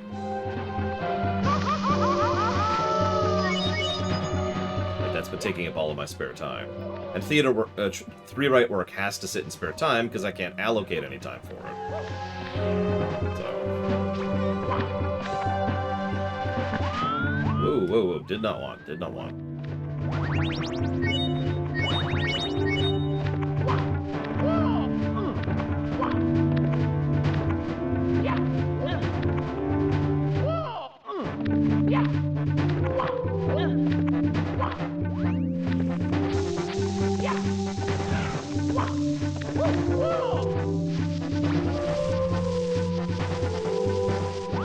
Well, it has been quite a long road, Mr. Ross.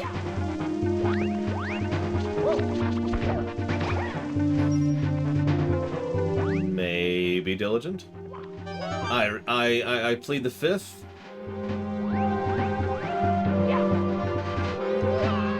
What?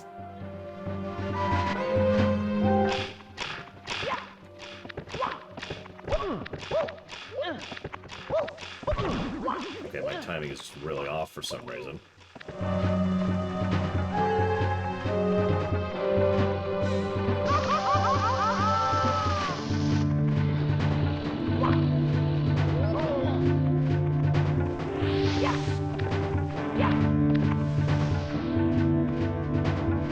I mean, I don't want to give away too many of my thoughts, but I think it's safe to say that I was very surprised by Enterprise going back through it. Really.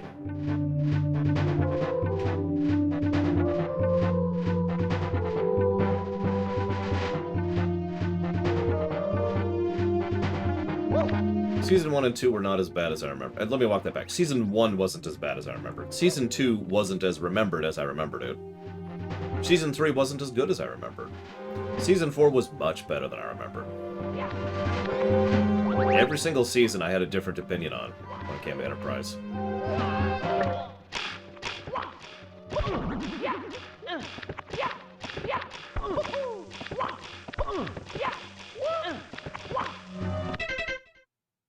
What are you talking about, Baron?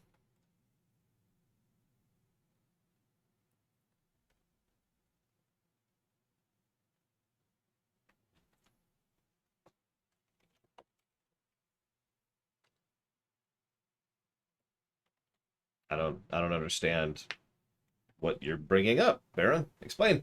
Explainity. One season can't surpass Voyager for me. But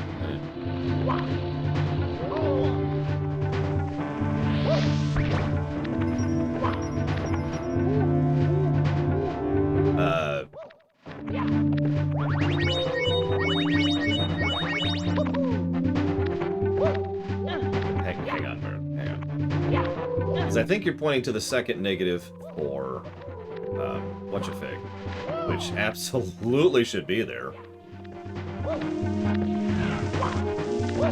Yeah, I think the thing is, I think I was seduced the first time I watched season 3. Hang on, what the hell are you talking about?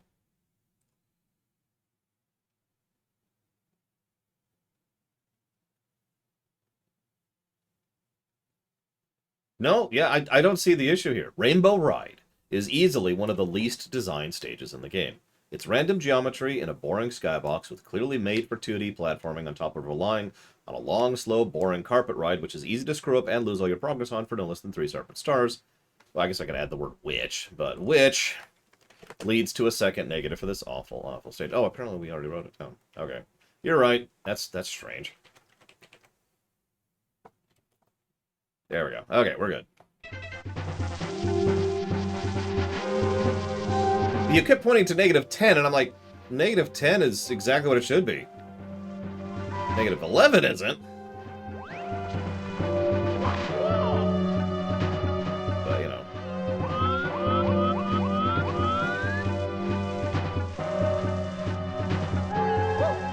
And we're done. As usual, we died right at the end. It's okay, I'm gonna fail at this a lot. Because I suck at flinging Bowser, I always have.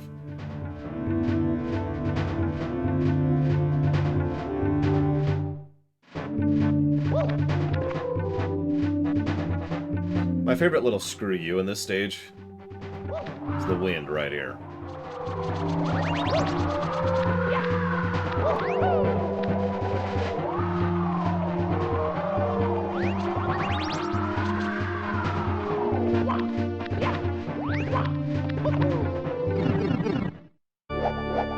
Third best song of the game. Mario, you again. Well, that's just fine. I've been looking for something to fry with my fire breath.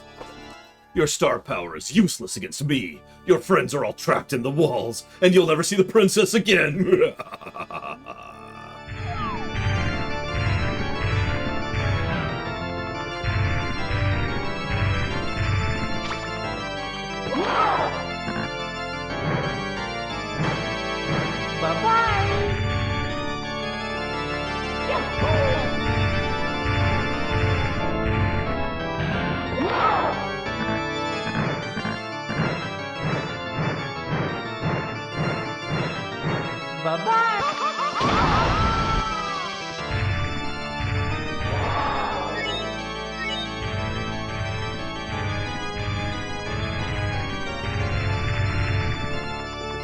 Oh, bull crap. Bull crap. All of the bull crap. Give me that.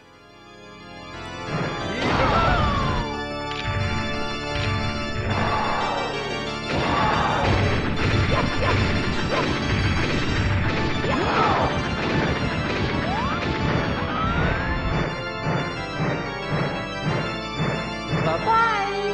Fine.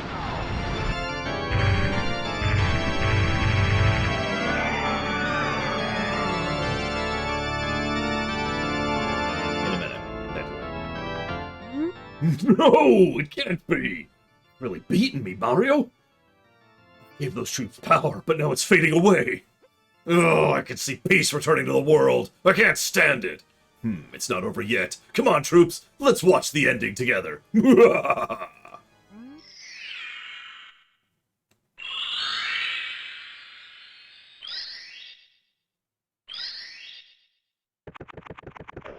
Sorry. Ahem. And...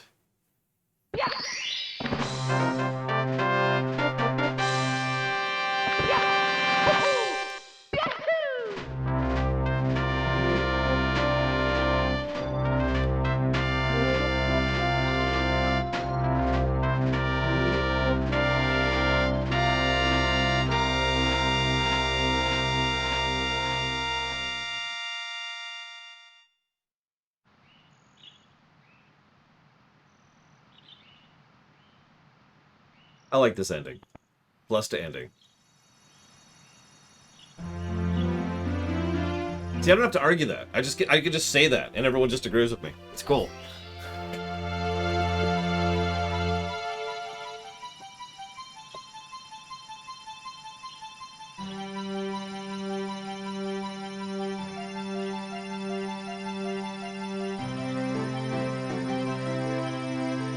Damn it, Rex! Alright, listen, I might have to break your spear.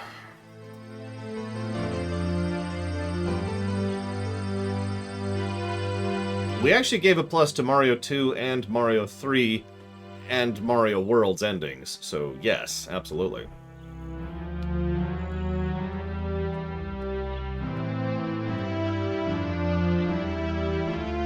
Mario! The power of the stars is restored to the castle.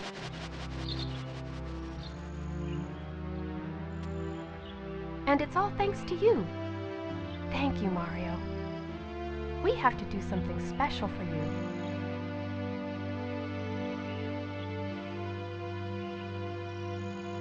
Tomorrow, Baron. Here we go! After the theater finale. Listen, everybody. Let's bake a delicious That cake. is Leslie Swan, the senior editor at Nintendo Power. They also brought her back to do it for the DS version. New recordings. Mario!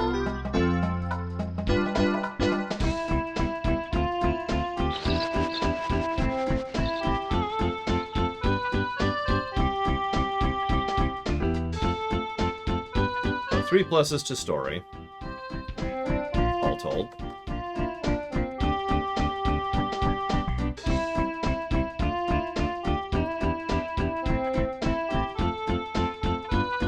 What's the name of the clock level?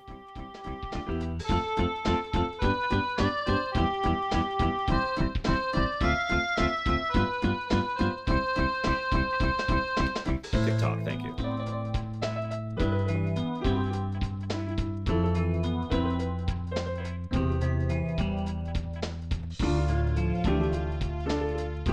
No, Croatia. No, no, no, no, no. I would never try to speedrun this game. Until I take over the world, and I start getting bored.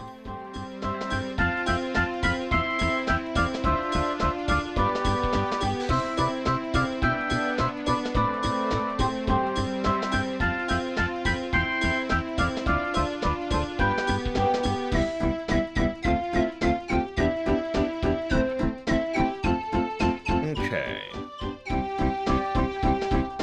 I ain't gonna do it, hazardous. Or, I already have done it, depending on how you define that.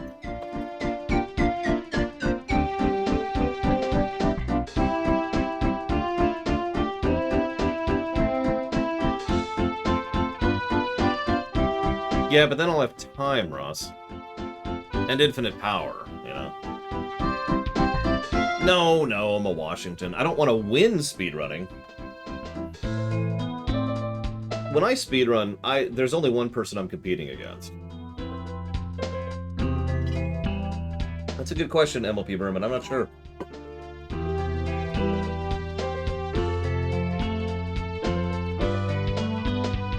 Yeah, exactly, Internal System Error. I'm competing against me and my personal best. World record would be nice, but that's not the goal.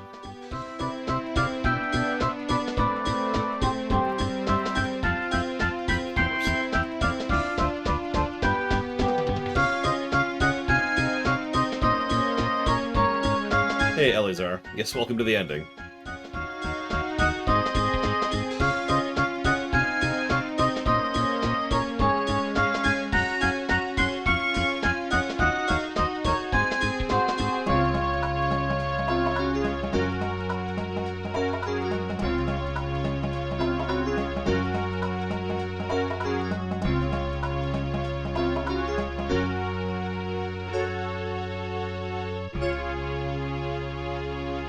Thank you so much for playing my game. All right. Let me go ahead and give a little bit of a speech here while I set this up for the audit. I hope at least some of you will stay here for the audit. I've never thought this game was among the best. Like, I've never been one of those people who thinks this is one of the greatest games of all time. But only an idiot would actually try to deny the impact this game has had upon gaming as a whole. This is a seminal game in many ways. A combination of an innovator and a codifier in just so many things. I'm not even going to notate it on the list, because how could I possibly notate all of that? This game is 3D platforming for, I'd say, probably about a decade after it, give or take.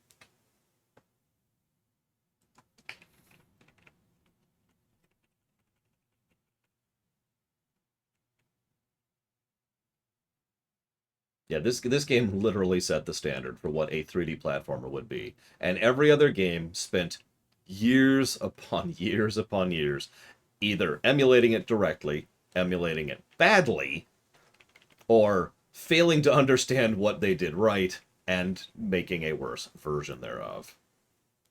Yeah, exactly. That's why I wanted to start with that, because let's be clear, this game isn't going to review super well. It is almost assuredly going to review worse than Mario World and Mario 3D. Mario 3, excuse me.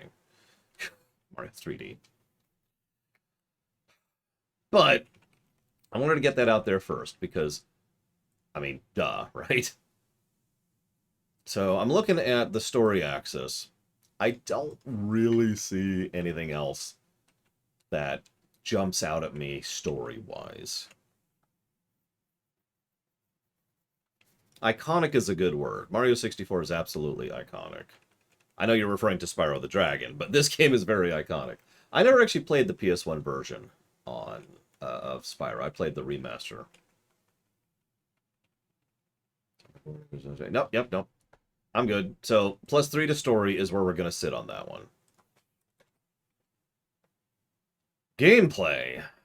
Well, it's going to take a little bit more, isn't it?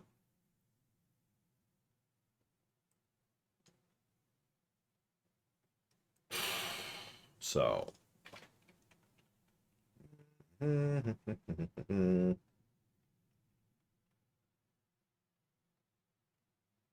Kind of light and glass. We don't actually give points for it. I tend to mention things like that just for historical context.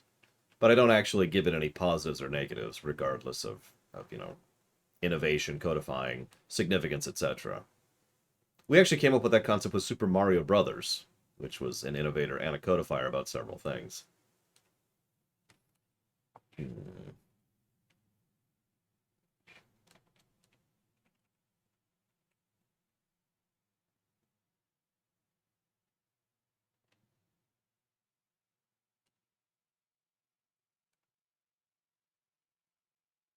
Sorry, I'm just kind of glancing through here. Because a lot of the normal stuff doesn't apply to Mario 64. Go figure. Hmm.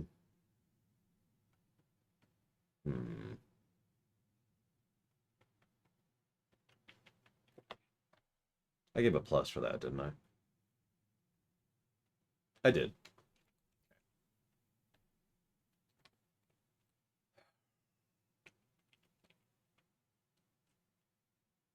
Story. Ah, Eleazar, you've never heard me talk about story in video games, have you?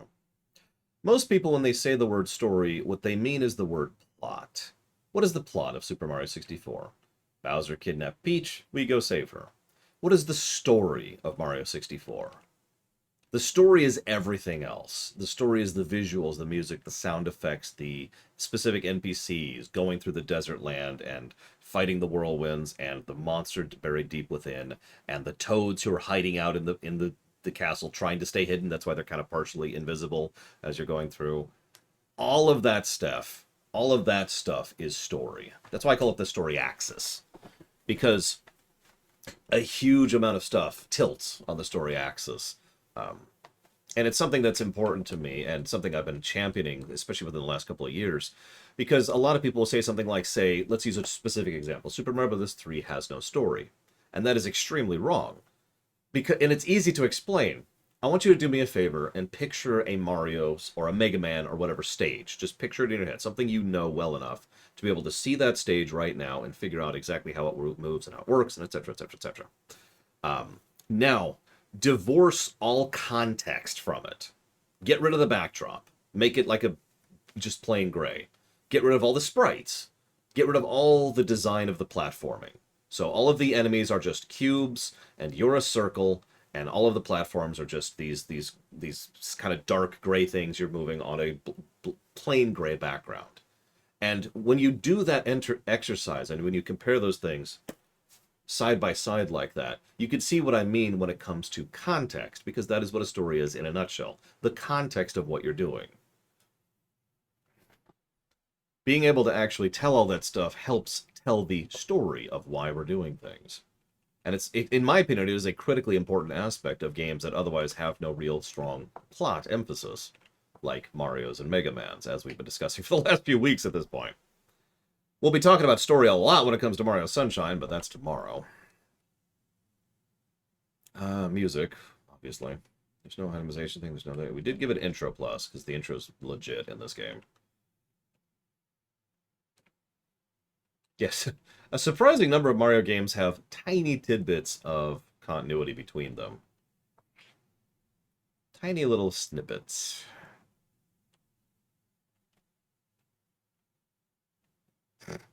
Sorry, just amused by something here. Where's the checkpoint positive we were debating? Where is it? There it is. Hmm.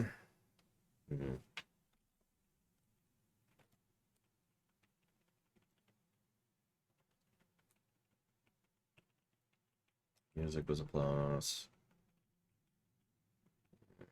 Back to that in a minute. Okay. We didn't find Luigi because we didn't finish it.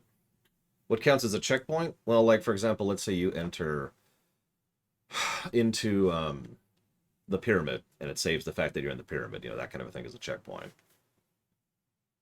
Yeah, if we want Yoshi, we're going to have to pull up the DS version.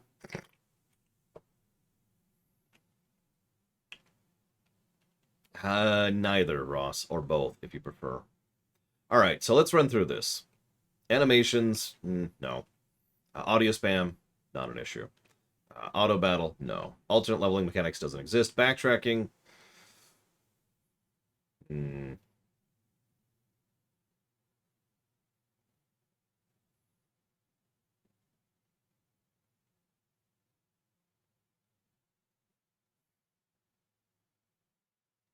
I'm going to call that a wash, I think.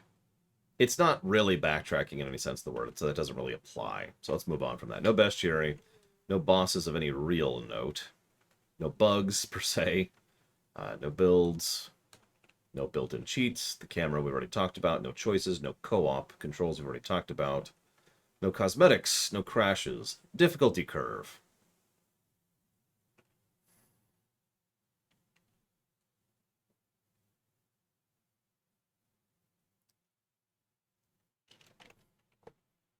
I'm going to give a plus to the difficulty curve. And you're probably thinking, what? Why, Laura? Well, because the thing is, the non-optional difficulty curve is quite smooth.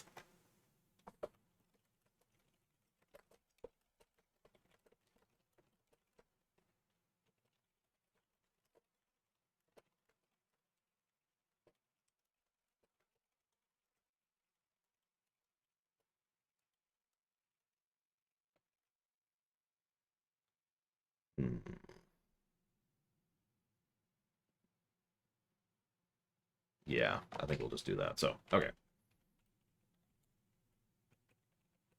So, difficulty, yep.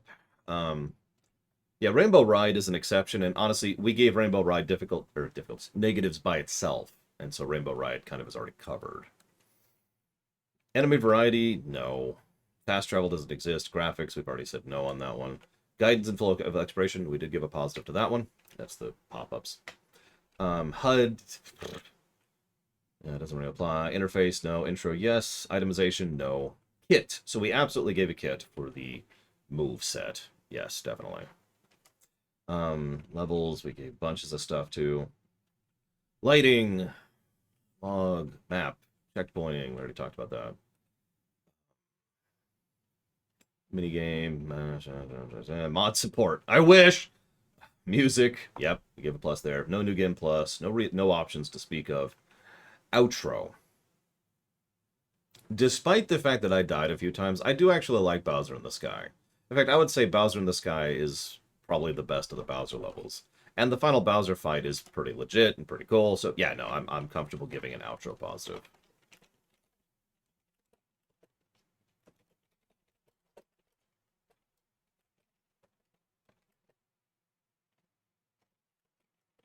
Yeah. The only downside of the outro, which does not pull it down from a full positive, is the fact that it's the same Bowser fight. Like, there's very little variation to it. There is variation. I don't want to sound like there isn't. It's just not enough. But cool music, cool visuals, cool stage. Sure. Outro positive. Overworld design. So this actually is relevant. The overall design in a game like this is the hub design. And this is something we absolutely have to consider because, for example, that'll come up in Sunshine tomorrow. So, what do we feel about the castle and the way it's designed? Not visually. That's part of the narrative axis. That's not this. I'm talking about how the flow and presentation of it from a pure gameplay perspective is. Meanwhile, Hasdus is demonstrating what it's like to not be objective. Which is good, because these are not objective reviews.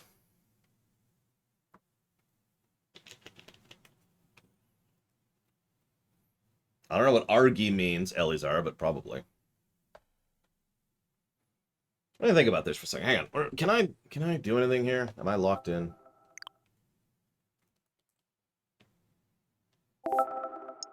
Apparently we gotta do this.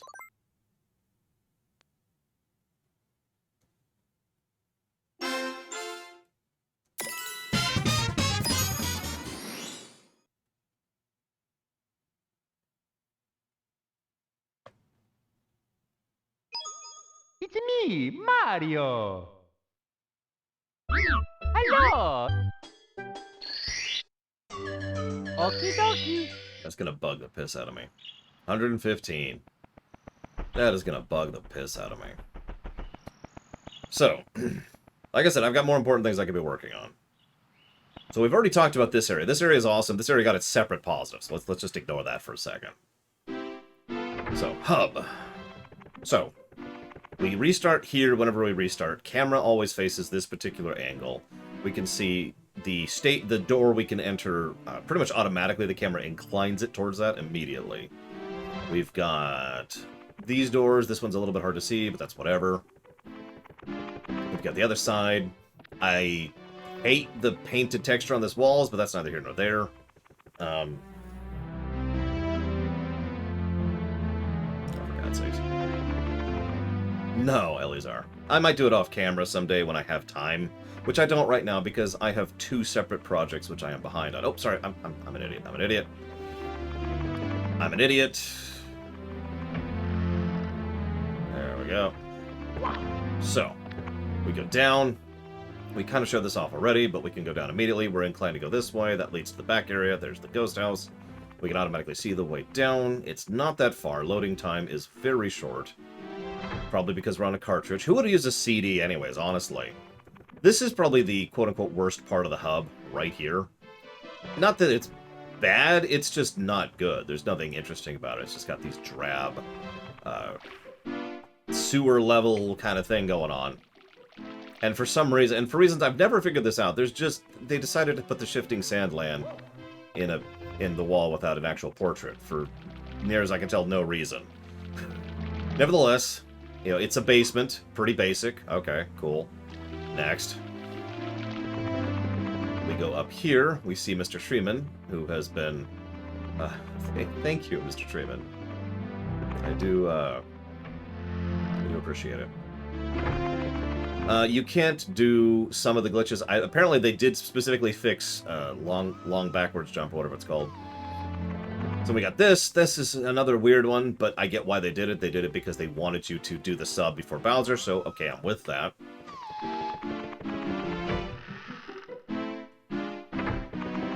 So we go up. We miss the door. Yeah, that's what I was thinking too, Asinius. So then we go up. The actual upper floors. We jump through the ceiling. We've got a stage right in front of us as we do it there. We've got a nice big circular area. One thing leads to Tiny Huge. The other thing leads to Shifting Snow.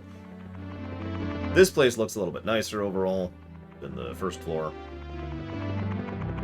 And then, of course, we have what is, in my opinion, one of the best designed areas of the entire hub, weirdly enough, which is this one. Got a nice, big, obvious, tree-looking clock against the wall.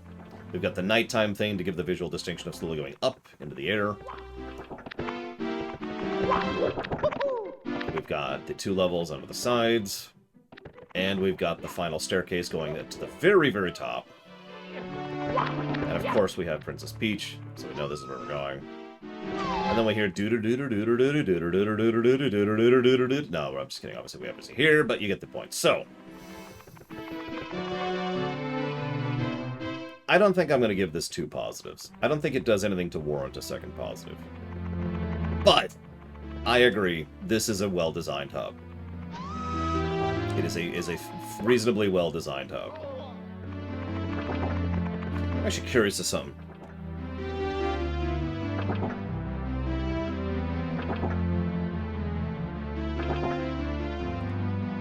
How do I do that? How does it just...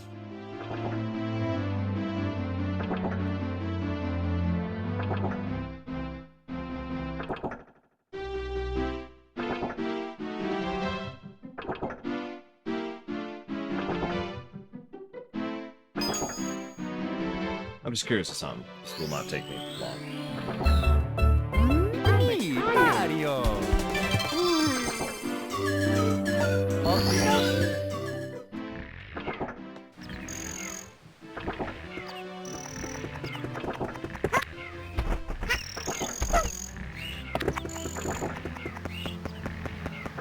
What, doesn't everyone listen to multiple sounds at the same time? Seriously, I do that all the time when I'm editing. That's what I thought. Okay. I just needed to check that one quick thing. Okay. But yeah, no. I'm with it. +2 overworld, effectively.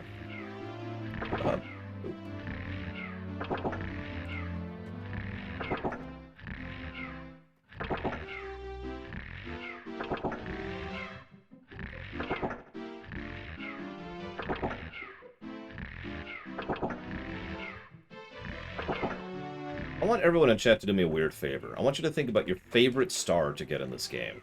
And just toss it out at me really quick. Wake up! Wake up!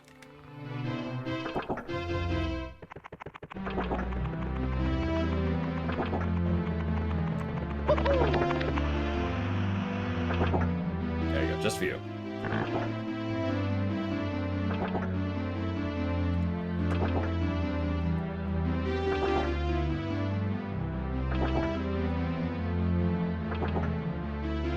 Bowser sub's a good one. I'm with that.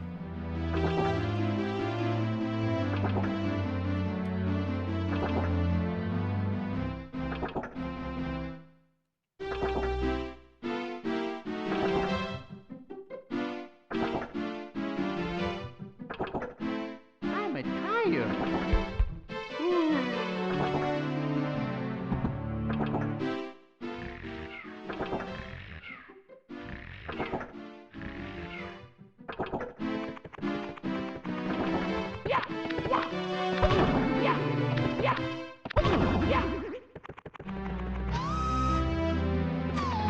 Volcano's a good one.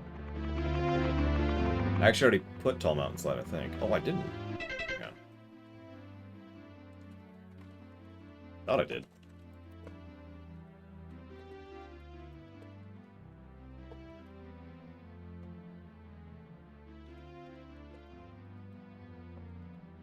Hmm.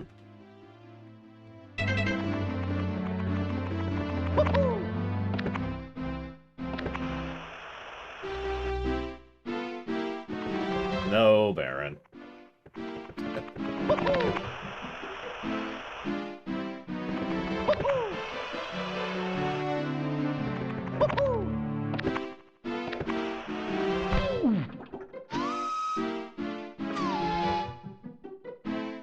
So, okay. I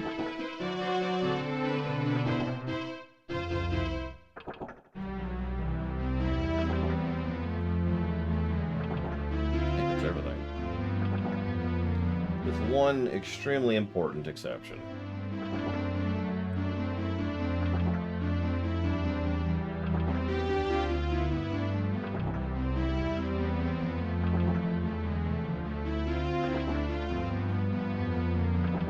I'm a tired. How replayable do you think this game is?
Seeing some interesting variety of opinions there. You can see why I bring this one up, though. The replay quotient is always one of the last things we debate, and it's the most loose, it's the least defined of all the positives we tend to give a game. It's pretty easy to get a single plus to replay. In fact, this game has already earned one. The question for me is, does it deserve a second one?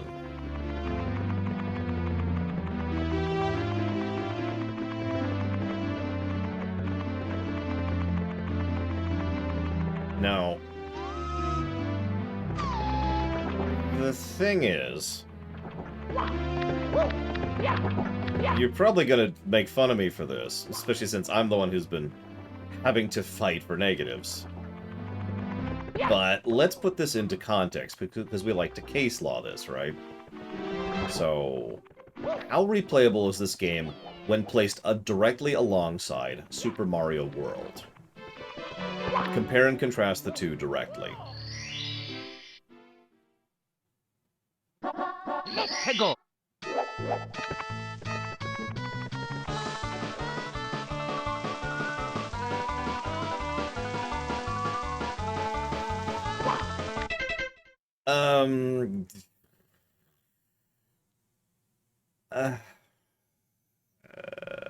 Are you okay with me reviewing a game I hate, Mr. Treeman? Because if you're okay with that, I will add that to the list.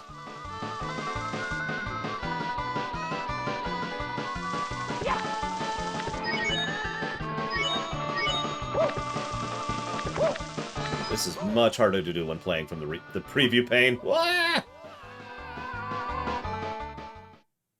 Let's go, Ventures. That's what he's saying. Mamma mia. I mean, that doesn't disqualify it, Mr. Treeman.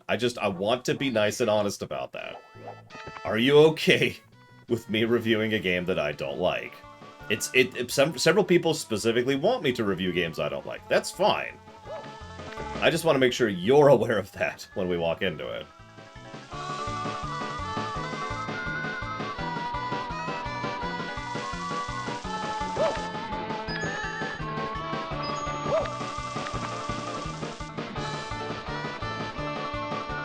I mean, if you saw my SMT4 thing, you know I'm not into SMT. That's just the problem there. There's no solution for that, you know?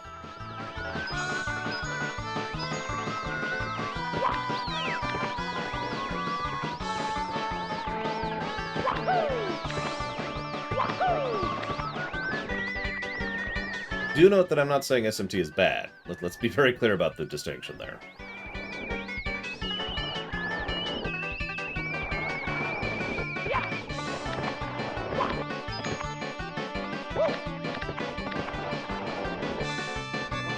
I'm just, while we're debating racks, it's something to do while we finish up the audit, because this is the last point to debate. Now, what's funny is, it seems like most people in chat are thinking this game should only get a single positive for replay. And honestly, that's fine. You know, that makes sense. Hazardous and I think it should deserve a second positive. Now, using the metric we've already established, this game does something to actually encourage and give you gameplay mechanics built around the concept of replayability. And that is picking and choosing your stars. There are some... So let's ignore speedrunning and tassing for just a second. So, you need to do the first stage first. You have to do that first. Okay. But then you can get 1 star from doing that, and that unlocks another stage. As of that moment, you have 11 stars available to you. 11 separate things that you can go do in order to progress. You only need 2 more to progress. Then you have another 6 things you could do. And then you have more things, then you can progress, and so forth and so on. Yeah, exactly. It's kind of the same thing Mario World did with the fact that you can choose how you move your way through the worlds. Which is also the same thing Mario Bros. 3 did, actually, if you're paying attention. You get my point? As much as I feel like this game, oh Jesus Christ, doesn't quite have the same replayability as, say, Mario World, just because of the controls, we've already covered the controls. In terms of the gameplay mechanics, the game does a decent amount to encourage replayability. Because you are encouraged pretty much at every point to choose your own path in how you progress. The game even does a very minor amount of tutorializing for this by including certain specific stars that actually require you to go and do something else to get it. There's only a couple, and almost all of them are early on. Jesus Christ, Mario, do you want to die? Is that what this is? The final argument I could give is the one that I've actually already mentioned. So, this is the 3rd time I've played through this stage, in terms of overall replays.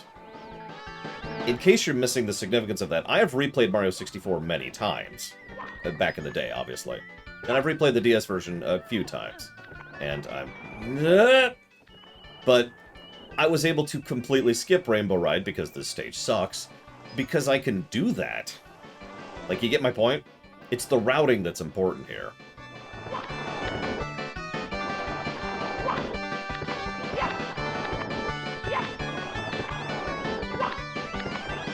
Now, so Isinius does make a reasonably good point, actually. So, hang on. So, Isinius makes a good point. The plus for the mechanics being in the game to encourage replayability, I think I've pretty thoroughly made that point. Usually we give the second positive to that, and the first positive goes for the fact that the game is fun to replay. Which leads me to the question, how fun is this game to replay? Everyone other than Hazardous answer that.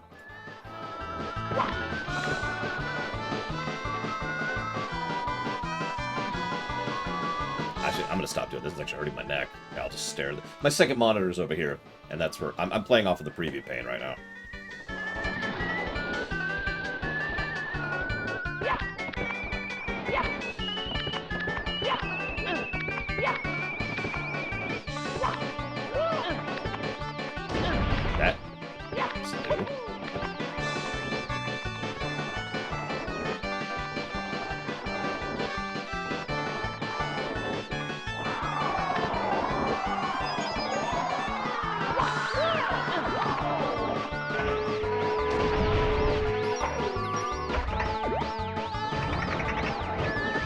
Jesus, I could barely see that.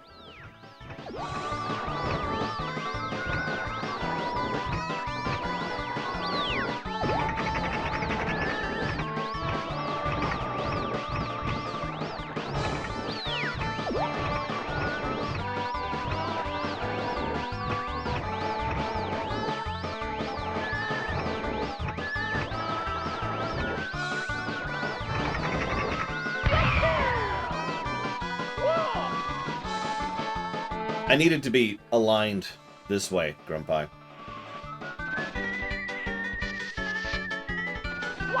And I could barely see the pole.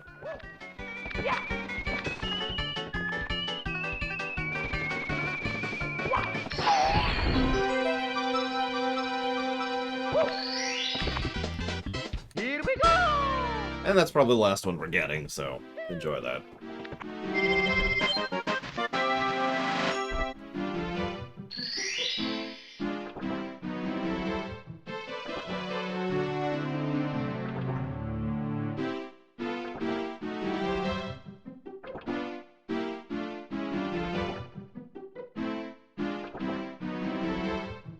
Okay. I did hazardous, and you have successfully convinced me. 1 positive. I mean, there's other things that went into that, but... Oh, it's gonna bug this snot out of me. 4 stars that I'm missing. I'm missing the 8 coin star, the coin star, the coin star, and the thwomp star. If it wasn't for the coin star on the frickin' Rainbow Ride, I'd probably push for that. Later, when I don't have something more important to do with my time.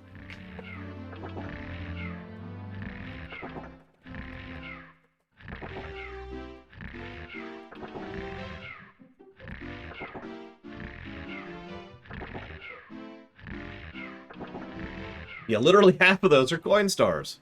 But we've already given that negative. No, the 100 coin star in Rainbow Ride. The 100 coin star in Rainbow Ride, the 100 coin star in the clock, the thwomp in the clock, which I could probably get pretty easily, and the 8 great coin in Bowser's Place. So that leads us to a +3, +13 final rating. I'll figure out... I need to figure out right now, don't I? Because I need to give you the golden number under the new system. New golden number system. So, hang on. So, we got to chop off 50, so that's 6. Look at the VODs.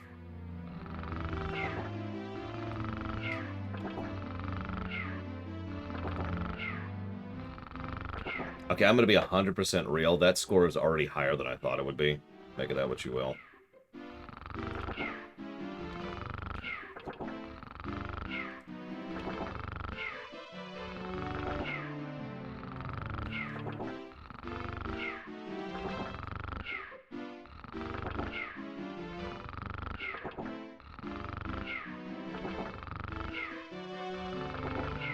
It's not really a new system, and I've already got everything up to date. The only thing it matters for is games that are not this one.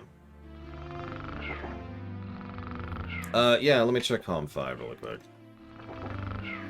HOM 5's golden number was on the other side of the screen. 40.95, which for the record is a good score. That puts it on, like, above a lot of games. Oh, 16, plus 16 total. Plus 6, plus 10 was the net on that.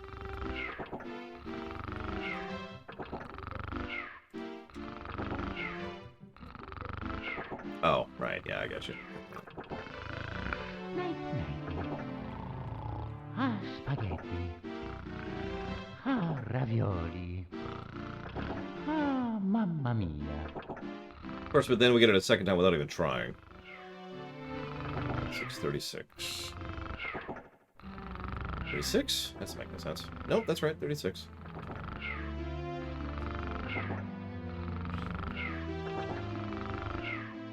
And we plug in these. These. Any predictions for the golden number? It's not going to be 40. In fact, well, we'll see. But any predictions before I hit paste here? Is that, and why is that there? Oh, right. Ignore that.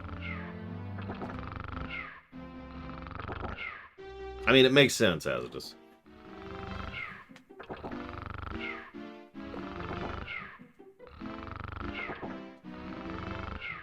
Oh, yep, that tracks. We'll check. It figures. Yep, nope, that tracks.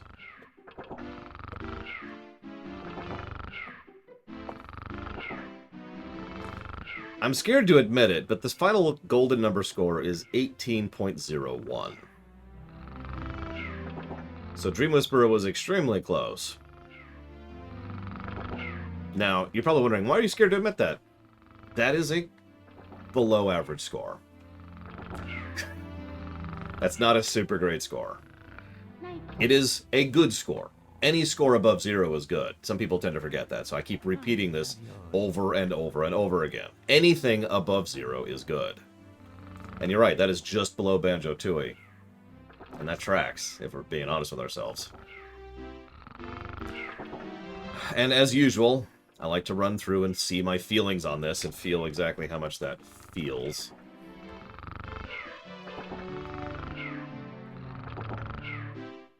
And, yep, nope, that feels about right. Because that does score better than Super Mario Bros. 2 and Super Mario Bros. 1, which it should. And it does score below Super Mario Bros. 3 and Super Mario World, which it should. So the new system appears to be working. And I'm sure the length dragged it down a little bit, but remember, we've actually devalued the weight of length as part of this new system. So it doesn't drag it down as much as it used to. We've devalued density and we've devalued spread. That has been Super Mario Bros. 64. I do hope you all have enjoyed. I really do. Like I said, I've got work to do. I've got a rumination to cram out, and then I've got theater work to work on. Speaking of which, did you know that tomorrow at 11 a.m. Eastern Standard Time is the finale for Final Fantasy IX's theater? I absolutely massively encourage everyone to be there. In fact, I'm gonna link it in chat really quick because I've got it saved. I really hope people are going to be there for it. There's just a link for no reason. Just saying, link, link, link. 18 hours! Mamma mia. I'll see you next time. Oh, and we'll be starting Mario Sunshine tomorrow afternoon, obviously.